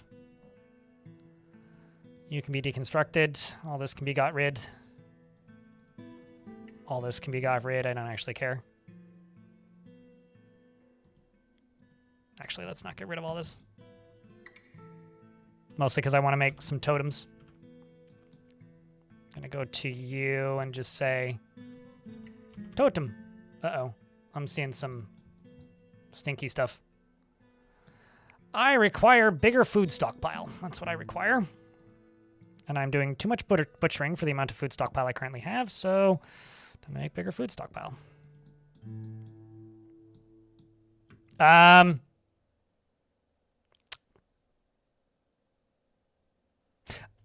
All right, so full disclosure, chat, I have no idea why there's a giant agitated barn owl in my fortress. I thought it was dead.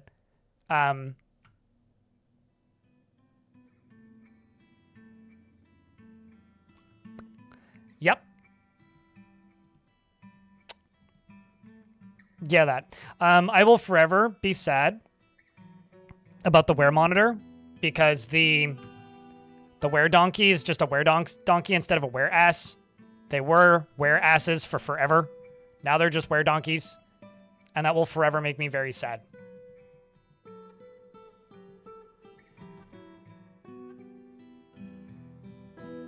because it's such a shame. Because there's something truly hilarious about the Forgotten Beast. Name of Forgotten Beast number 432 has come. A giant skinless ass. It has a pulsating body and it undulates rhythmically. Its great exoskeleton is warty. Beware its poison gas. That will never not be funny.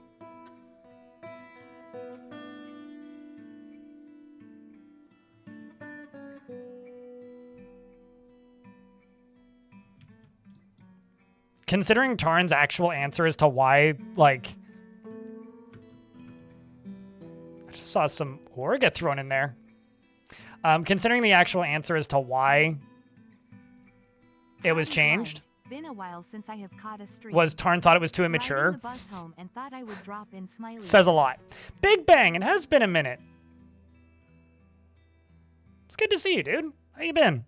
Thanks for the 32 months, and thanks for keeping the sub alive. Or bringing it back, I'm not sure. Either or. Chat, can I get a big round of beers?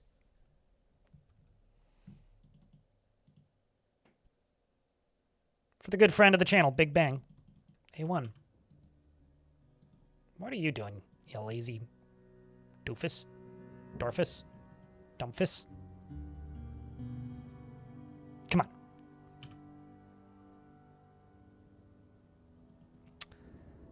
I think that this dwarf is winning an award for the dwarf what refuses to move the most. Like, I'm sitting here thinking, like, is the game paused? No, you're just that slow. You're fired. More news at 11. Go do anything else with your life.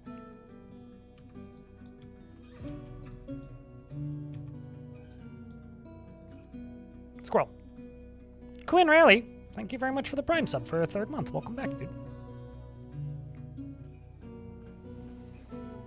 You know, considering this is a fort that I am objectively doing a horrible job managing, this has been real entertaining.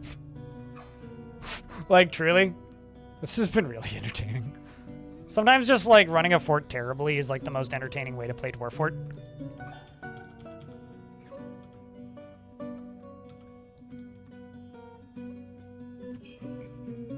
Like, these are all the dwarves that don't have bedrooms, and for, like, no real good reason. I should just go make some bedrooms. I'm just gonna go make some bedrooms.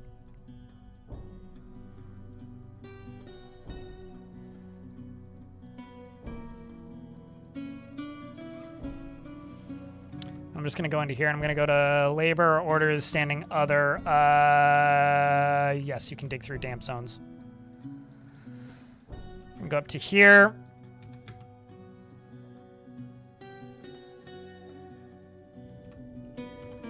Conglomerate. Conglomerate. Conglomerate.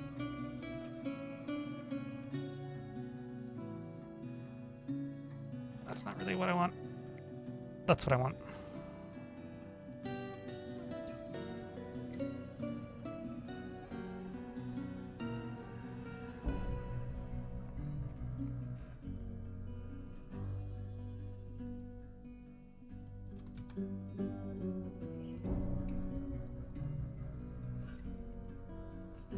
There we go. We'll just have one slightly bigger one. That's fine. Actually, it's just easier to do it this way.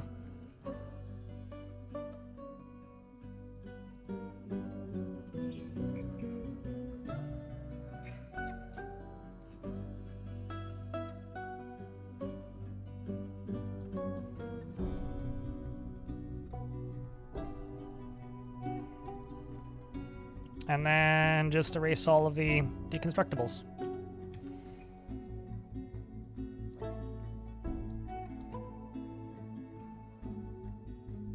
Very entertaining video. Those ones are really hard to stream. Like, out of all of the videos that I do, those are maybe the least interesting ones to watch the sausage being made.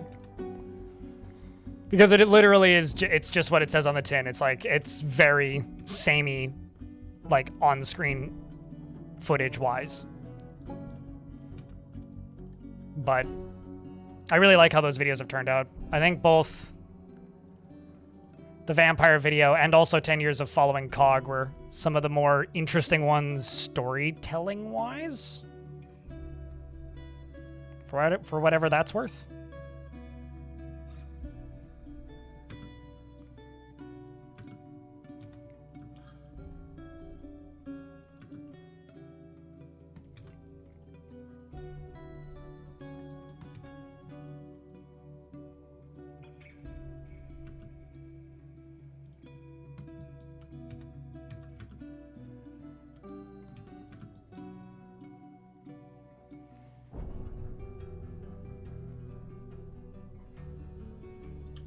Okay. This'll do it. What's 20 mil size, Lexus?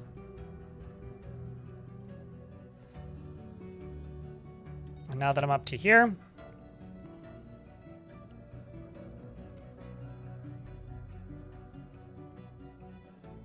I can just do all that and then go into here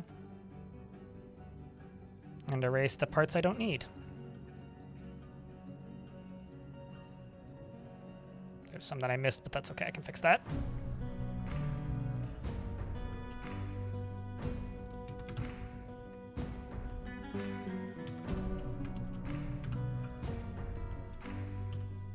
Squads have returned.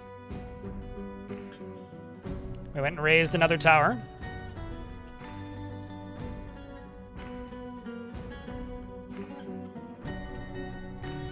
I do not think there should be an easy way to accomplish that. Simply because it is not, like, if you didn't get this impression from watching if you watched either of the vampire videos I did, it is not fun to manage vampires. So if you're stupid enough to try to manage vampires, it should be a goddamn challenge, damn it. Like, I think one of the things I like about Dwarf Fortress is the developers give us a pile of systems and are like, fuck with them, figure it out. That's what's fun about Dwarf Fortress. Like, this is why I kind of roll my eyes when I upload videos about, like, the mermaid farms or sea serpent farming or, like, the angry kids that were made into super soldiers by all Dwarf Fortress players. The fucked up things you can do in Dwarf Fortress require effort, understanding of the mechanics, and, like, flawless execution. That's what makes it interesting. If all you're really doing is... Wow, they actually have plague thralls? Okay, so this has evil weather. Plague thralls are like weather zombies. Like, if everything in Dwarf Fortress was just to make vampires, you make the vampire puddle. And then you tell dwarves to go sit in the vampire puddle. And then they have a vampire puddle party. And then when you have a vampire, you throw the vampire into the puddle with the puddle party. And then you have a bunch of vampires. Like, that's not fun. Like, that's not interesting. Which is why I roll my eyes when people watch my videos on those weird mechanics that people figured out decades ago and go, man, this is nowhere near as fucked up as RimWorld. Because, believe it or not, in Dwarf Fortress, it is categorically, like, against the game's logic to do certain things, but with enough fuckery, you can make it work. And that's why Dwarf Fortress is interesting. So if it's just like, oh, you just make it easy to make a vampire fortress, that's boring. Like, then there's no reason to do it. Because it's no longer interesting, right? Please don't make this into a big discussion, because it makes me want to throw up. But genuinely, there are ways to get dwarves to eat other dwarves. It's considered, like, appalling and against all dwarven nature. But if they're made into a zombie a whole bunch of times, and they become friendly or hostile, and they get resurrected dozens and dozens and dozens of times, the game forgets that that was originally a dwarf. And you can butcher them. It's stuff like that. It's like, if things like make a dwarf into a vampire to manage in a fortress is just trivial, one, this game would suck, because like 30% of the people who play the game would just go make a vampire fort and then hate it because they suck to manage. And then would just be like, well, this sucks, and then they delete the game. But if you've played the game long enough to figure out how to execute that, congratulations, you're super cool. And that's what's neat about this game. I'm not saying you're arguing in favor of it. I'm just simply giving you the response to you picking my brain. You picked my brain. I give you response. Is my resting bitch voice kicking in again or something?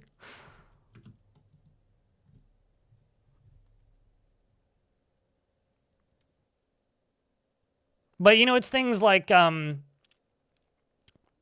know, forgotten beast dust that causes a fever being a problem.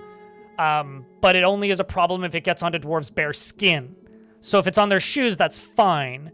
But if you track it around in your fort, then it could get onto dwarves' skin pretty easily. So a way to avoid that would be to put a mist generator at the front door. So it washes off all their clothes, in case the dwarf is dirty and doesn't take showers and clean their clothes. Like, that's a novel solution to a real problem that you could encounter. And I think that having novel solutions for real problems is what makes the game interesting. If it's just part of the game, then it's just part of the game. It's no longer a novel solution for a neat problem.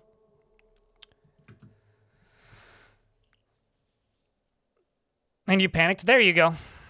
How's the Dino Zoo coming? It's not really a zoo. These are all just the ladies that are supposed to make babies, which they haven't been doing enough.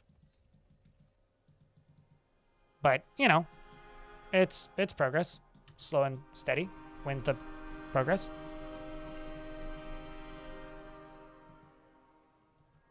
Yeah, I'm not saying that you're saying that you're in favor of it, but if you pick my brain, you'll get an answer. And sometimes it's a thing that I've thought about a whole bunch. And I'm very passionate about it. Also, I should, because there's a bunch of cherries on the ground up here, I should make this into a gather fruit zone. See, now they're just picking up the cherries out here. Look at this.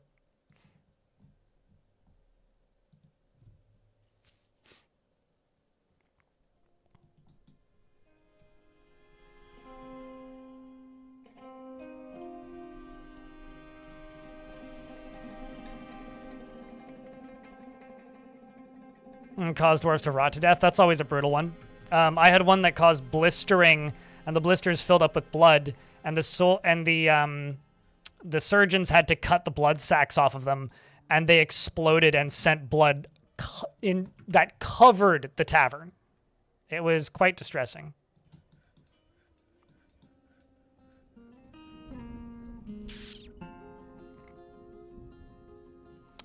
What do you think? What's your combat skills? Novice ambusher? We could do better.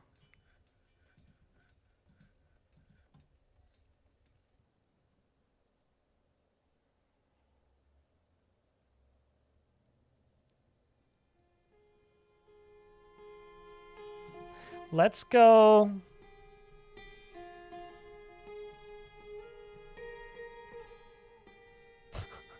The Forest Retreat of Morning Walk. That sounds like such a lovely place. But it's not that kind of morning. Most likely. Yes, lots of things. You missed it all. You should start at the beginning. Thanks for the $2. No drink playthrough when? When you go watch the Von Galactic video again. Was it Von Galactic that did it? No, it was Just Don't Die that did it.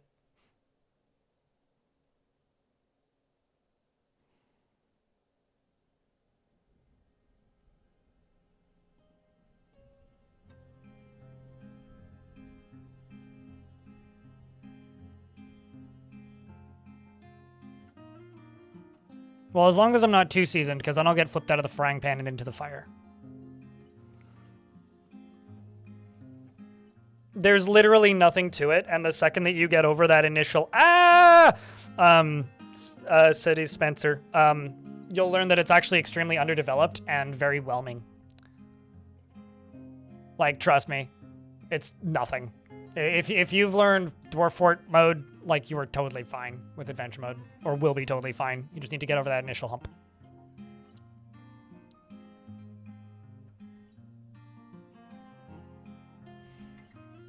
You know what? Let's go beat the shit out of some cave fishmen. That's what we're gonna do.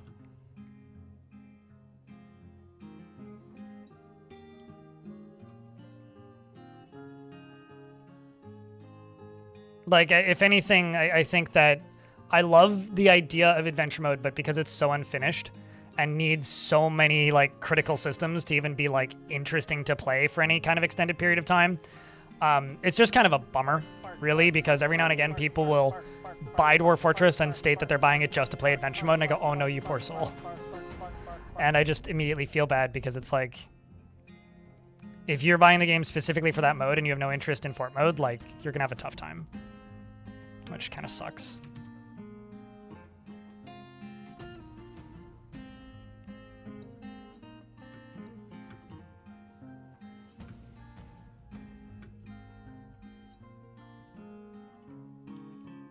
Fortress looks great. It's barely holding together. We've had some very near misses.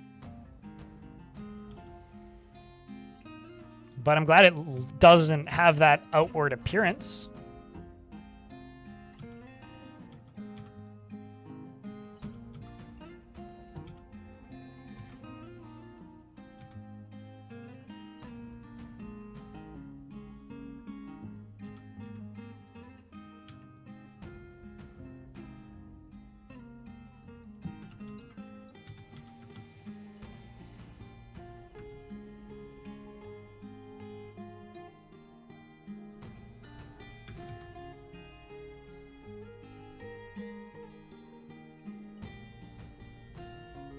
That could be the roommate's room.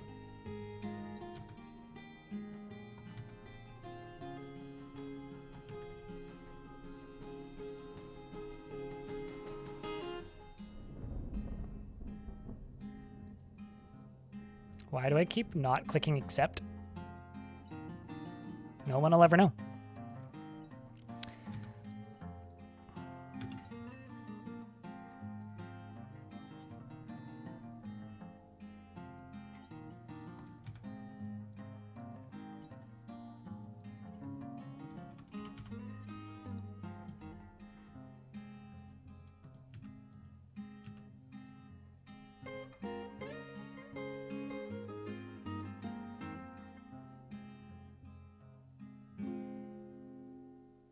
I don't know. I kind of like looking at the wagon.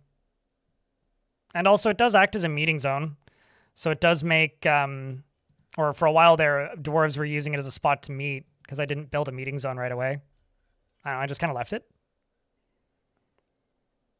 What's up with this shrine? Which shrine? I mean, these are both shrines, but it's right here. It's just got high ceilings.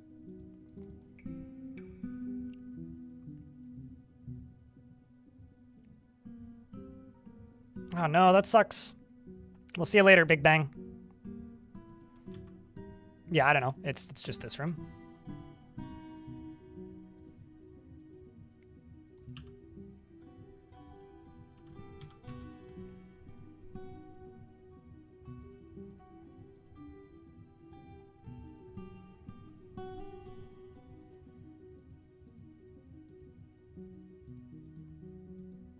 Not the best bedrooms. They're a little bit exposed, but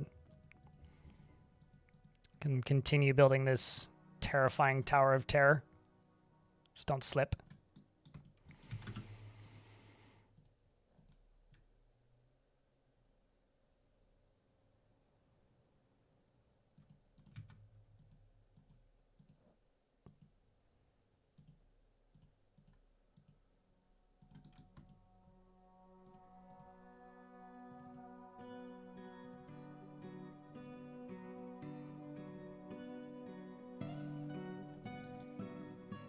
This will be a mess, but I'll do what I can.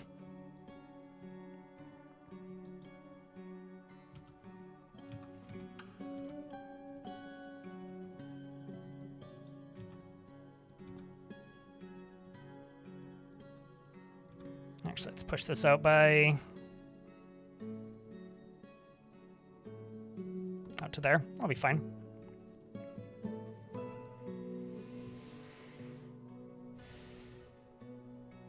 Dwarf till death? Oh yeah, absolutely.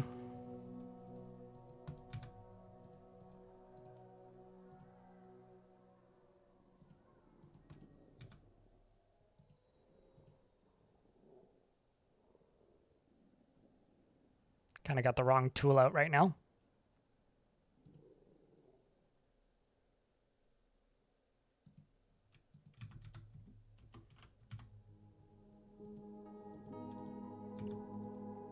go walls back here.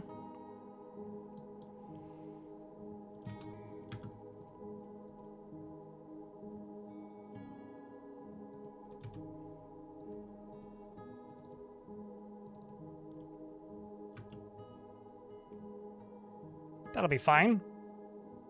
So this is going to be a row of bedrooms once it's done. But in order to get this row of bedrooms done, I'm going to need a few things first. Maybe more than a few. A lot of things. Namely, walls.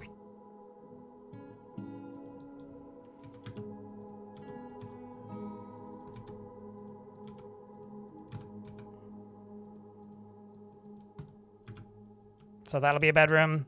These will all be bedrooms. These are all now bedrooms. While your army is away on a mission. This is why you gotta leave backups, dude. I'm only sending a third of my army out at once. Although if you count the dinosaurs as part of that, then I guess it's much bigger. But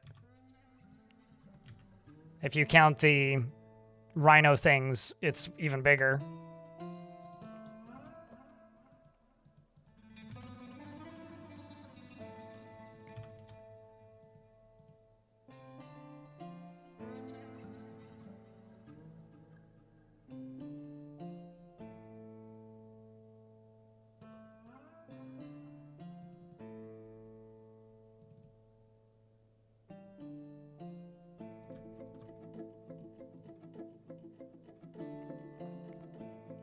This can be conglomerate.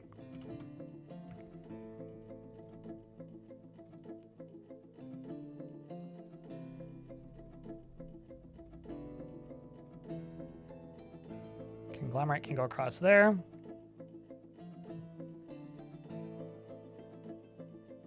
No. There's a maximum number of animals you can have in a map. I think the default is 100.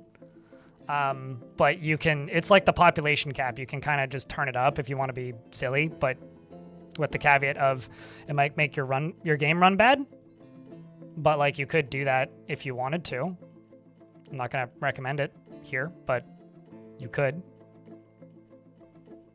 Technically, no one is stopping you.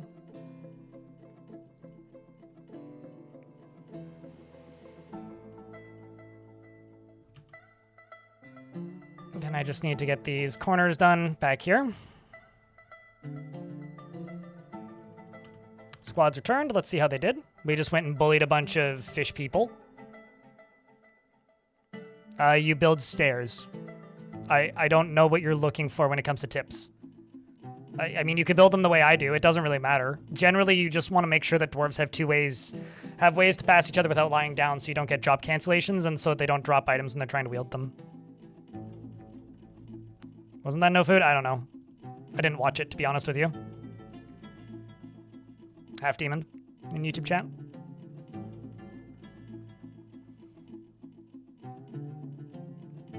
Besides, it's impossible to do a no-drink playthrough because dwarves will at the very least need water, unless everybody's just undead. Oh, there was dwarves here who were technically neutral to my faction. Same with this goblin. That's kind of funny. Traitors. But yeah, it would be impossible to do a no drink. So if you're saying do a no alcohol run, probably not. Because that just removes a lot of the management from the game. That would basically just like require you starting with necromancers. That's basically it. It would just require you immediately going out, getting the secrets of life and death, making a book, and then having no drinks. So that would just be a necromancer for it. That's the only way that you can do that. If you're like, no drinks, no water. Okay, well. I seized livestock and looted a bunch of stuff. What did we seize? One rooster. You come to seize the wooster. I guess. Poor rooster. Screwed that up. Oh well.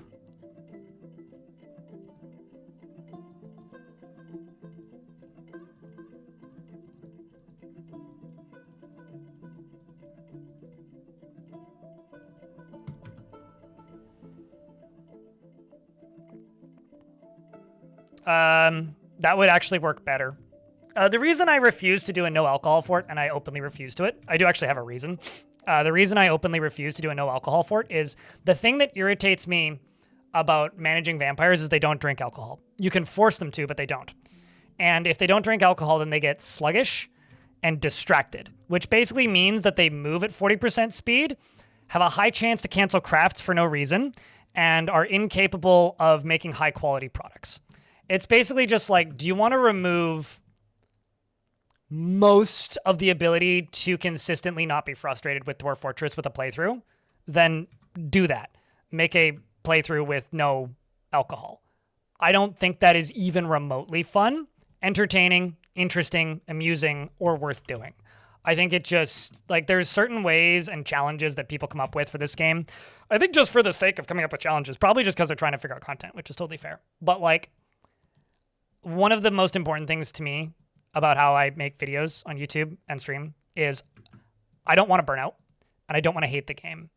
And I've seen YouTubers and people show up, start making videos about Dwarf Fortress, do a bunch of ridiculous challenges, and then stop making videos about Dwarf Fortress very quickly. And I'm still here, and I'm still making videos because I'm not doing things that I know that I will hate. And I just kind of refuse to do things that I know that I will hate because I know that they won't be fun. And so at the very least, I want to get like a base level of enjoyment. Like I'll do some ridiculous maps, but like the base level requirements for me to enjoy the game need to be sated. And one of those things is I need the dwarves to not be, speaking of alcohol, we're actually running really low. And one of the base requirements for that is I need the dwarves to not be sluggish all the time. Because if they are, then that's just not fun to play.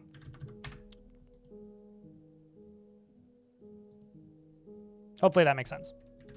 So that's why I refuse to do things like no alcohol. It's like, I mean, if you want to watch that, you can. It would just be a Necromancer Fortress. And I would just have to send them all off the map constantly to not go nuts. I mean, I did a fortress where I made no food. It was called Violent Hunger. I didn't end up making a video out of it out of mostly just creative block and depression, if I'm gonna be real with you. But like I did Violent Hunger where I like refused, where I did not get any food outside of importing food, and like built a massive war fort and just immediately was sieging everything. Because the only way to keep that fort consistently manageable was sending everybody off map. And like that was fun. I could do something like that again, but I'm not gonna do a no alcohol fort.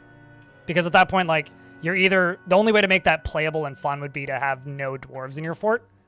And they'd all have to be necromancers.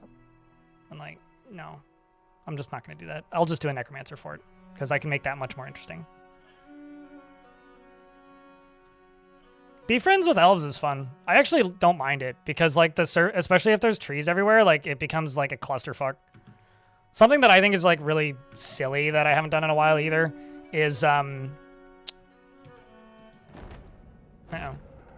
giant? Really? The giant Zuspo has come, a gigantic creature resembling a human, almost unparalleled in size. No fun items. Just gonna go tell them to kill it. Let's see who gets there first. How many kills do you have? None. You do have a mom and dad. Only 21 years old. What a young giant. When I get that far. Probably not this fort. Never ever. Unless this fort somehow, like, gets past this hump of becoming sustainable, which it's currently not.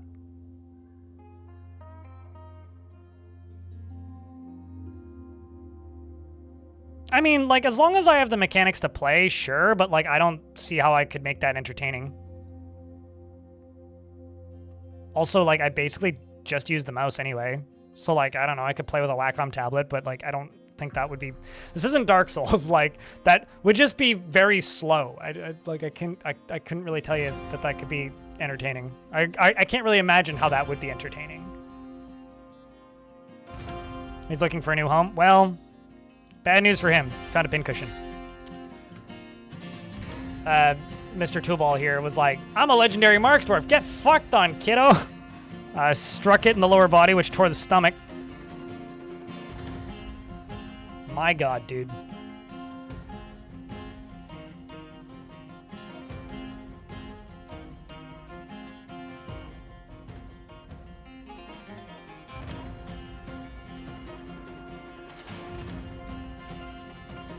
Population there. Tomb of Sky Aqua. Tomb of Rain?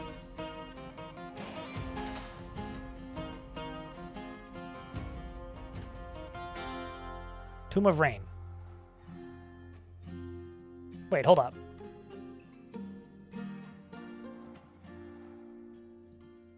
Your daughter and your mom and your dad are both in the military. Mom and dad are in the melee squad, and you're in the range squad that you run. That's kind of dope, actually. Military family. And they want a Rangers Guild. Well, that's kind of to be expected. What should I go attack?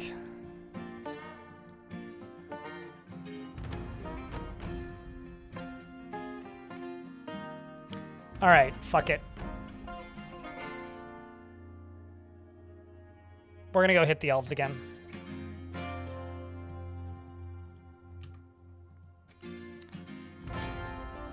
My main squad is a novice ambusher and a skilled tactician. Plus all of the animals. I never have. I feel like my legendary dwarves could probably take it out, though.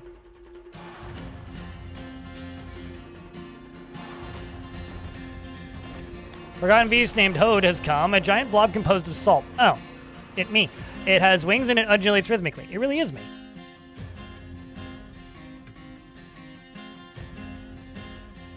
It's a salt blob.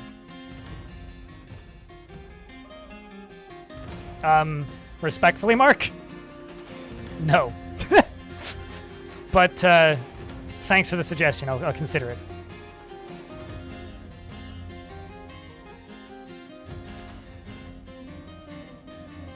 There is 0 plans to implement mounts in Fortress mode. Tarn has said that pretty bluntly on more than one occasion. Calibro.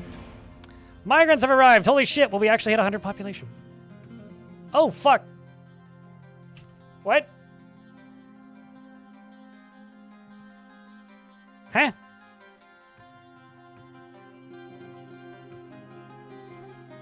That one was one of my militia dwarves.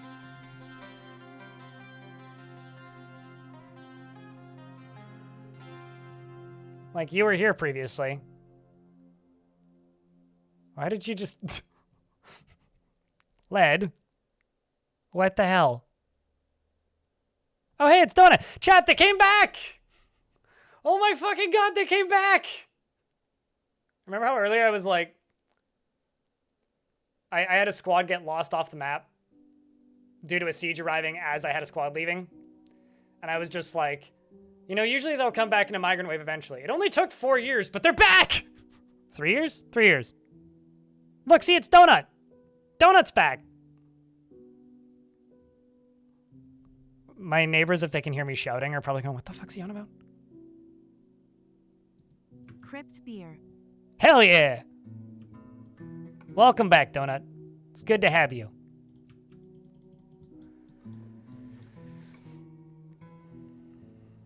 For treachery for abandoning the mission? No. It was a very long-term spy mission that it was very successful. We now know the exact whereabouts of all of the traps in the Elven Forest Retreat. And a Vile Force has arrived and they are seeking a parley. Hold on, I just gotta wait for my squads to get back first. Do you think, chat?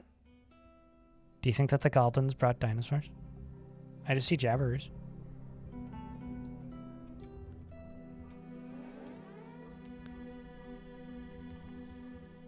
They're led by the goblin Kata Polish Braved. He's here to brave the Polish sausage. Polished Brave. And he's a competent commander. Beware, they're mounted goblin pikemen. Mounted on jabberers.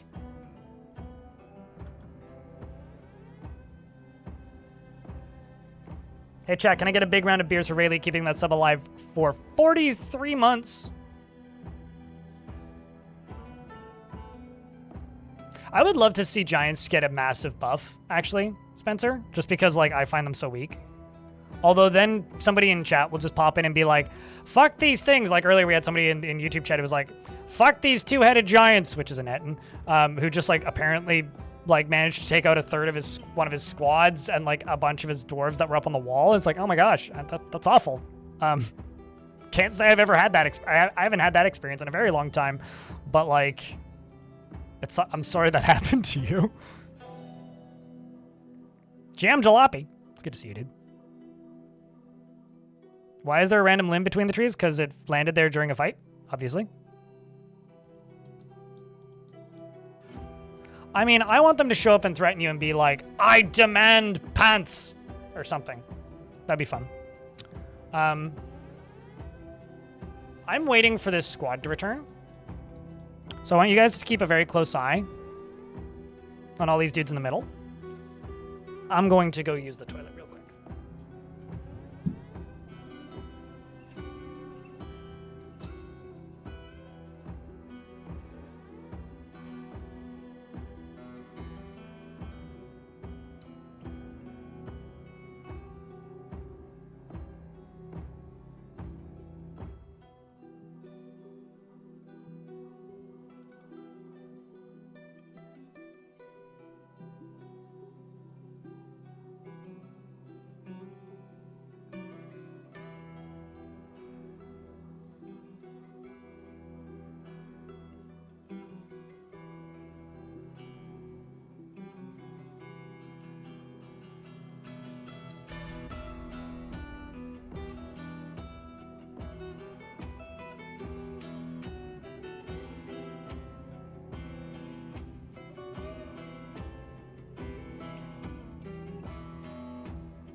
Super unrelated to anything, chat. But, I think I need more pots or something. Super unrelated to anything, but I thought that my Birds of Paradise was dead, and it's putting out a leaf. Just noticed. Half Demon Ant-Man in YouTube chat. Thanks for the 20 bucks. Appreciate you. Chat, can I get a round of beers to the $20 super chat in the uptubs? When you first broke through the cavern layer on the second run, blind cave ogres decided to waltz their way right up the stairs, and they chilled out for a while in the temple before a child decided to fight one and paralyze it. Holy shit! That's pretty badass. On behalf of the kiddo. Also, I need more coal. So, I'm just gonna say this. I'm just gonna run out here and hack down some trees because it's gonna irritate the wilds. But then those wilds are just gonna go attack these guys, hopefully.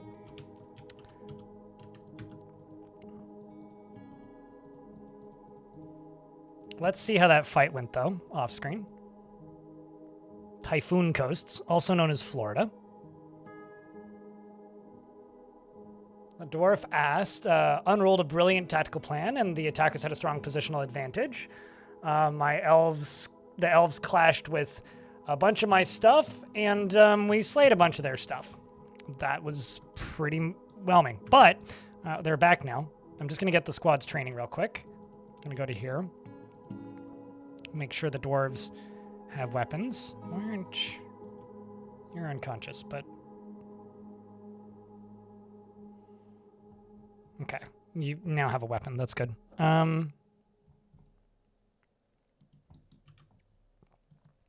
Bolts must be acquired. You're felling trees.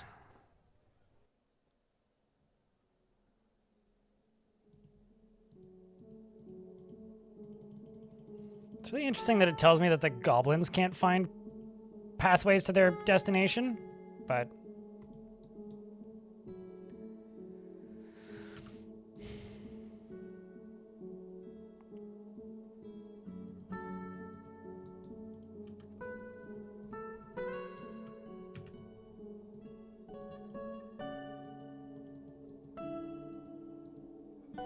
Let's see how this dwarf is doing.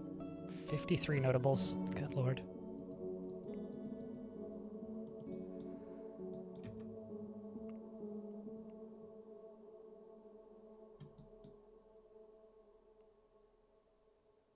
Okay, we're just going to keep hacking down the trees for a minute.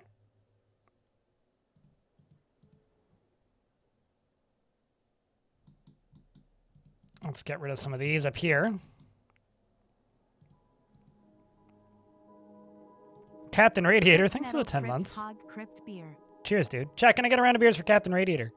Everybody's favorite radiator-based superhero. Actually, I don't know about everybody. That's a lie, but... There's a goose in this tree. I'm gonna chop it down. Let him out. Okay, an ad is going to run. I'm gonna let this discussion period for the parlay go on a little bit longer. And then we're gonna begin the fighting. Once the ads are done. Oh, I thought I made a slab for you. I guess not.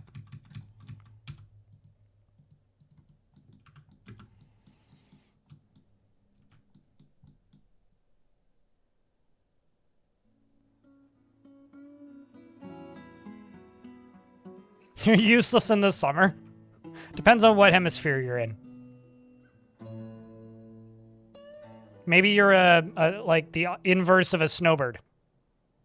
A frost hawk. I don't know. They're fighting with agitated barn owls. Or barn owl people. So this goblin siege is getting assaulted by agitated animals. Which I'm sure is good for us.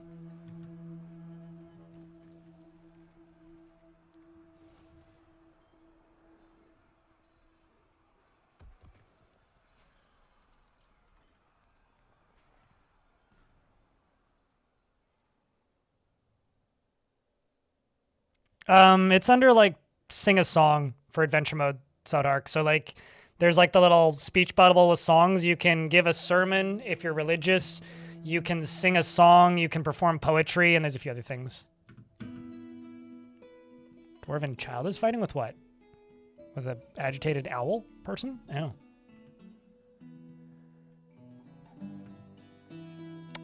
That seems bad.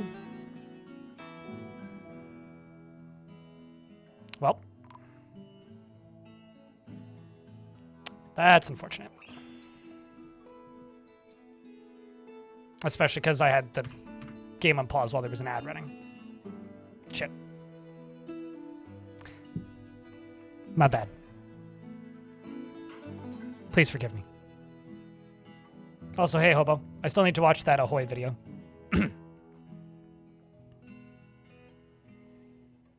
Made you somewhat regret the beard? Oh boy. Have you, contemplated making ice water and dunking the beard in the ice water? I baked bread during the heat wave, so I have no right to complain.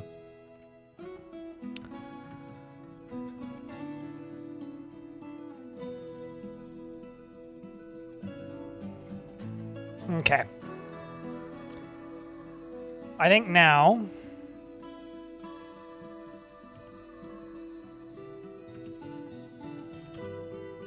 it's time to put all of my war creatures up here. Because for some reason they keep cycling to over here. And I don't know why. I kind of would like them to stop doing that.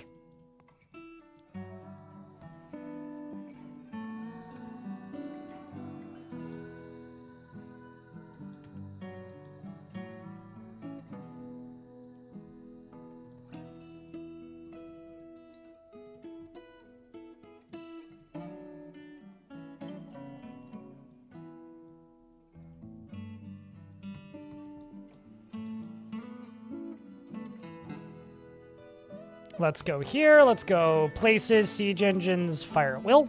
Sorry, will.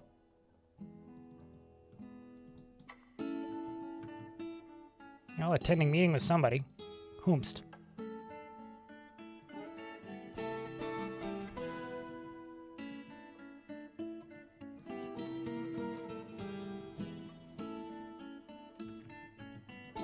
We go get the stray rooster.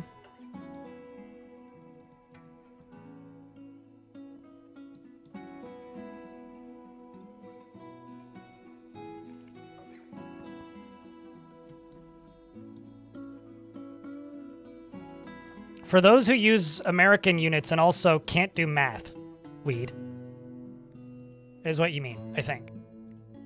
Also, that's Kelvin, not even Fahrenheit.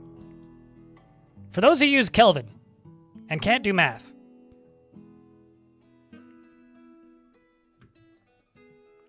this dwarf cannot simply go into the enclosed area of the fortress. They're much more distraught because they must do battle with this agitated giant chipmunk.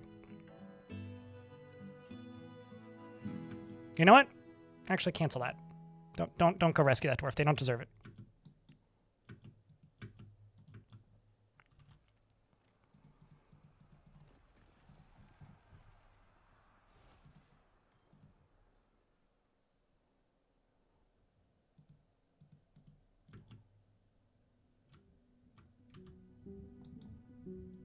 Everybody do underground. All right, chat. You guys ready for war? Let's go to war. Anybody who's still outside, well, sucks to be them. You are a strange unit. That is correct, Weed. Oi! I refuse to trust whatever the fuck this is. Please die. Thank you. Do you have anything interesting in your inventory? A human crown bone. Bone crown. Yeah, no, can't trust that. Too sus.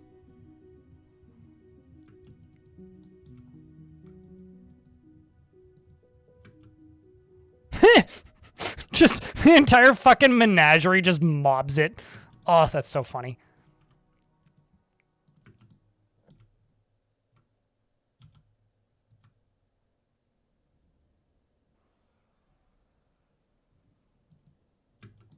Anyway, just like that, the battle's begun.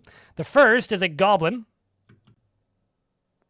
who comes up, and the very brave dwarf, Feb, the sacred devil, is charging forwards and goes into a martial trance, who needs to conduct a meeting, and is late for a very important date. No time to say hello, goodbye. You're late. Now can you get back into the fortress? You might be faint, but you are not yet dead. Just moderate blood loss, and your lower body is cut open. Which squad are you in, actually? Dwarfy. You are, in fact, in the squad of the Cobalt Bucks. Get out of it. You're fired. Go do literally anything else with your life. Also, Feb, I'm going to give you an office down here, because clearly you need one. So go to your office that's actually in the burrow, and, or run away. Okay, bye. See you.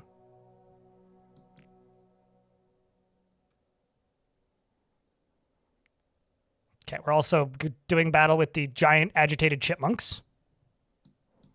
The Zoo Militia? Oh yeah, you just wait. Oh hey, you came back.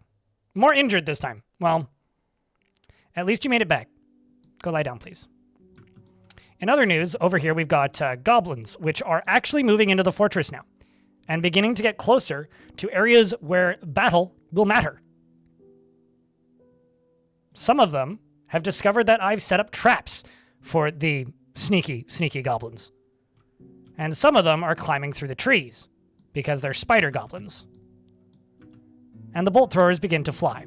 And I take my Marks dwarves and tell them to, actually I tell one of the groups of Marks dwarves to go stand up on the walls. And more bolts begin to fly.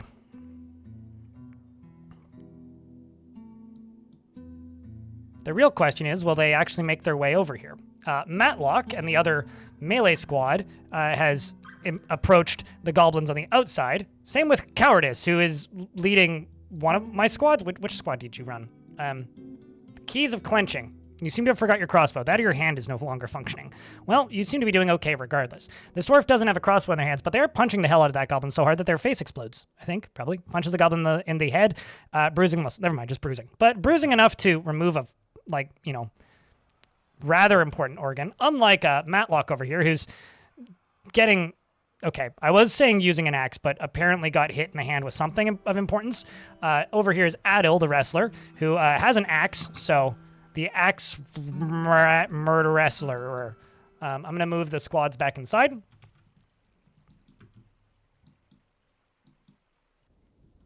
And go was left of the goblins. Okay, so the goblins appear to be running away like a bunch of cowards, which is what I would expect. So I'm going to go over here and I'm just going to be like do do do do do do do do do do do do do do do do. Exactly. Excellent. Now we are going to boop, and kaploop, and kaploop. We're just going to tell them to kill the remainder of them, and they're not moving particularly quickly, so I just want to see the bunny? Not what I was expecting. Okay, well, the bunny's dead now, so that's fine. I just want to see this. The wall of the animal militia coming out. That's what I want to see. They didn't do what I thought they would.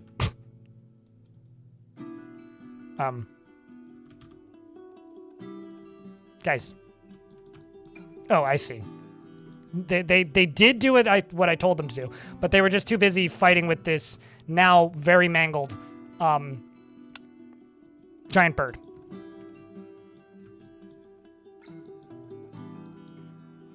Dwarves, on the other hand, are very efficiently cleaving their way through the goblins. There's one goblin here who's trying to stand in a puddle, not doing a very good job of moving the battering ram, and is taking many hits.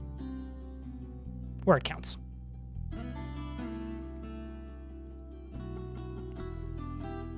Honestly, as is to be expected. And because the fight is now over, the dwarves now feel triumph. Mostly triumph. After completing the successful siege. And I'm going to move the dwarves up to the upper burrows so that they are allowed back up here so that they can take the dwarves who got injured down into the tomb, as they should. And I'm going to turn off the currently no longer necessary weapons of mass destruction, as opposed to the weapons of bad instructions. I do have a dwarf that's been missing for a week. Thankfully, they are not far away. Most likely. Honestly, I think I'm considerably more concerned about weapons with bad instructions than weapons of mass destruction. That wasn't quite a spoonerism, but it's pretty close.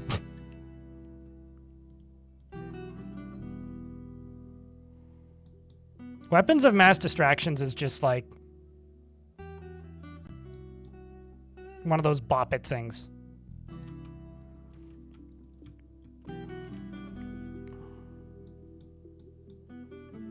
It's just a TV. No, it's TikTok. A TikTok is a weapon of mass distraction. Okay, well, it's time to send the squads off map again. Let's go do some more fighting. Now that we've got goblins that we're at war with. Attack. Raise. Send it. Let's also attack, raise, send it. Now we've got two separate sieges. So we got 2 separate squads, both heading out for 2 separate tasks.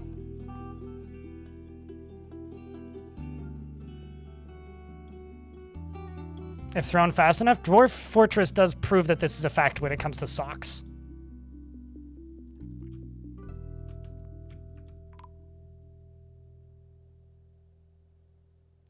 Zos the recruit has been found dead. Ah. Right. And there goes the army to head off map once more. Good lord.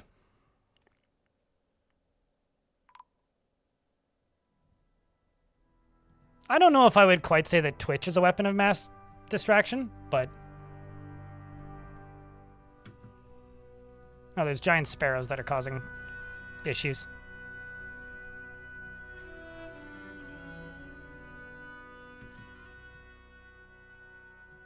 There we go. Get you dead. Seems like, there was another, like, bird that we were having to kill over here, too.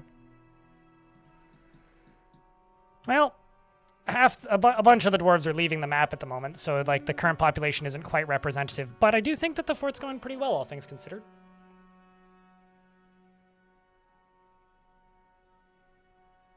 But yeah, Jack BB Sparrow, spoken like a true dwarf. Catapults kinda, bolt throwers and crossbows can't friendly fire. Catapults and ballista can friendly fire, so you have to be cautious with those. But as long as you're not using catapults and a ballista, you're pretty safe, generally. You can head off to Coastal Nightmares? I hope so. But catapults can friendly fire, but it's pretty unlikely. As long as the dwarf is good at dodging, they'll get out of the way. And also, the catapult takes forever to reload, so I'm just generally kind of presuming that they'll be fine.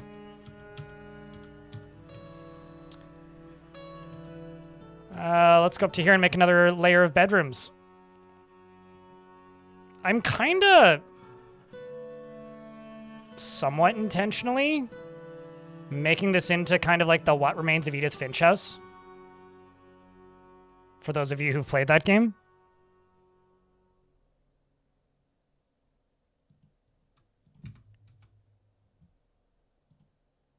It's kind of what this is slowly turning into.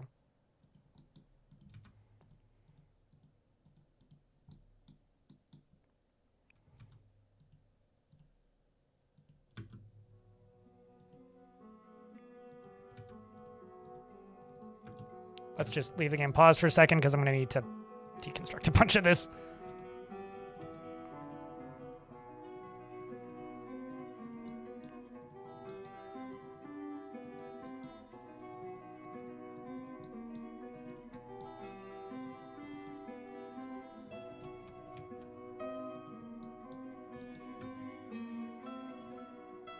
It's about generational trauma. Yeah, that's what this fort is about. It's certainly gonna go about causing a whole lot of it.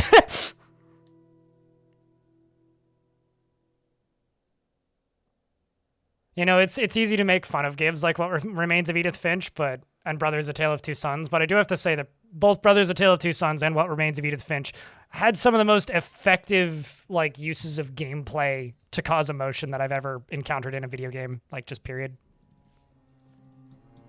Like, as silly and cheesy as some of those things can be, it's like, my God.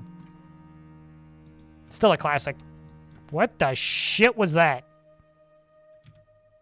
I just saw a giant green thing.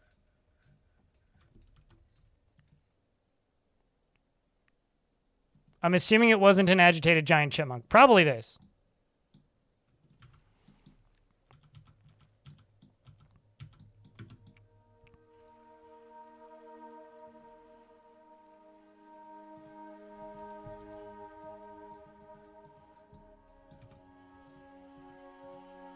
I do hope that the fights are possible to follow for you guys, even though they're chaotic. Like, they're kind of a lot, but I do hope that you guys are able to follow them. Whoopsies. Wrong tool.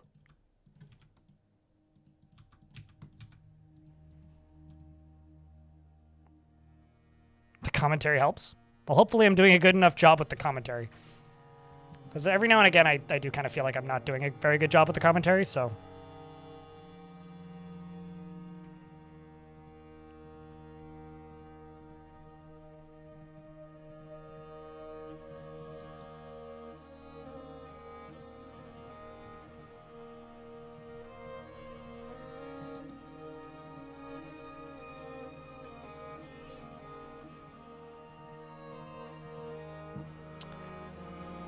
Let's go across the top here. Do one of these.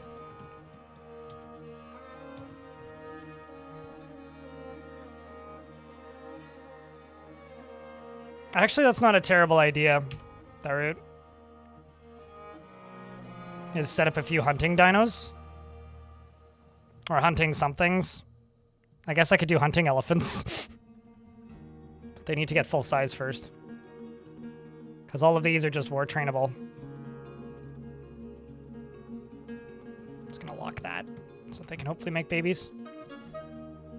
Did y'all see that giant fox? Unrelated, a forgotten beast named Godalfi has come, an enormous blob composed of snow. It has wings and a bloated body. I would need to find a Tyrannosaurus, but I would buy one if it showed up, but... Composed of snow, hey? It's a giant poof ball. Not super scary, though. Secret Knight. It's a very funny name.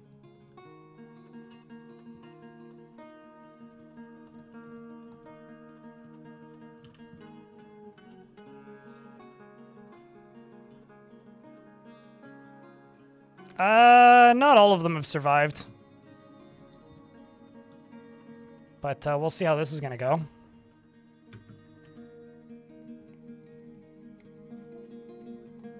So this is a forgotten beast. It's a blob. It's got a bloated body and wings. That's it. Apparently, somehow it managed to kill 4 dwarves. Oh, 3 dwarves and a kobold. Can we, in our headcanons chat, refer to those 3 dwarves who died as the disgraced 3, the pathetic bunch that were incapable of killing a snowball?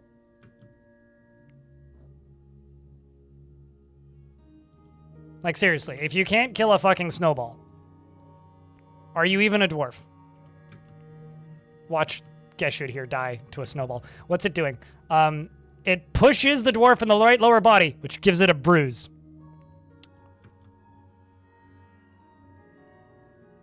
Yeah, I mean, it would have to kill things with suffocation because, like, all it can do is push things.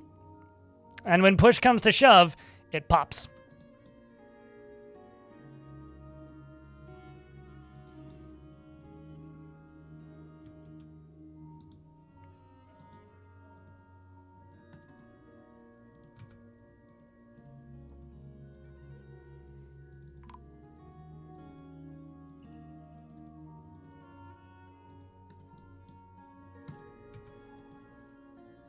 Also, Romanoid's been missing for a week. That's not good. You were actually my doctor. The hell happened to you?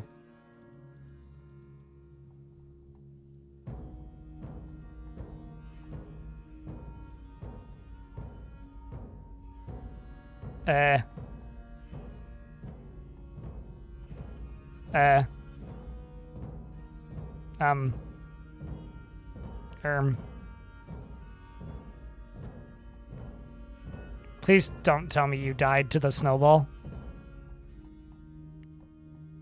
I'll have to apologize to your extended family for allowing you to be a dwarf. That was so sad if you did. Okay, what? Oh. No. That list has never been searchable. Or at least not in the way you want it to be.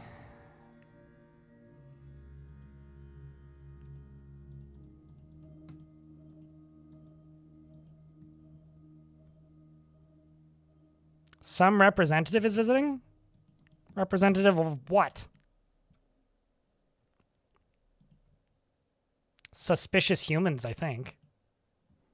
Former leader of the outcast group, the Holy Council. Uh-huh. Uh-huh. He's a member of the Society of Toast.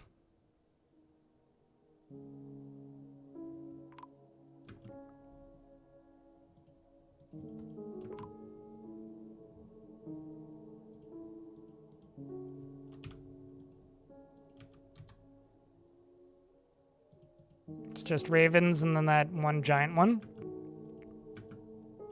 You know, it's funny. I see people, myself included, complaining about birds not moving and getting stuck in midair. And I tend to be one of those people. I tend to complain that birds get stuck in midair until they're moving, and then they very successfully kill a whole bunch of my dwarves, and then I get irritated. I'm like, God damn it. Anyway, here comes the cavalry.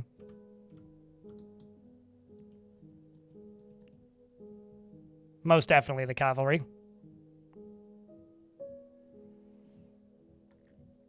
Criminal of the Oaken Realms, yep. So this was me attacking the Stunted Immortality, which is goblins. And the defenders were led by a human named Siva Granite Boar, the Buster of Ransacking. Buster Ransacking. Ass led the attack, and the defenders had a strong positional advantage, but we have dinosaurs. This is one of those, like, we have an army. We have a Hulk. Several of them, in fact. Ethro was killed by a Megacerops. Well, that's good. Present Valley, not Pleasant Valley. A human was struck down named Noel. And a human named Siva was struck down. Which is the Buster of Ransacking. We've downed their boss. Their leader, nonetheless. And it seems the Immortality actually fled.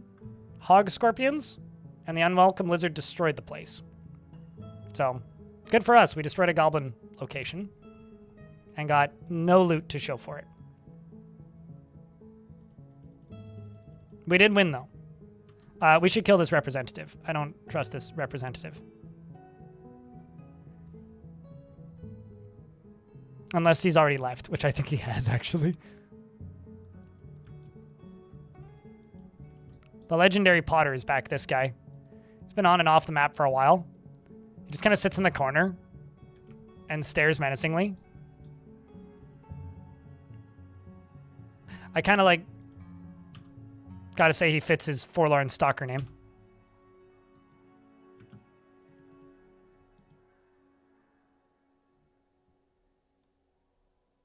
Also, there's a Crundle fighting. What else is new? Everybody's Crundle fighting.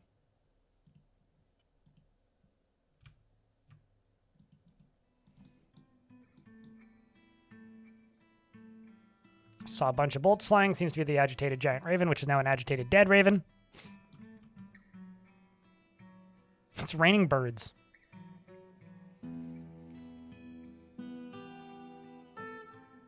Who got the kill on what against Whomst? Necrontyr? If you mean the agitated giant thing, the raven, I don't know. Everybody? Most of my squaddies have killed at least 12 ravens at this point. I mean, if I just select somebody random and be like, boop, what have you killed? At least one raven, see?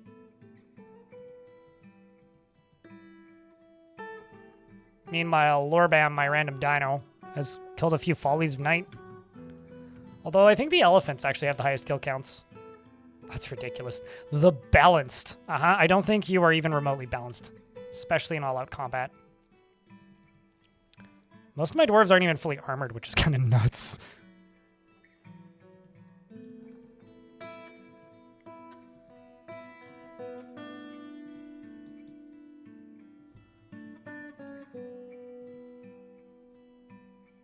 It's just a pincushion? Yeah.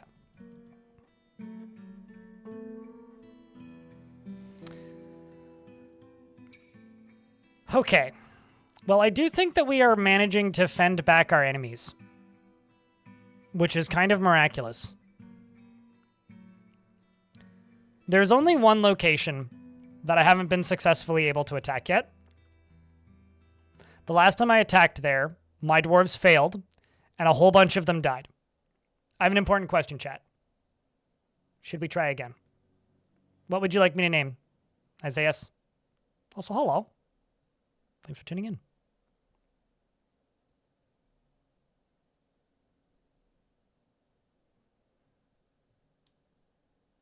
The Desire? The Dead? I'm not sure what that is.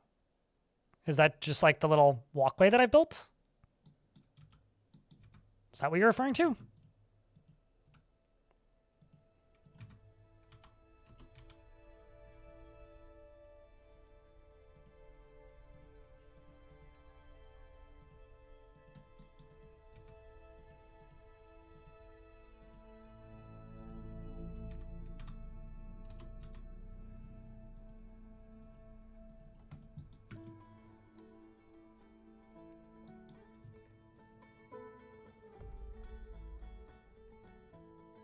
Is that what those trails are? Because, like, dwarves will just trample stuff and it'll turn into sand or whatever's underneath it. But I've been, like, intentionally going around the edges of the map and, like, clearing all the shrubbery kind of on repeat. Not constantly, but, like, enough.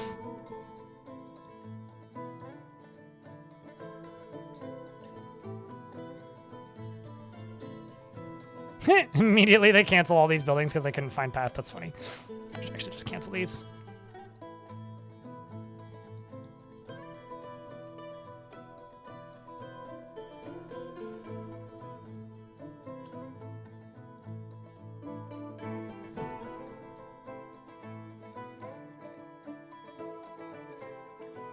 Do you want a dwarf with a beard or a dwarf without a beard? The whole point of this audience interaction thing is that you give me some indication of what kind of thing you would like to name.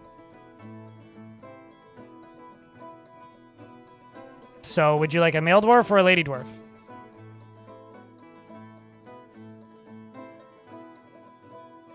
Pretty things in there?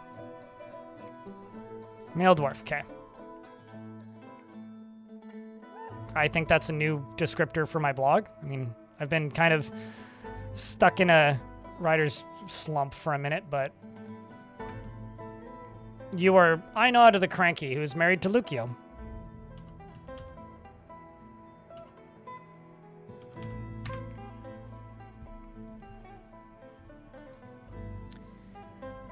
He's really jealous and often falls into love and develops positive feelings. He tends to assume that the worst of two outcomes will be the one that comes to pass. And he is often cheerful. He is quite ambitious and lives a fast-paced life. He tends to consider what others think of him. He tends to share the lump in his throat, apparently. He tends to share his own experiences and thoughts with others. He tends to ask others for help with difficult decisions. He is moved by art and natural beauty. He is troubled by this since he dislikes the natural world. He generally acts with a narrow focus on the current activity. He is curious and eager to learn. He is pleased by his own appearance and talents, and he always points at others when greeting them.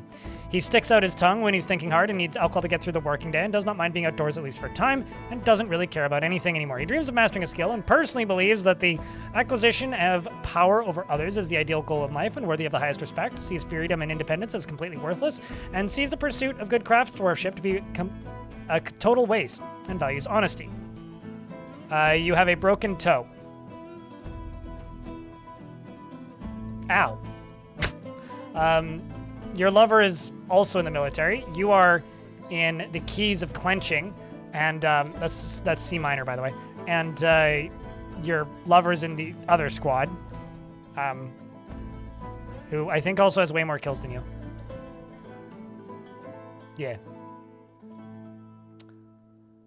All right, well, let's go attack the one location.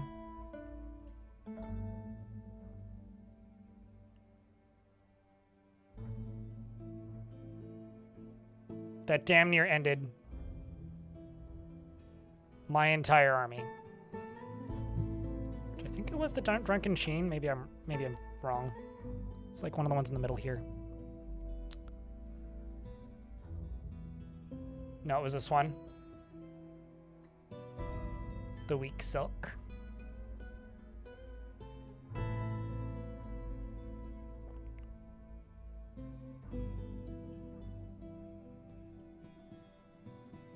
We're going to go attack this location. We're not going to try and kill them all. We're just going to raid the place. See what we can get out with. And my militia captain's going to go take a nap first. Very important. Unrelated, but Cole was found dead.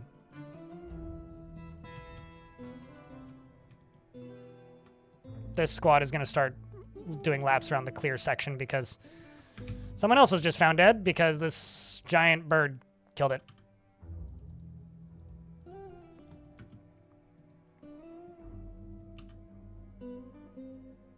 Hopefully it stays on the ground for a little bit.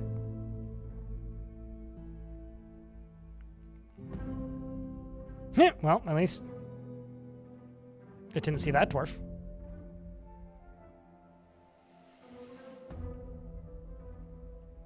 And hopefully it comes down to the dwarves' level so that they can fight with it and kill it. Damn right. Please go patrol clear. Someone else was found dead. I love this. This is fun.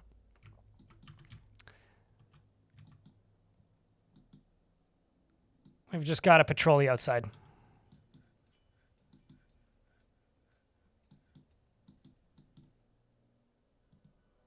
These poor dwarves.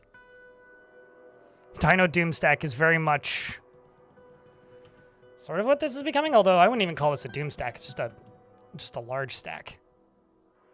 Might as well bring the extra war critter.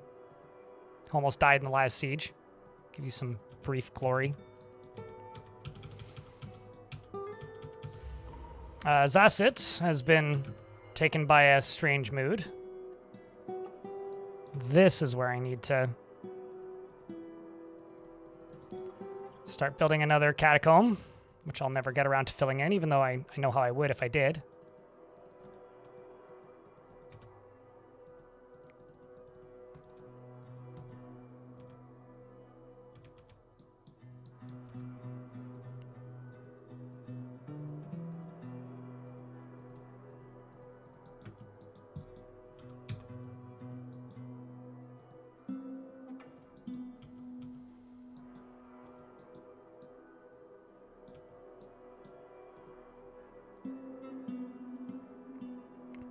But what do you think, chat? Every other time I've attacked that location, my dwarves have just been completely obliterated. Anytime I've attacked any elven location with more than 200 population so far in this fort, we've just died. But this full squad, made up of very high legendary dwarves, including one who's a proficient tactician with 18 pets, actually. Do you think we have a chance?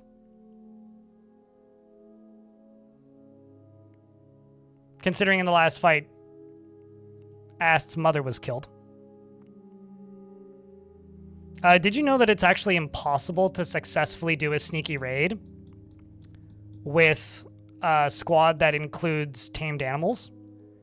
Animals don't sneak. Why the fuck do I have Drothlas? Hold up. I guess because we also attacked coastal nightmares. The dwarf Yustooth led the attack. The attackers had a strong positional advantage. I gather after killing a bunch of goblins here, we also then stole some of those. As funny as the concept of a sneaky elephant is, they don't exist. At least not when you're attacking the enemy.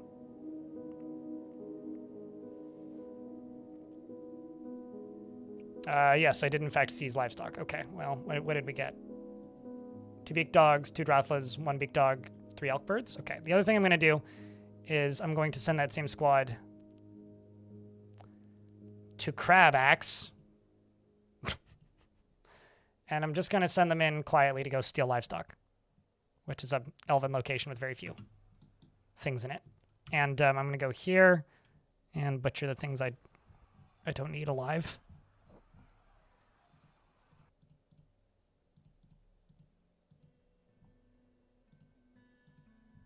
Which turns out, most of them. Surprise.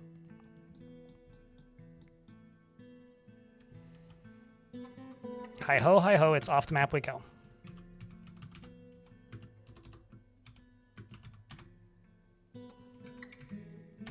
I can spell burial.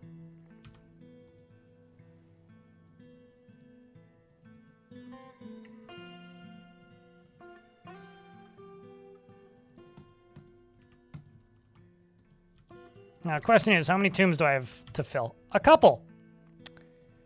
Well, we're about to be real busy now, aren't we?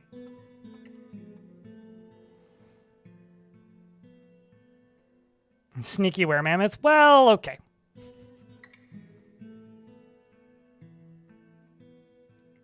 Have you ever seen an elephant tree? Exactly, right.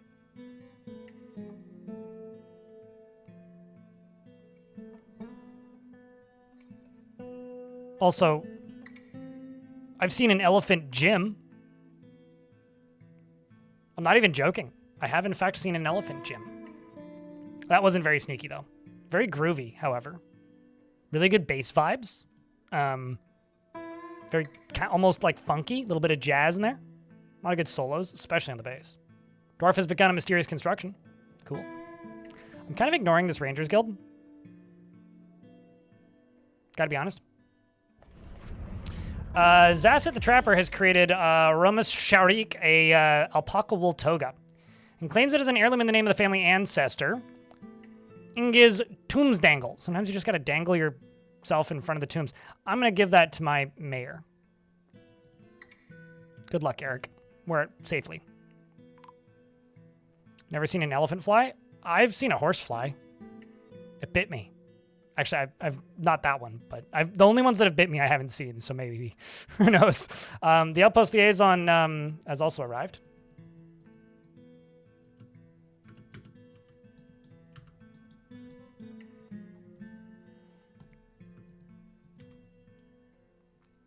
You know, sometimes I'm just tempted to be like, send it all. Actually, let's sell totems. How many totems do you think I have? Like, all the just the finished goods pins.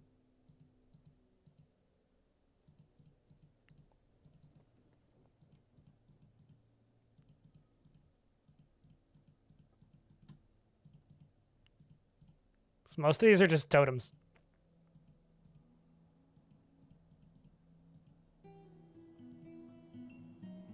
Totems and quivers. The real question is, have you ever seen a totem quiver? I haven't.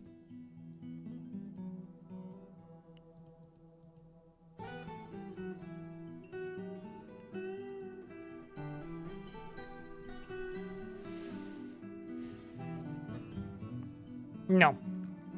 I sell things I don't need and don't want.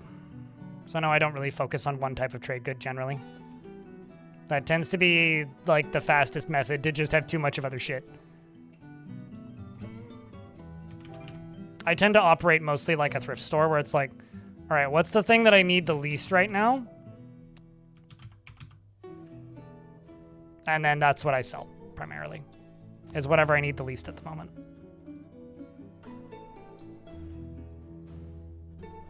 Like these are all just bone bolts, so I can sell all those.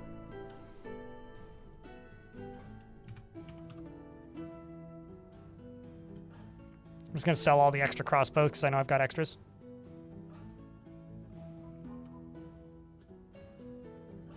I like that this place is just called Overseas. We're attacking an elven location called Overseas, chat. Raiding Overseas. Where are you fighting? Overseas. Where'd you send your dwarves? Overseas. What are they fighting with? Overseas. That's too real. It's way too fucking real. Also, Aggro, the dog was found dead. I feel kind of bad.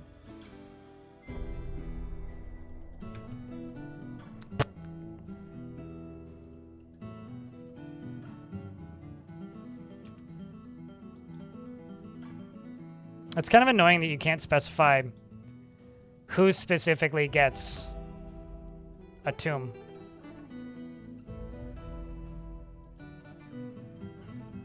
No, I don't want to become a barony. I'm not micromanaging at all. Ageless Link. Like, I'm doing almost no micromanaging. I'm barely macromanaging.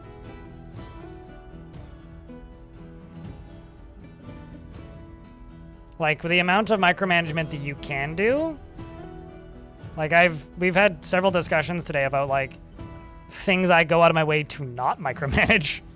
So if this is micromanaging from your perspective, I would hate to know what, well, maybe not hate to know, I'd be kind of fascinated to know what not micromanaging would look like for you.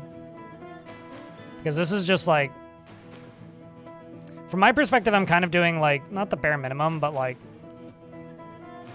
not a ton towards like managing this particular fort.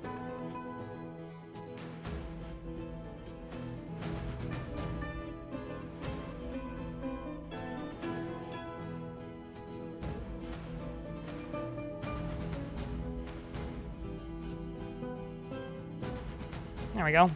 It's enough for them to buy. Throw everything into there.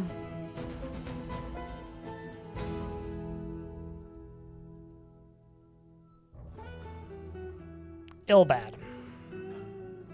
Sick. Buy 2 of them. Also just gonna buy all this pile of bags. Buy these bolts, although it's too heavy.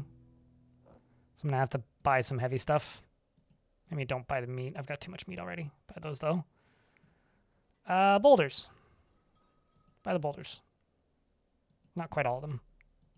Send it. They get some artifacts in there, that's fine.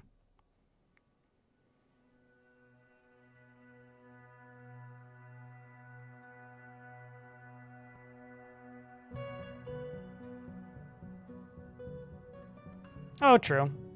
I mean, like, I'm not micromanaging any jobs, really. And I'm also not really buying and selling things I need.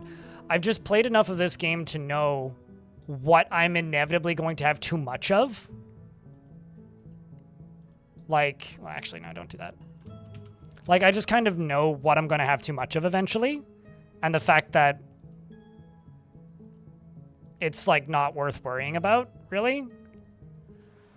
Like, I know that I've got too many random weapons lying around because the goblins and other things keep bringing them. So I'm just going to make a bunch of or a bunch of weapon traps, not cage traps, weapon traps up here. Because, like, I mean, what else am I going to do with them? You know? Like, am I going to, I don't know, just let them sit on the ground? Probably not. It's better to just, like, get a lot of this stuff put away and dealt with.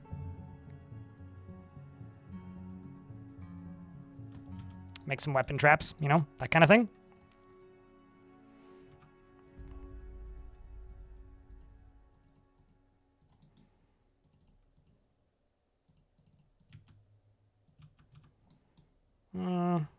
Let's actually put a flat piece right there. Just get rid of this. It's good to see you, television. Or wretched television. I usually just, like, turn stuff into, like, weapon traps eventually.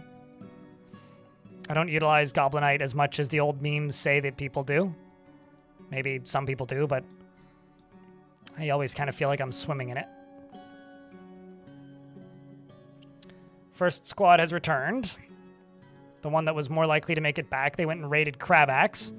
I told them to go look for stuff that could be useful and just raid, sneak in undetected, which they did.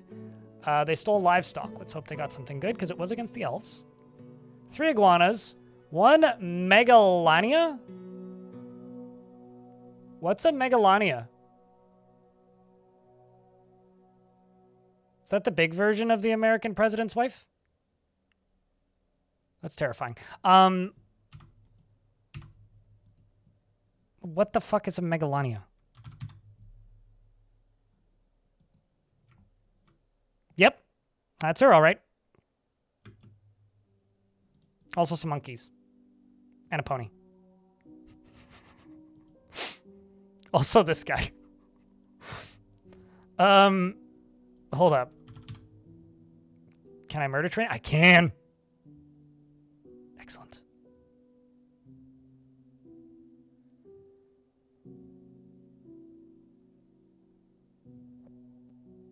I can read. I'm also intentionally misreading stuff because I think it's funny. Let me have a joke, okay?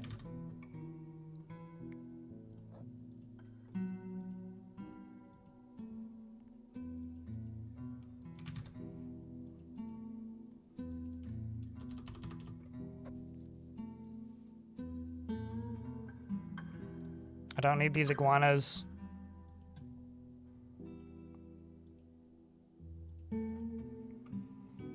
I'll keep you, but war train you.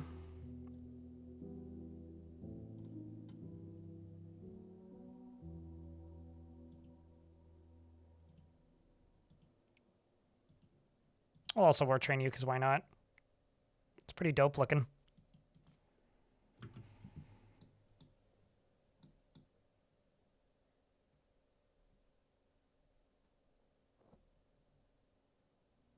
Oh, pff, Maga, I see how you wrote that. I didn't even clock your intentional typo on top of my intentional mispronounce. But,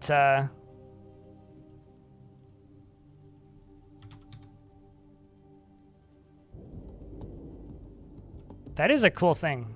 What is this? I wonder how big these are in real life. A very large lizard. That's... I mean, I can tell. Thanks, game. It's like, look at the sprite, is basically what it's saying. It's like, yeah, I know. There was a Spinosaurus was in the river and fun ensued? Okay. Did it spin to Winosaurus? I mean, I would expect nothing less, honestly. I really don't want to know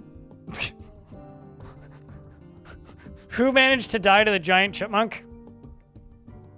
But to the dwarf who did, thank you for your loss.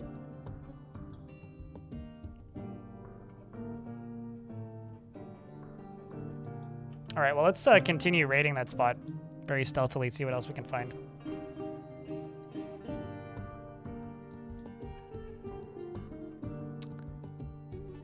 Actually, my other squad returned from overseas.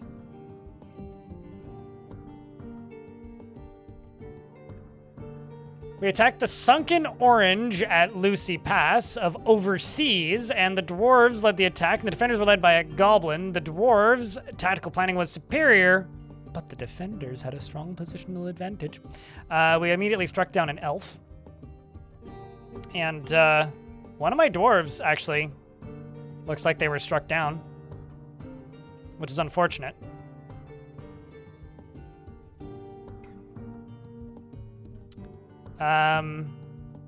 Another one of my dwarfs, Donut, allegedly was struck down. Crypt beer. I may have to send my dwarves overseas again.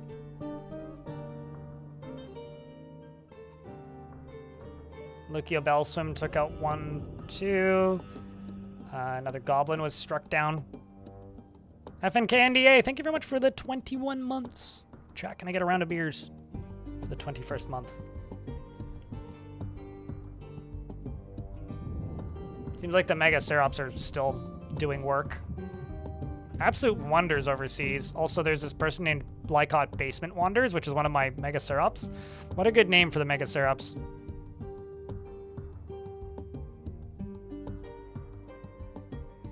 They got a 7-meter long lizard. So that's literally just an alligator. Lucio died. No!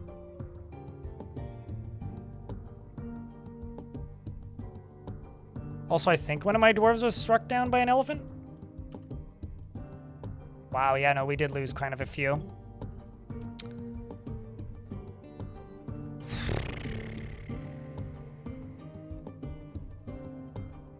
Was it worth it? I don't know, chat. I don't know.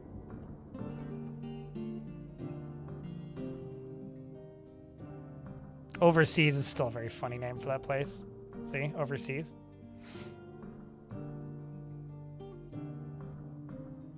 Darth Talon. Pretty funny. We're gonna go see if we can get some more livestock. And also we're gonna go attack the retreat of Finpaths. Get back off the map, go do it again. Don't fail this time. You're a talented tactician, but you've got more to learn.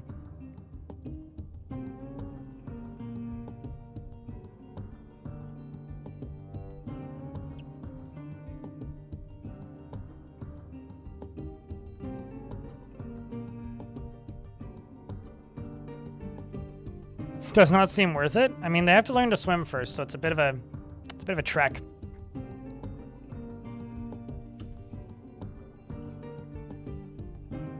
But first we're going against Deer Talon, I think is what it is. I think that's what that is. And this thing needs to be tamed. It's gonna take a little bit. We're butchering some monkeys. Sorry, monkeys. Boop. Also, there is a human pikeman ghost. What I need to deal with. This is the sort of thing that they make me deal with. ADO.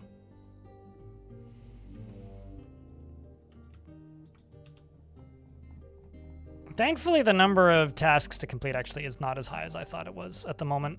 I mean, it's not small, but it could be a lot worse.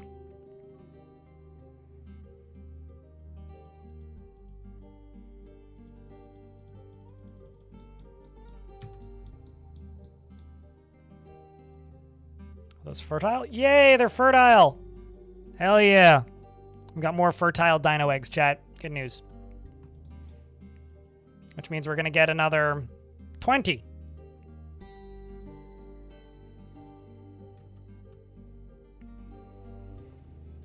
Pirate Raptors ahoy. Here's hoping. Imagine sending dinosaurs overseas. I feel like the jokes I could make out of this are going to get dark really quickly. Maybe I shouldn't.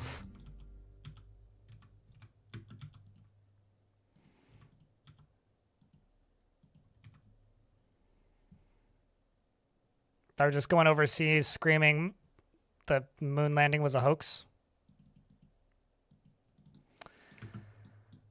Okay, I'm gonna throw some more doors up here. Get hopefully all of these dwarves into bedrooms now that I'm actually taking the whole bedroom thing a little bit more seriously. Life does in fact find a way, yeah. You know, I guess sending dinosaurs overseas would be like the equivalent of just sending Rambo out for another movie.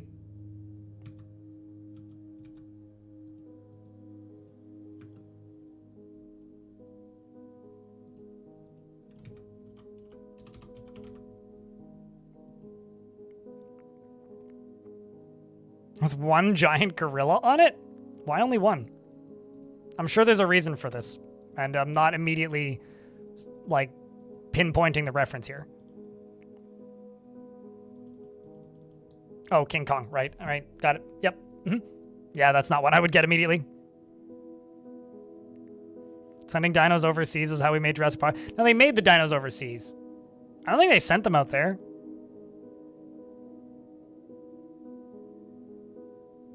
I love how, like, just the Dwarf Fortress community is now just, like, discovering all sorts of random dino facts. It's like, yes, the Dwarf Fortress community, one of the most talented pub trivia teams in video games.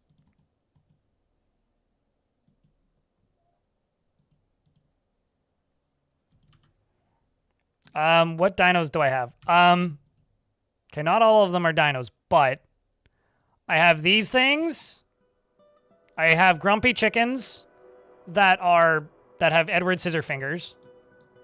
I have these. They're not dinos, but they are ancient prehistoric rhinos, which are very strong, by the way. I have this thing, which I just acquired. It's still brand new. We're still getting to know it. I think it's friendly. And, yeah.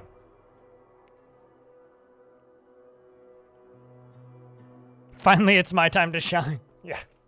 Some migrants have arrived despite the danger. Whoop, whoop. Hey, you're a novice puzzle plank? Walk the puzzle plank! You have to solve this riddle before you can drown.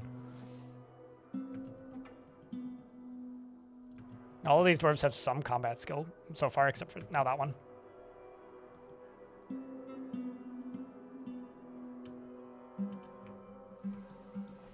Yeah, it's like a 7-meter long kimono dragon. It's like a kimono dragon, but also like a crocodile. Or a gator. It's like a really big alligator. Actually, a big-ass kimono dragon's like a good way to put it. Except instead of just like taking a chunk out of your thigh, it can just like take your whole body in one bite. Uh-oh. Well, that's not so good. Squad A is having a rough week. And Squad B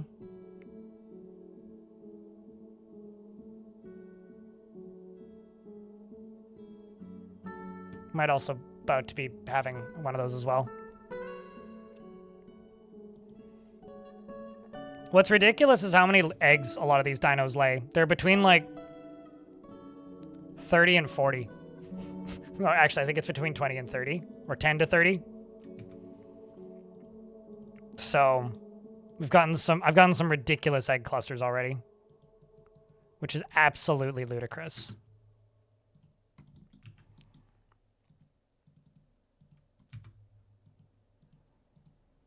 This is an ammo drop.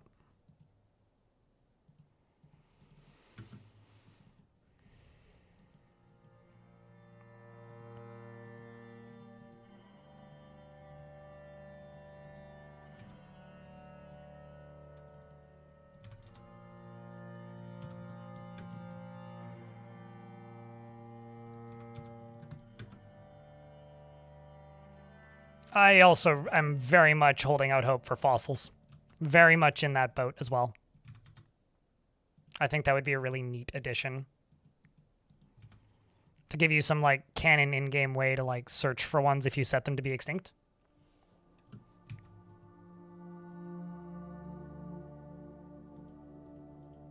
Okay, we're about to get hit by some ads. I will pause the game during the ads. There's a necromancer visiting!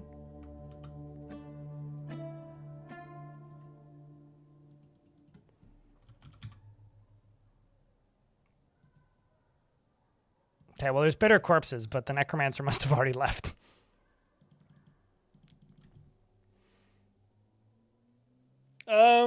Presumably, which is why I'm trying to irritate the elves into attacking me. But the one time they attacked me, they didn't bring any mounts, because it was a very early siege. So, I'm hopeful. That would be, like, the logical expectation.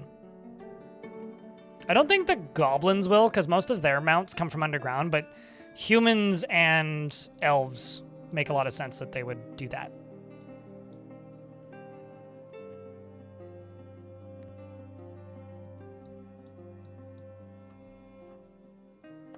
You've been refreshing the front page all day and you did not see this? How many dinos I have? I don't know the exact number, but it's somewhere between 30 and 60.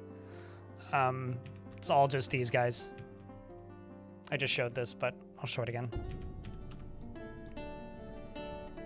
Also, there's a ghost! Stupid human. Had to die. Now his ghost.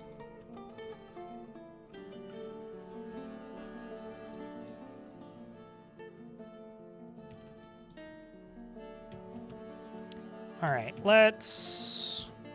I mean, since in YouTube chat they just mentioned that, like, they should have had the bell on. For whatever it's worth, only 0.4% of my YouTube following has the bell enabled. So, successful YouTuber here.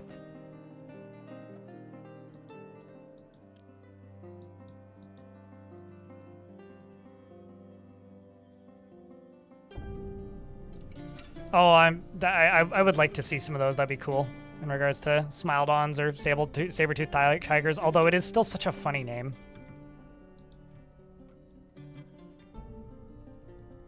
I want my fort to smile on me. YouTube always doesn't notify. Yeah, I don't actually know what it does.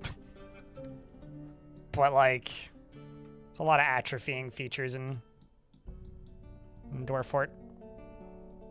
Or not in Dwarf Fort, in on YouTube. There we go.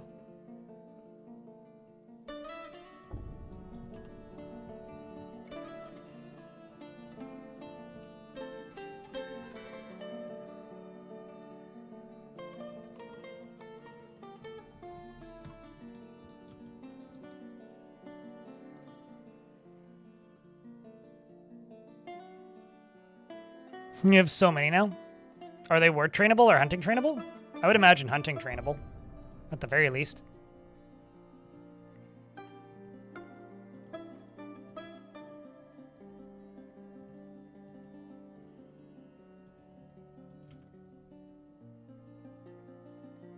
Both good stuff. It's just like fine wine.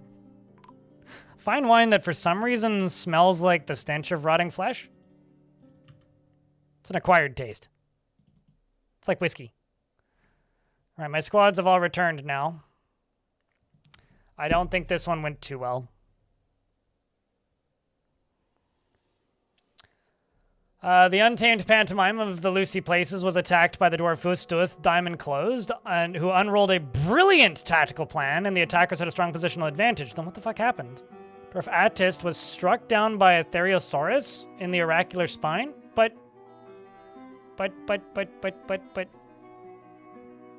They clashed with 19 elephants, slaying 4. Oh, that'd do it. Okay, well...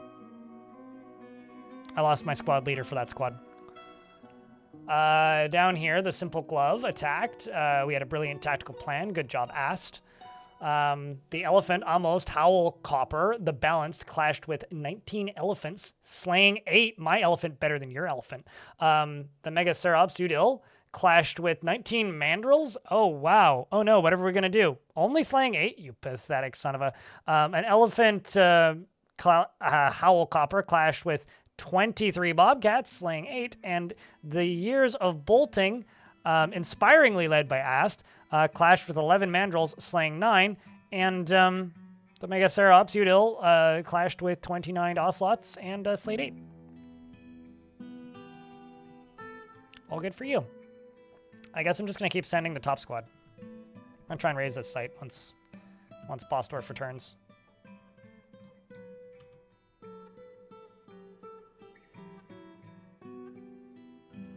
This is how these reports read. Someone did say that Dwarf Fortress was taking the creature collecting genre to a new level when I put out the dino video, or not the dragon video, which I thought was quite funny.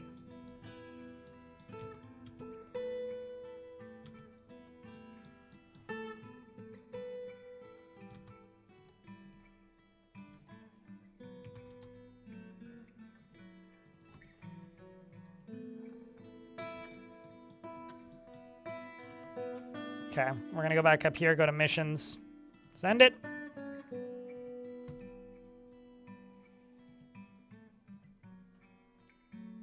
Gonna go raise Typhoon Coasts, right next to Overseas. Dragon uses Flamethrower. It friendly fires Trainer. Dragon has no more, like, instructions. Defaults to base stance. Leaves. Swiftly. You know, it was kind of funny. Somebody asked in the like premiere of the dragon video of like how often or how much friendly fire there was in the fortress, and I was like, you'll see plenty, and they were like, it was all moving too fast, I didn't see any. But there was like 4 or 5 times in that video where there's like a shot of a dragon and then like 3 dwarves in front of them, and they just all just turn into little explosions. They just all die like immediately. Didn't even like get close. Just dead. Just bluff.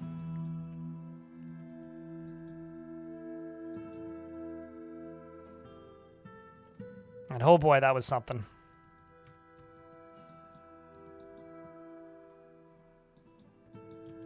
There goes the cavalry.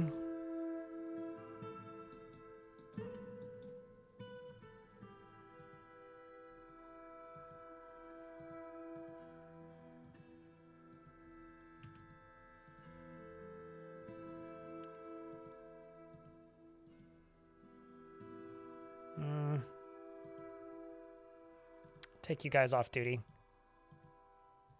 Just give the middle squad a break. Just a full-on break.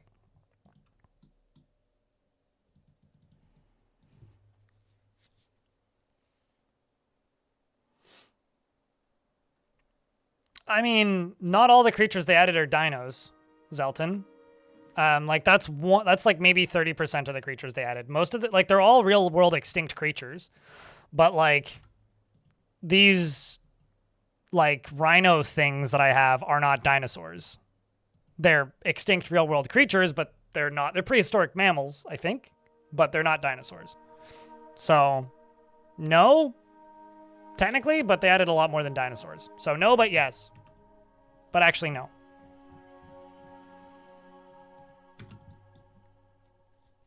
I haven't looked.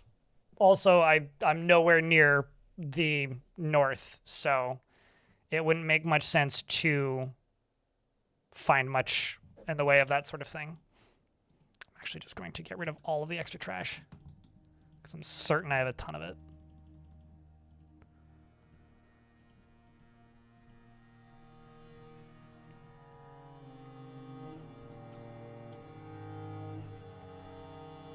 Look at all this random cartilage from all the creatures I've been killing.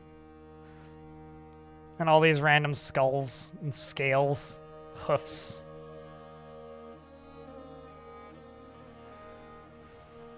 I mean, they are dodos. I don't know if the dodos are war trainable. I feel like it'd be wrong if they were. I kind of want a squad of dodo men. They're like a proto-men cover band.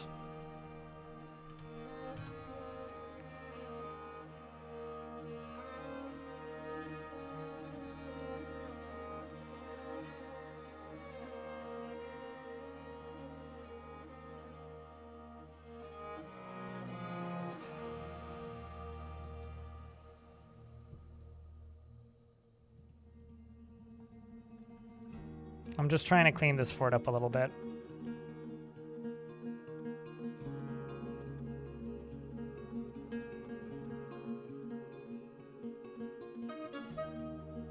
Let's throw out what we can. Let's also go to seeds.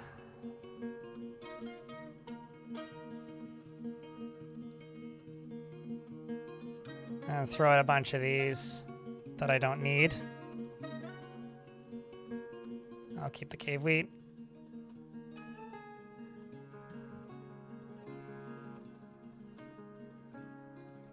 Even though most of these are set to be cooked, I just need to clean things up a little bit. Keeping the hemp, because I'm actually using those.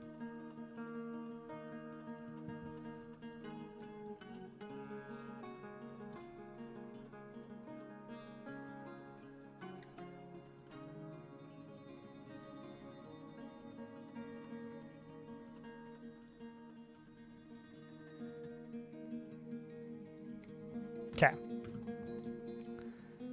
It's gonna be a lot of dumping jobs in a minute.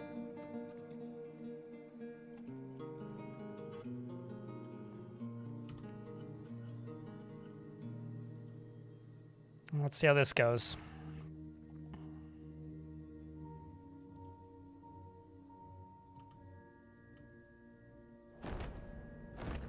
A forgotten beast named Ivala Toffee has come.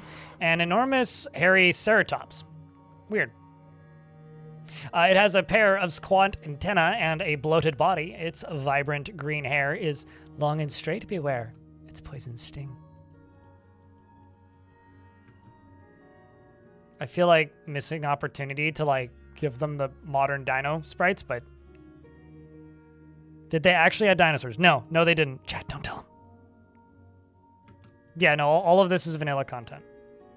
Came out in the last update.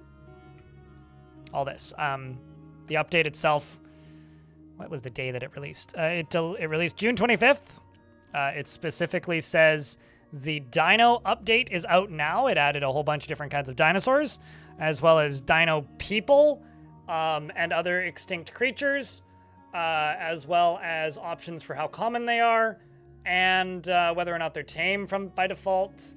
And yeah. There are no dinosaurs in Dwarf Fortress. The only dinosaurs are those of us playing Dwarf Fortress. But yes, these are dinosaurs. It's more just like the Extinct Creatures update. But yeah, no, it's the biggest animal update to the number of animals in Dwarf Fortress since the animal fundraiser. And these are all war creatures that are, you know, war animals that are extinct creatures from the new update. Some of them are quite strong. I mean, Dwarf Fortress has had dinosaurs for forever as part of the were creatures, so expect the unexpected. As I said, like, it's more solidified Dwarf Fortress's theme from being kind of a weird low fantasy to just being like 80s pulp action fantasy thing, which I kind of love. I think it's pretty cool, actually. Let's see how that did. I went and raised Typhoon Coasts, which worked. The Simple Glove attacked the Roasted Silkiness, and Ass led the Dwarves with a brilliant tactical plan.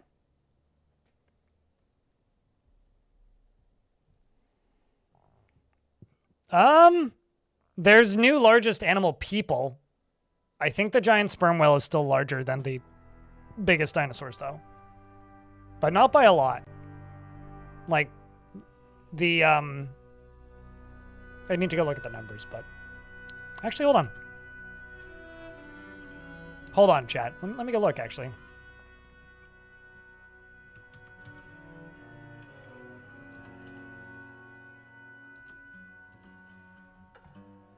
Let me go look. I'm skimming the wiki. How big is this?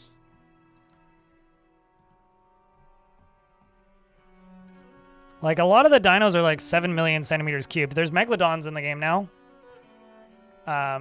Oops, hold on. I'll be blocking sprites, so I'll just go right here. There's megalodons in the game that are 23 million. There's like the Mosasaurus, which are 12 million. I mean, how big is it? It's 250 million for the giant sperm whale, isn't it?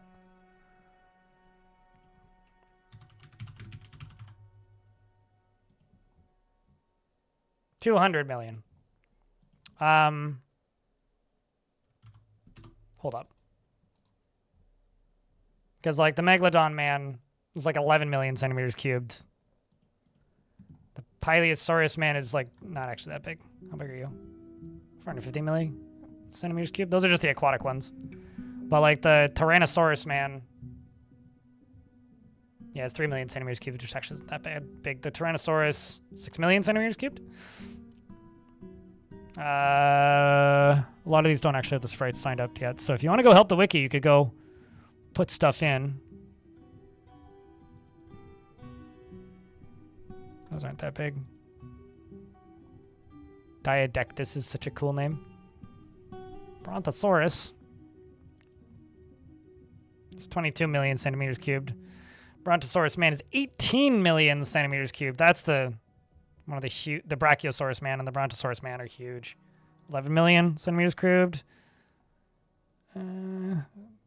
Brachiosaurus is 37 million centimeters cubed. And these aren't mega creatures or giant variants. These are just critters. Which is like kind of nuts. There's also woolly mammoths in the game now, which is fun. So you got a woolly mammoth, which is 6 million centimeters cubed. And the woolly rhino, which is dope. Much smaller than the woolly mammoth. No, there's no giant variants of them. At least not yet. I'm sure that could be added. Probably won't be. I think that would actually be a little bit ridiculous. Because they're like, what, 10x bigger, generally? Sometimes larger than that? Yeah, there's some real weird things in here. Like, these are, like, the man variants of, like, the, what's it called? The new vermin-sized critters. Which are, like, just whack. Yeah. Would take up, like, half the screen. I mean, they should do that just for the comedy of it, but... I mean, okay, so if they made, like, sprites for, like, you know, the giant sperm... Like, how big is a sperm whale, man? Yeah, okay, so we've got, like, many non-aquatic, like, giant variants of creatures that are now, like, bigger than, like, if I say elephant man. The elephant man is, like, 2,535 centimeters, 2.5 million centimeters cubed. So, like, which was one of the biggest. We've now got, like, giant animal people that are, like, 10x the size of that, basically. Which is ridiculous.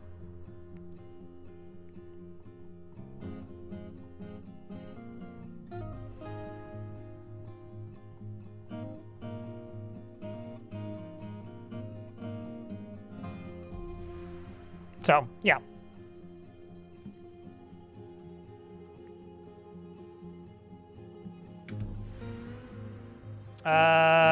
They rampage throughout the place. Did we capture anything? Got a horse and 3 monkeys. Well, that sucks.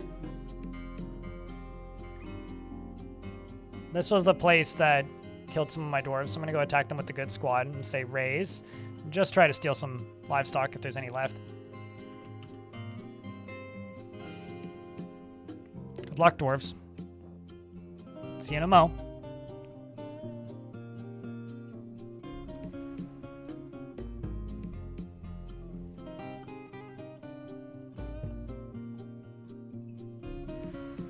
Thanks, ESY team fails. Cheers, dude. It's kind of you to say. Aw, look, it's a baby.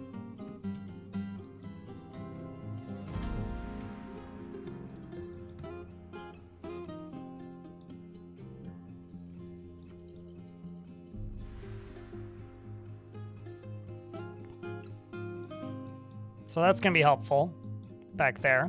Can make some more of those. How many agitated animals are on the map right now? Because this is Untamed Wilds. It's just some agitated ravens. That would be actually a good time to just go hack down a bunch of trees. So if, like, I look at this, most of the dwarves are currently dumping stuff.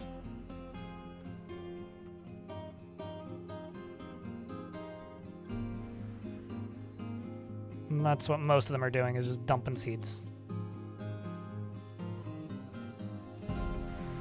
Dumping seeds, dumping bodies, dumping seeds.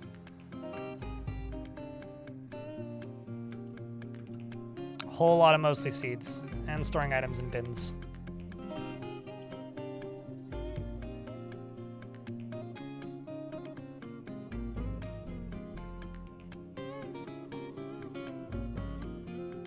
Taking showers, putting stuff in bins, getting seeds, all that. Praying to their god, desperately. All right, I'm going to cheese a thing real quick. I'm just gonna make a meeting zone right here and make it the Rangers Guild, because it's not really a legitimate guild, in my opinion. Because that's just my squads. They're not actually set as Rangers, so I don't really want a Rangers Guild being active. I also don't want to piss them off more than they already are.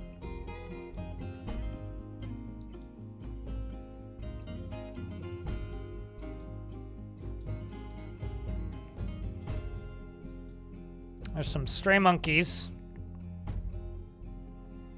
But yeah, I don't know, chat. Now that it's been out for a little bit, what do you guys think of this update? Because I'm, like, kind of stoked about this whole update. I think it's awesome, actually. Miner's been missing for a week. Oh, no, that's... Uh-oh. That can't be good. Good news is Darius didn't die after having multiple trees collapse.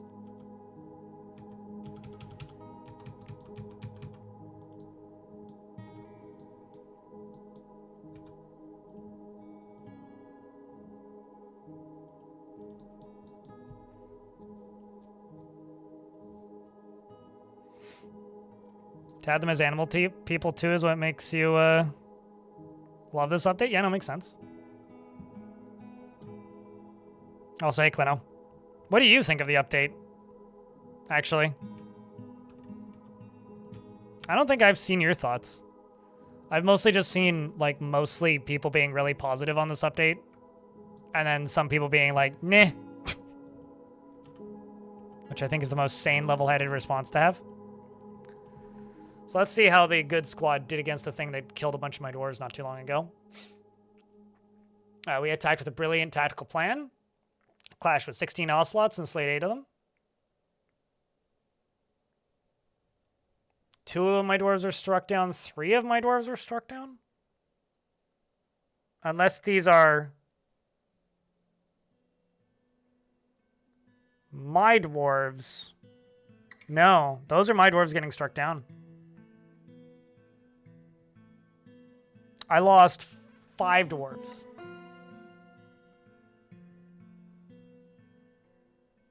But we were able to take them out. And seize livestock. What did I get? 2 tigers, an alligator, and a tiger. None of those are dinosaurs. Failures. Did I actually lose all those dwarves? Oh my god, I did. Okay, it's time to regroup. I think it is time to regroup. I'm actually going to shut down this squad entirely.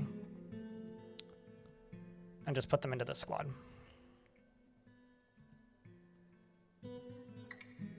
I'm not going to put Vlad back into the squad, though, because he's, like, pissed.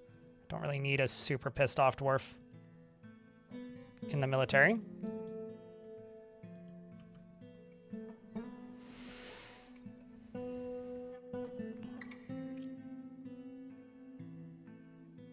Dinosaurs are a lot of fun, even though they're a little busted as war animals for offsite combat. That is very true.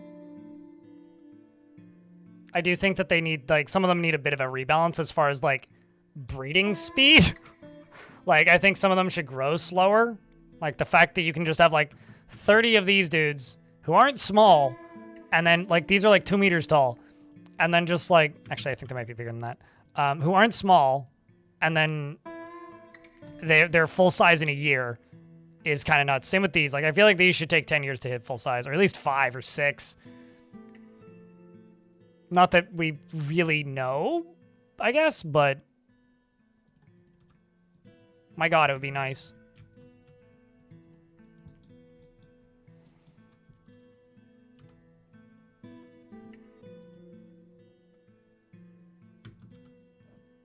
It's an agitated raven over here.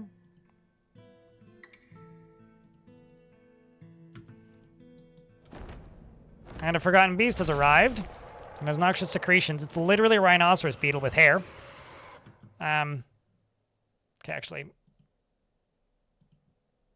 Cancel that for you. Where is... Oh, that's fine.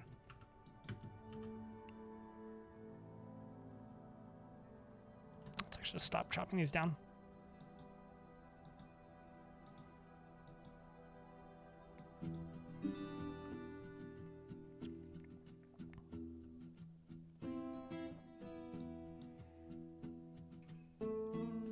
They may be placeholders, but, like, to give you an idea, if you have 2 T-Rexes and they're a breeding pair, you could have, like, 400 T-Rexes in 3 years.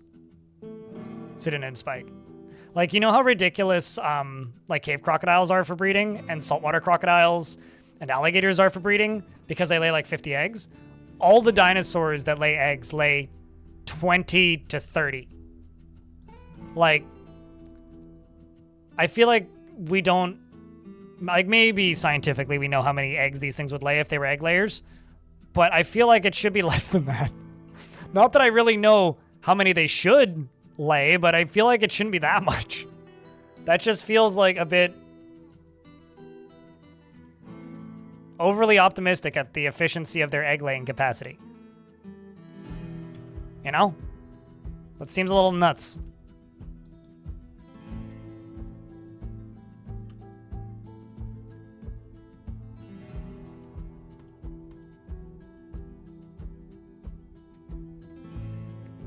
Also, that much, Sithriel, you know?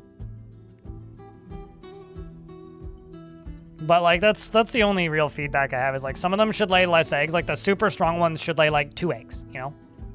Like, we already have creatures like that, right? Like, dragons in Dwarf Fortress lay, like, an egg. Or 2 egg. Maybe 3 egg. And I kind of feel like that should be where... You know what, fuck it. Let's have hunting tigers. Why not? I kind of feel like that's where we should be with...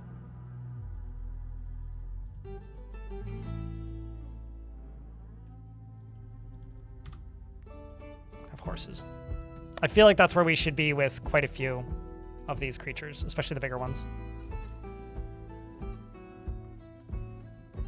Yeah, even for like the just for some balance. I know like the development team of this game never really cares much about balance, but like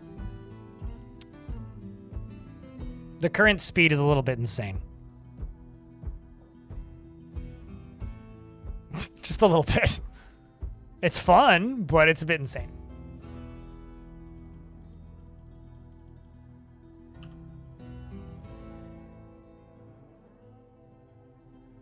I mean, if they completely rework how animals work, then this is a different conversation.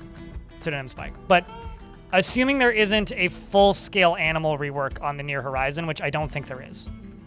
We're getting attacked by chinchillas for some reason.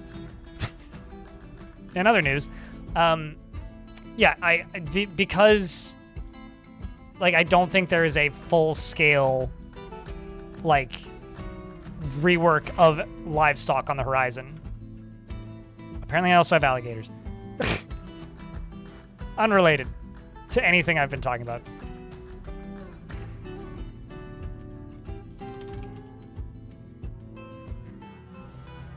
There's 2 L's in alligator. Today I learned.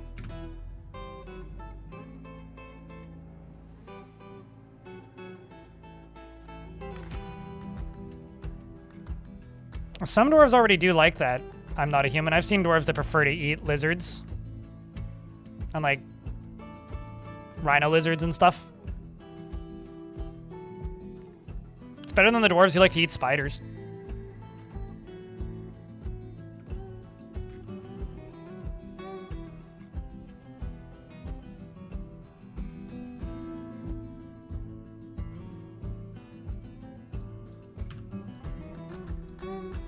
Yeah, it's the thing. The reason the hatchlings, I think, for dinosaurs seem weird to me is it's literally all of them. Like skimming the wiki, literally every single dinosaur that lays eggs lays absurd numbers of them. And like, I think it's totally cool to have like, I don't know, raptors lay like 40 eggs, you know? I think it's totally cool to have like 1 or 2 of the bigger dinosaurs to lay like 40 eggs. But I honestly think that most of them should lay like 2.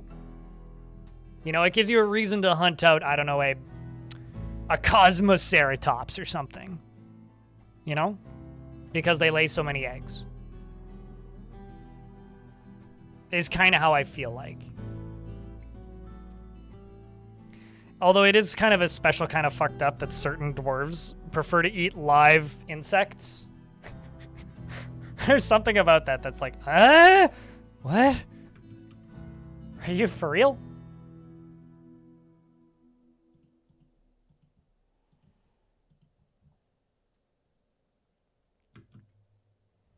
Because, man, that's fucked up.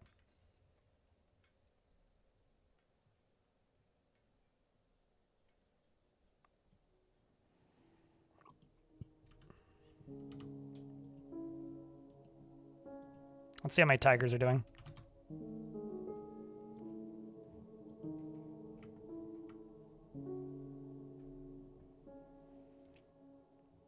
They do move quick.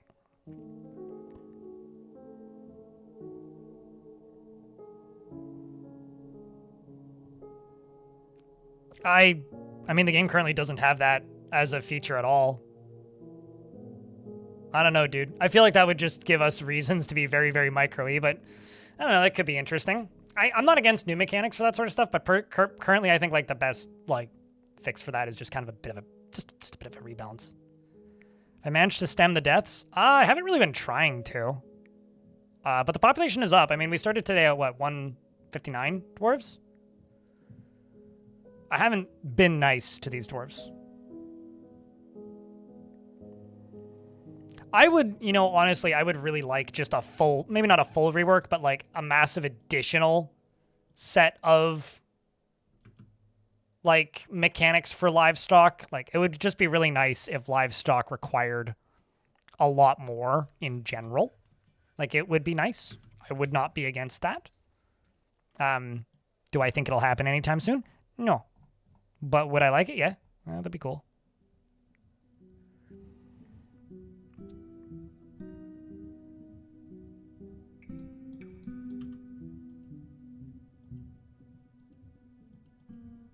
There we go.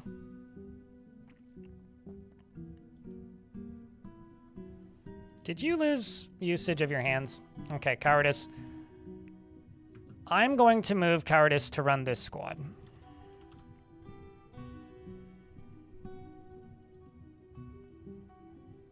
I'm going to replace you with this peasant. Cowardice is going to run this squad. And Cowardice is going to go take over a location.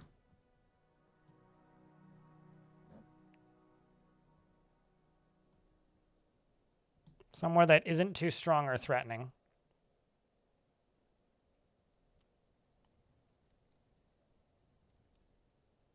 Chat, what do you think? Ace Trumpet or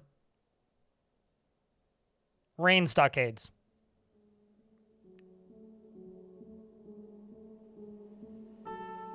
With about 300,000 eggs, but the individual clutches are 1 to 7 eggs. Control F17. There we go. Problem solved. Send them overseas. He will die. Like, you will not win if I go overseas. So there, I have a elven location called Overseas. I can do that. I'm not a human. Which is very funny, because I keep sending the dwarves overseas. No, we're just going to go attack these, like, fish people, and we are going to conquer and occupy. Go.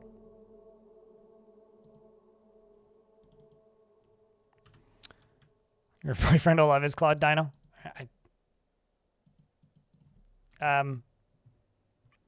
William. William is naturally trustful of everybody and is a complete scatterbrain, unable to focus. Well, I'm sure his brain is about the size of a tennis ball, so I'm not too surprised. He is unable to focus on a single matter for more than a passing moment and is very impolite and inconsiderate of property and is whacks things with his tail, I presume. He is always tense and jittery. Well, okay. And is quite comfortable with others that have a different appearance or culture. Well, he's a dinosaur and is hanging around with dwarves, so makes sense. And tends to be a bit swayed by emotional appeals, likes head pats, and is very humble, brave in the face of imminent danger, rarely feels discouraged, doesn't often experience strong cravings or urges, and likes to brawl, and is not particularly curious about the world, tends to be a little tight with resources when working on projects, and does not mind being outdoors, at least for a time. And there you are. Is one of the baby ones.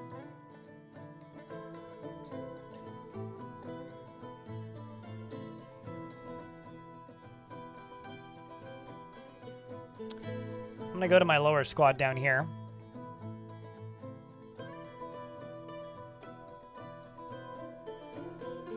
Actually, you know what? We're just gonna keep putting them all on the top squad. I'm gonna go to Gishid.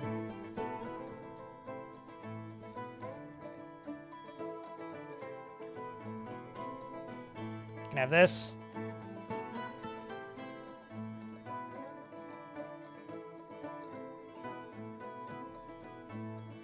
I think that might be the only stray one.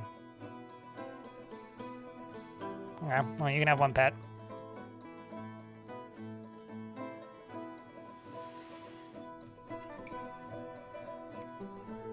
I mean, I'm not against to have the babies eat each other, but I feel like as a fortress mode mechanic, that would be very tedious to manage. Like, imagine a world where you're the sort of player who is inclined to play things somewhat optimally, right? And your dinosaurs have babies, so now you need to immediately, instantly jump over there and move half of them to a different pasture. I see that as tedious and not inherently fun to mess with. I could be mistaken, but like, that's my immediate impression of that. I don't disagree as a balance thing. I feel like it would be more tedious than balancing, if that makes any sense. I'm not against tedium, though. I think just like making them lay less eggs is less tedious and also would make more sense.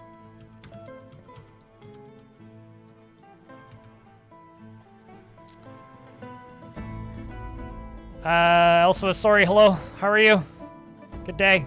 Welcome back to the land of Dwarf time.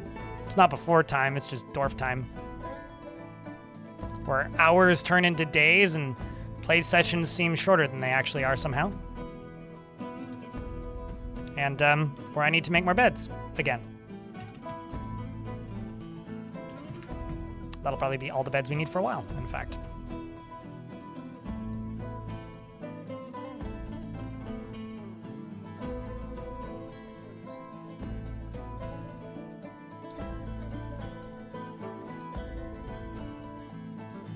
Okay, so they do, Kage-Jitai? They need insects, which evenly cover the entirety of the map.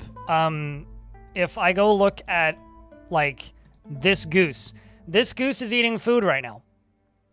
What is that food, you ask? This worm. There's a lot of things in Dwarf Fortress that are abstracted. And the reason they're abstracted? That word sounds wrong in my head. Anyway, the reason it's abstracted is because if a dwarf had to go feed this goose, that would be a lot of extra jobs on top of what is already a lot of jobs, right? Now imagine you have 750 chickens. Do you see the problem? I don't necessarily agree. At least the way the system works right now, that would be a fun system to participate in regards to having to feed your characters in order for them to be able to, you know, make babies or lay eggs. I'm going to reiterate what I just said. Like, how are you going to facilitate that? Is that automated? Okay, so that's a lot more food now. That's just automatically getting sent off to things.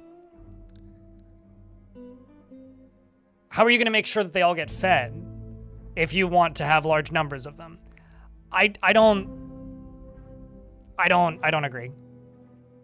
Like, straight up, I kind of don't want that. Like, it's the same like the biggest issue with the old system that allowed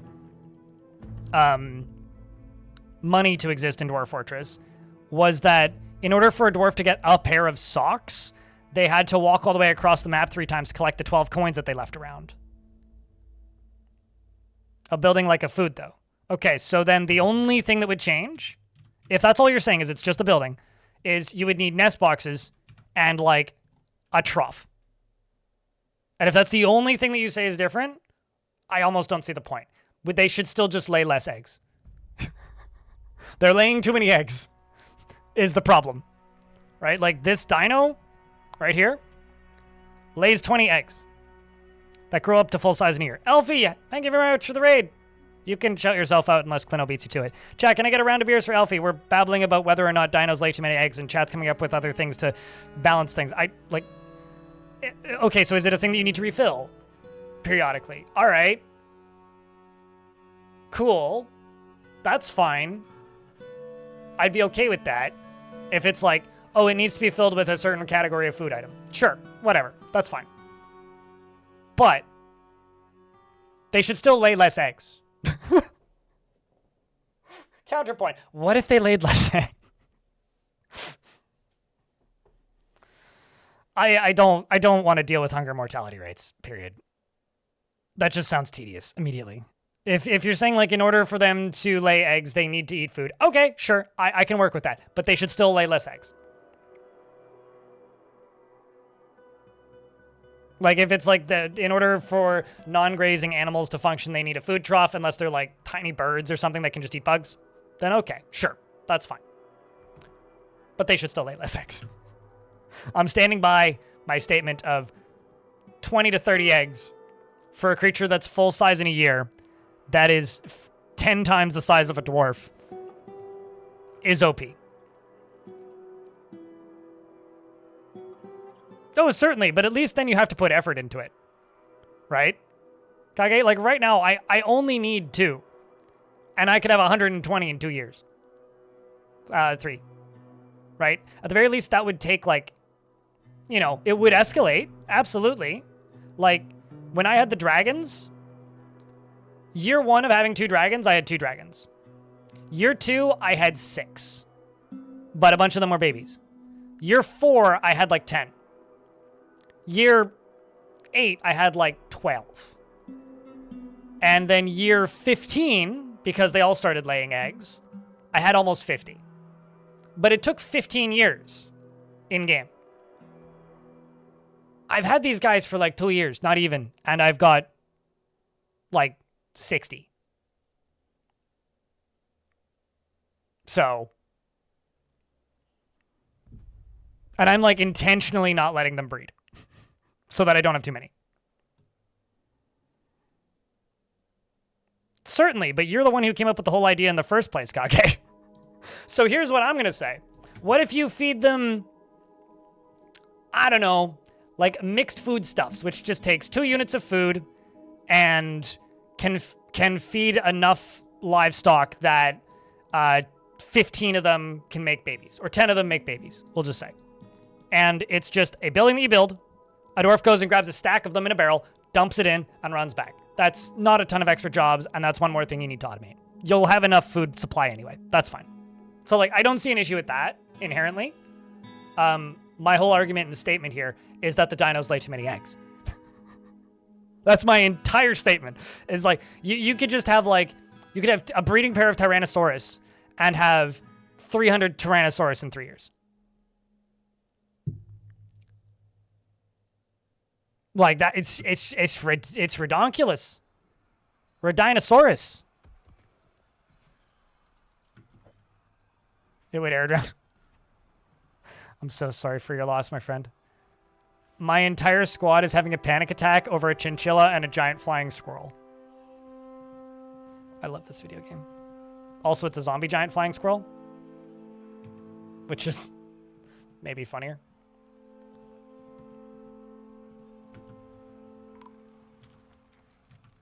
I don't know how it got here, but it did.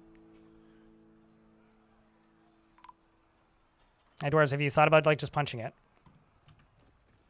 Which one of you in chat asked if I'd sorted out the death problems? You just jinxed, like, 3 dwarves into dying. Why would you do this to my poor dwarves?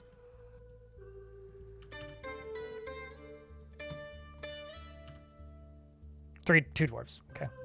Just 2 dwarves.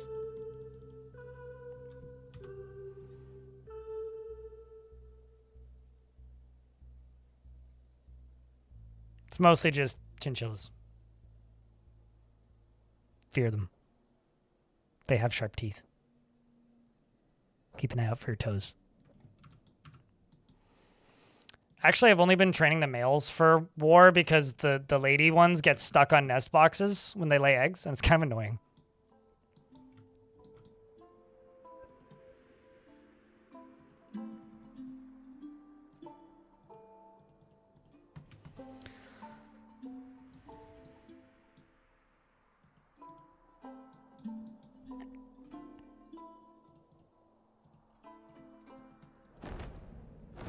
A forgotten beast named Vera has come, a towering 3-eyed 6-legged Dimetrodon. It has a bloated body and a crocus purple scales that are jagged and set far apart. Beware its deadly dust. And it can't get to me. That's fine. Okay, so let's go up here.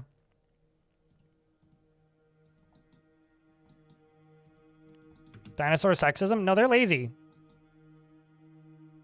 Just making sure they're safe so that they're clutches of eggs can be utilized.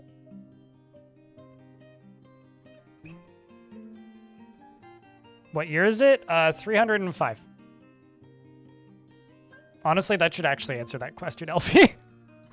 Also, I should also mention, I've been keeping the male dinosaurs alive and butchering the majority of the females so the population doesn't, like, erupt. So, not only that, I'm also persecuting the female dino. How I get dinos? Generate new world, make them common, settle somewhere, find dino, profit. I stole them from the elves. Except for the, well, actually, these guys I caught myself and trained. No, nature is not going to have any sense of direction in this fort. It's not allowed.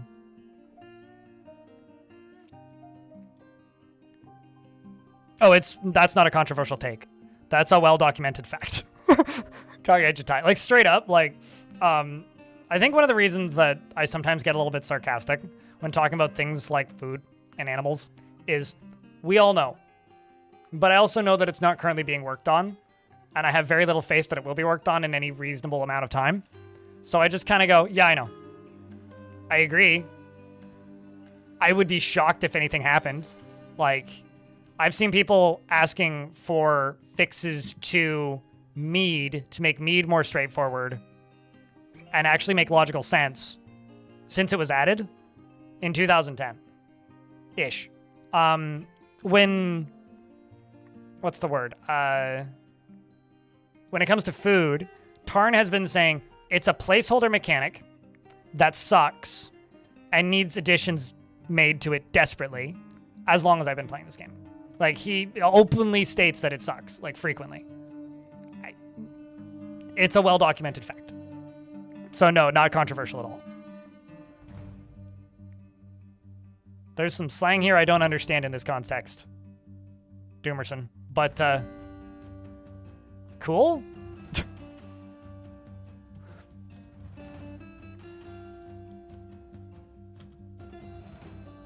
Is that good?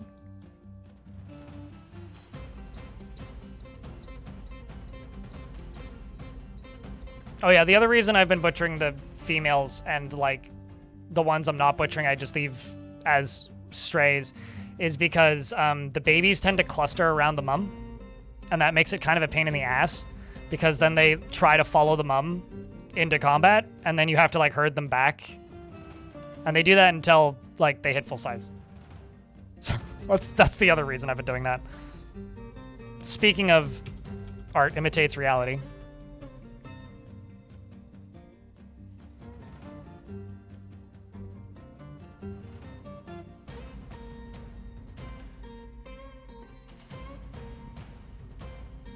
I don't know. I just kind of assume when I read a word I don't recognize in a context that it's just slang that I'm too old to understand because I don't talk to people who use it, or alternatively, I'm just not on TikTok, which wouldn't surprise me.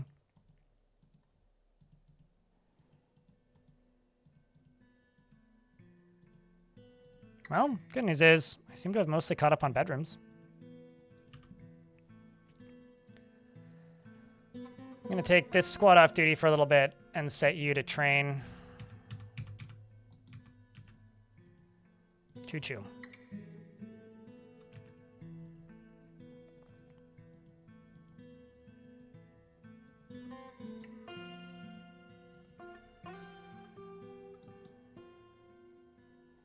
How many kills are you up to? 61. Not bad, Ast.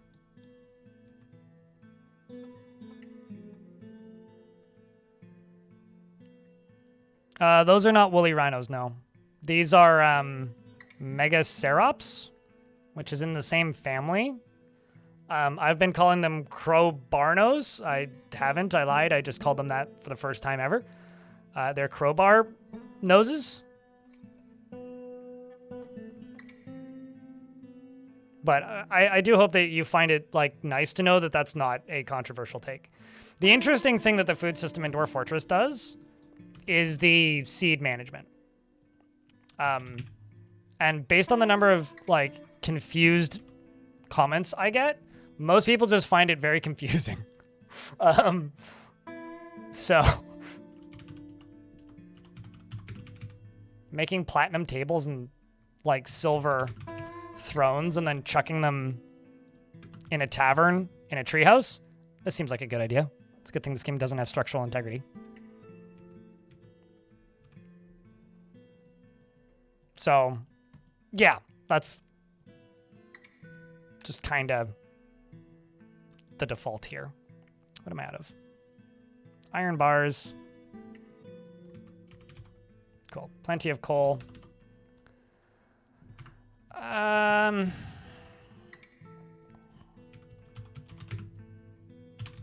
Smelt magnetite. Let's just do 20. If amount of magnetite is greater than 25, which I know it is.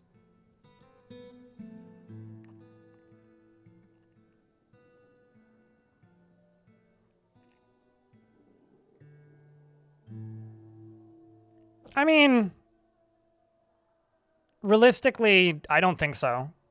Well, I mean, it would, electrode.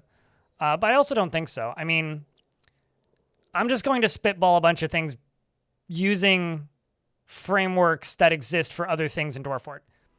What if there was a tool that was kind of like a wheelbarrow, acted like a wheelbarrow, and was transportable like a wheelbarrow that could be assigned to a garden plot, okay?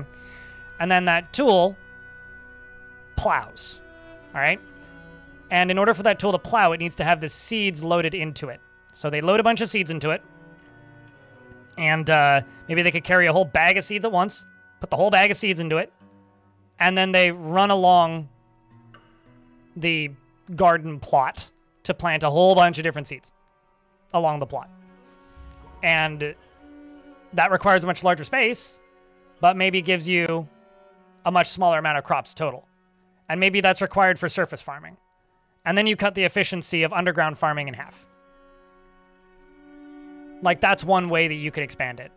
And maybe allow dwarves to sow 5 seeds at a time. That would greatly expand the quantity of stuff, but maybe you don't get as much output. Like, that's a way that you could make the food production system a little bit more challenging, in a way. Or just make food degrade faster. I don't fucking know. Fortress mode is very abstracted, and there's a lot of systems in Dwarf Fortress that are, this isn't a controversial take, extremely fucking simple once you understand how they work. And if anything, I would say that's actually most of the game in a lot of ways. But I think make milling more important, sure. But I do think that, like, it's part of one of the many reasons why I like it. Is because it lets me contort it into exactly what I want it to be. But I wouldn't mind a farming rework, a cooking rework. I remember listening to an interview on the DF Talk podcast in like 2018 or something with Brian Beckley, who works on Caves of Cud. And they were talking about cooking systems. And Tarn said, well, you know, if you want a good cooking system, you shouldn't be playing Dwarf Fortress. You should just go play Caves of Cud. And that status quo hasn't changed. So, like, I can't disagree. I mean, I don't think the developers would disagree. I do like that we have to manage seeds, but mostly all I see are people complaining about seeds. So I kind of get afraid to think, like, what they would do if they made that system more complicated. Like, genuinely.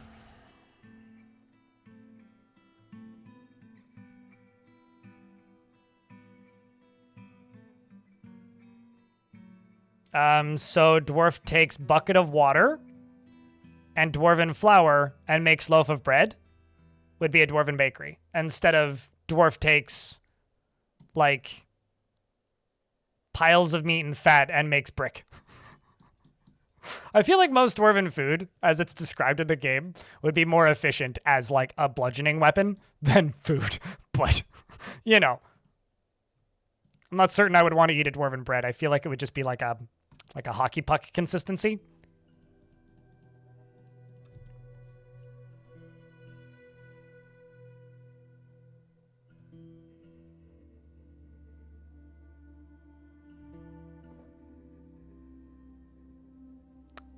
I don't disagree, but I have a hard time imagining what that would actually look like in game.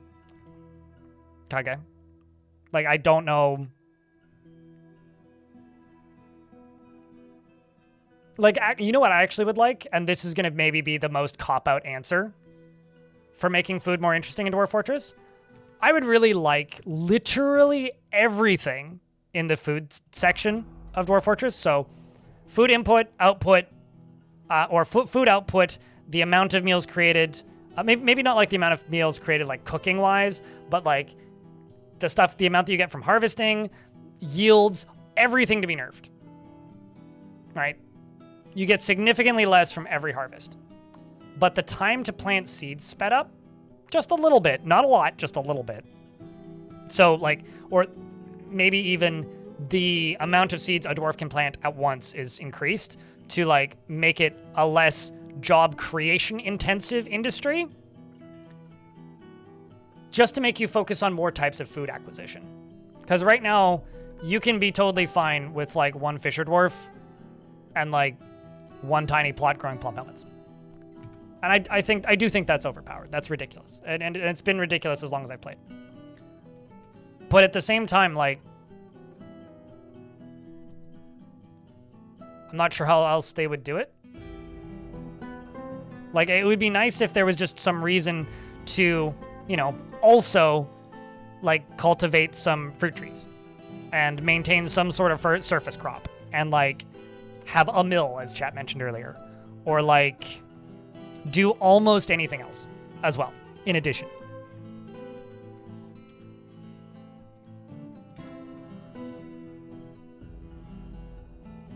Also, you guys have me inspired, so I'm making a water wheel.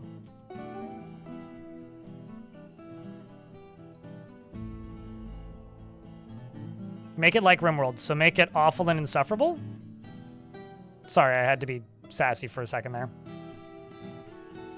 Dwarf Fortress's system also has depth. The difference is, in RimWorld, how many people are you managing for?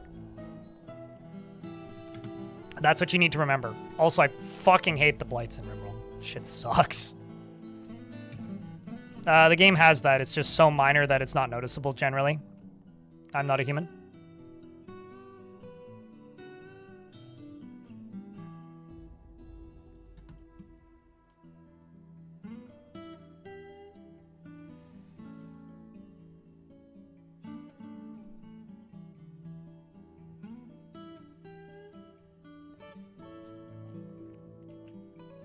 Sure. I mean, you could make butchery matter more.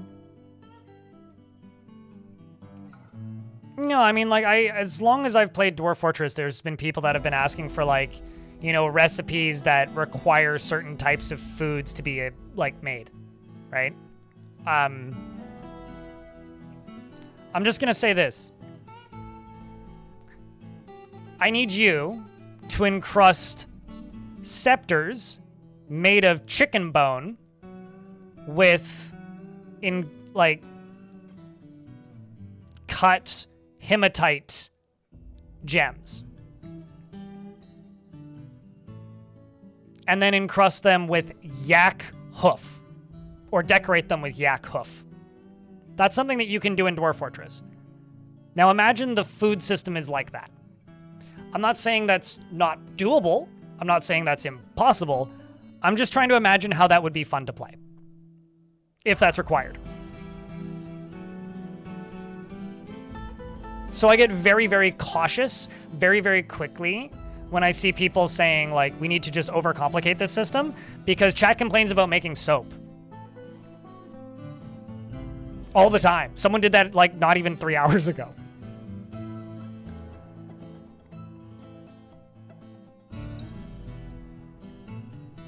So Dwarf Fortress has this mechanic, Kage, which is needs. You don't need most of them to be satisfied for the dwarf to be happy and in a good mood. But if you manage to get most of them succeeded, they get focused. And being focused allows them to work faster and consistently make higher quality items and perform better. And literally walk faster. And, like, have better accuracy. And higher chance of winning dice rolls. So, like, okay, you could add another asterisk onto that, make that system more, that's fine. But, like,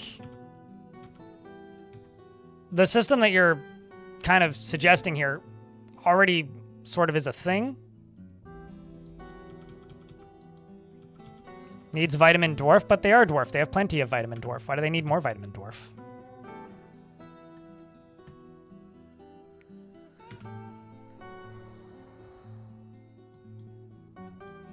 Just like shooting down a whole bunch of crows.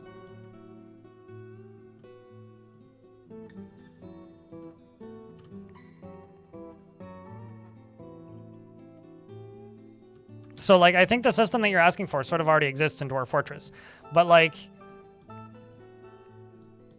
I still, like, kind of have a hard time imagining that being fun to play in Dwarf Fortress. Because Dwarf Fortress isn't Vintage Story. Now, if you wanted to say, I want that system in Adventure Mode, I would very quickly agree with you. Because there's a massive difference between managing a fort at the scale of Dwarf Fortress and managing one dwarf.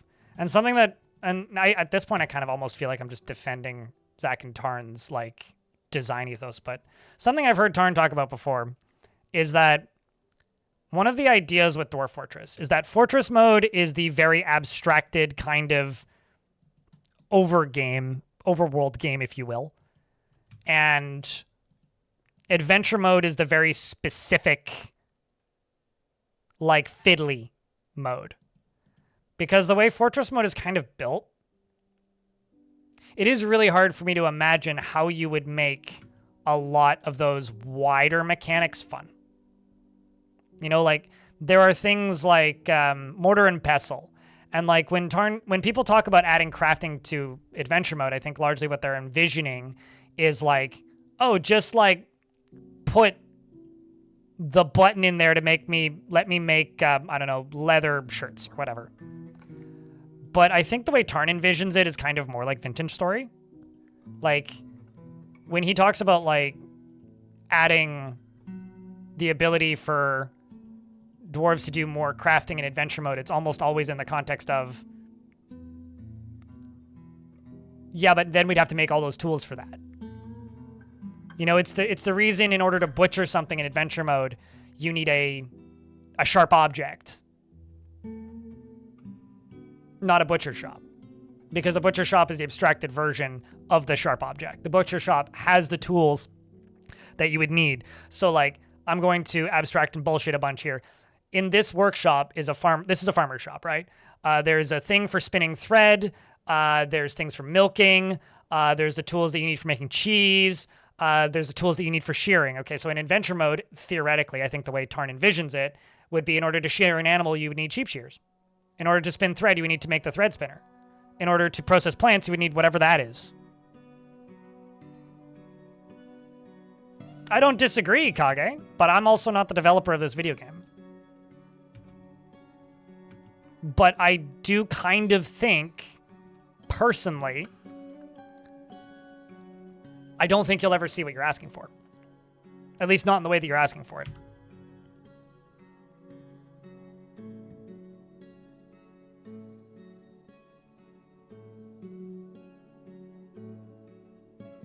But it won't meet all their needs. Right now, the way the game works,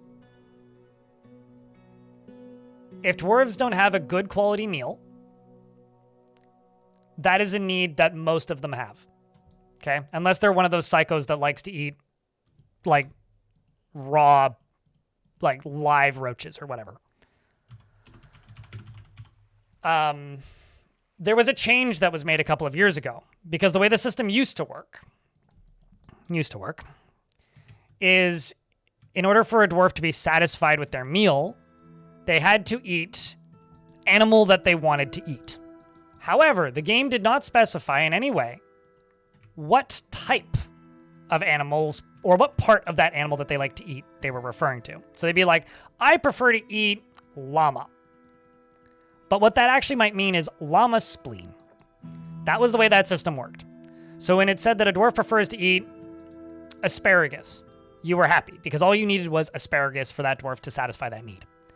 That was changed because nobody wanted to deal with it. So it was changed from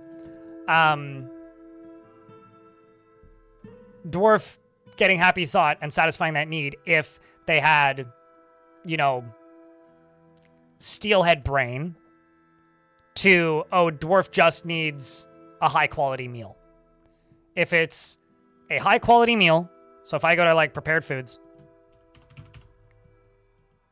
those are all eggs. If I go to prepared foods, like the higher quality ones will satisfy that need, regardless of what it is, regardless of whether or not the dwarf likes the food stuff that's in it. So like a masterwork roast is going to satisfy that need. Yeah, like these alligator sweetbread roasts, like this will satisfy that need for a dwarf, guaranteed.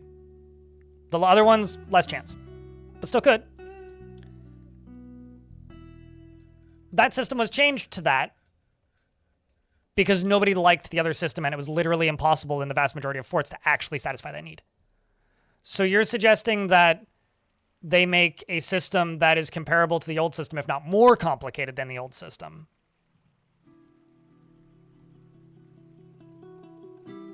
I can't envision that being fun, personally. If you're just managing one dwarf, and you have days to plan your route and decide where you're going to go and different cities that you can visit, that makes sense to me. Because it would give you a reason to go to like a tavern to get a properly prepared meal, which just gives you all the nutrients that you need, instead of just going out into the wilderness and eating 150 leaves of lettuce. Whereas in Fortress mode, you're now managing 50 to 300 dwarves. And if so-and-so tantrums because he doesn't have enough needs met, and so-and-so is being distracted and slow because he doesn't have enough needs met, because you literally don't have access to oranges or fruit, because you're 250 layers underground because the surface kills you, that just sucks, man. There's lots of things I want to do. I'm not a human. Anyway, I feel like this conversation is interesting to nobody because literally it's just me babbling to myself. Somebody give me something else to talk about. Please, help me, chat. In other news, I do actually need to expand my farming.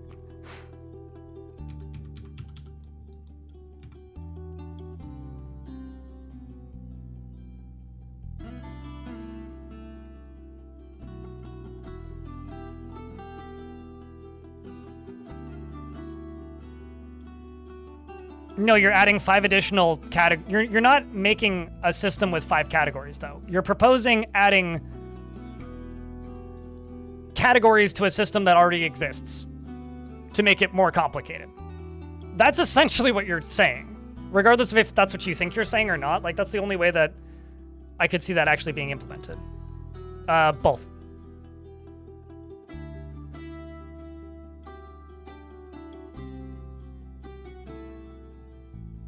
I haven't had any extinct animals that have fluff or fur of any kind.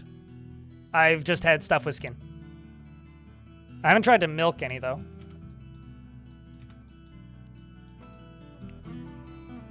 It's a kitchen. Where did I put my farmer shop? There it is. Nope, that's not it. It's on the surface. That's where it is. What was that? Saxul the Craftsdorf has created an Odin Nigith Elash Doras, a tetrahedrite ring, and offers it to the unwelcome lizard. Damn right. Who wouldn't? It's up here. You. Milk animal. Let's see what they milk. It's just gonna be like a horse or something. I don't think I can specify what it's milking. No, I can't.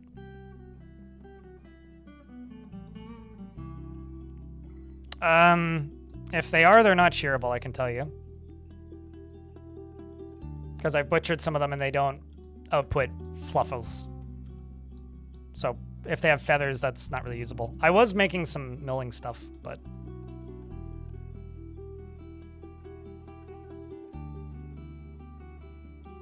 Fixed? What needs to be fixed about clothes? They've lowered the rate that they degrade so dramatically that, like, I haven't made a new set of clothes yet outside of for children since this fort started, and it's 5 years in. What needs to be fixed about clothes? In order for things to need to be fixed, they need to be broken, dude. Okay, well, they made goat's milk.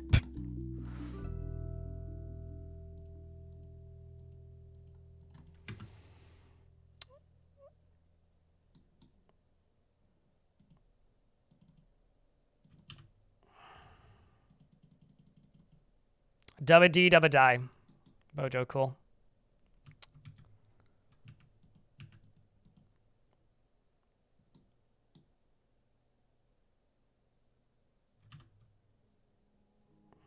Mud can't be cleaned unless you build floor and deconstruct it. Just period. How about I just throw a farmer's shop down here and we'll find out.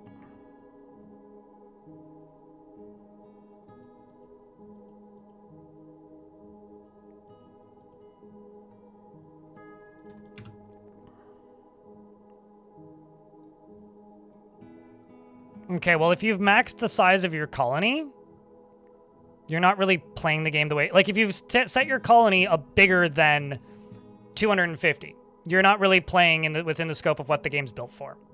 So, why would they fix a system outside of the scope of what the game is built for? Second, just automate it. Like, it's fine. Could it be less tedious? Yeah, but it's not broken. Stating that something needs to be fixed implies that it's broken, but it's not broken. It's like a perfectly functional system. So, is it the best system ever made? Not necessarily, but that doesn't make it broken or in need of fixing.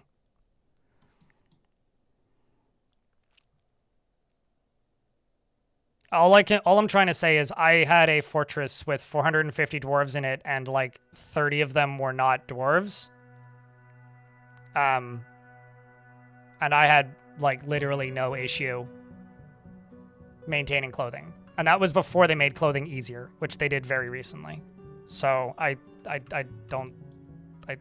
perplexed as to what you're saying needs to be fixed.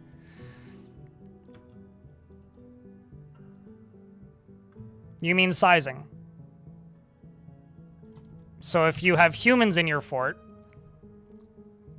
cloth, shirt, magnifying glass, size, human, and then automate that along with the rest of your clothing with the same settings. What's broken? Sorry, it's hot in here. If I'm acting a little cranky, that's why.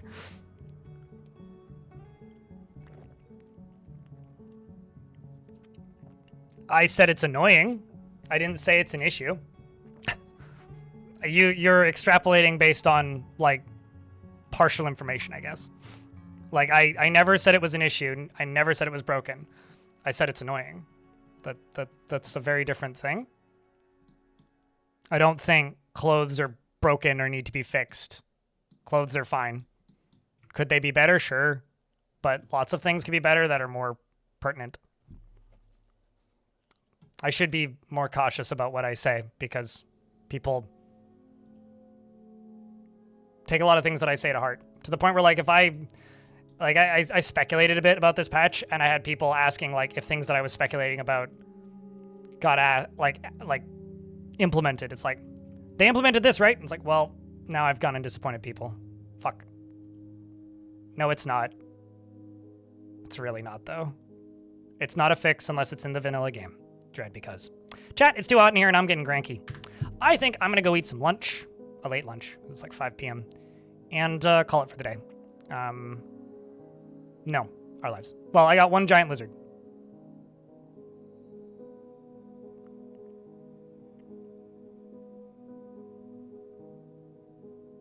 No, I'm not. I can do better, Conziet. You could throw them into a pit of lava and laugh maniacally. Oh, hi, Mark. Just shutting down for the day. Oh, Ms. Wolfie. Clothes last roughly 10 years now? Jesus fucking Christ. There has been dinosaurs in Dwarf Fortress since Forgotten Beasts were added Robot Field. We've had Stegosaurus, Dimetrodons, Pterodactyls, and a few others in Forgotten Beast form for a very long time.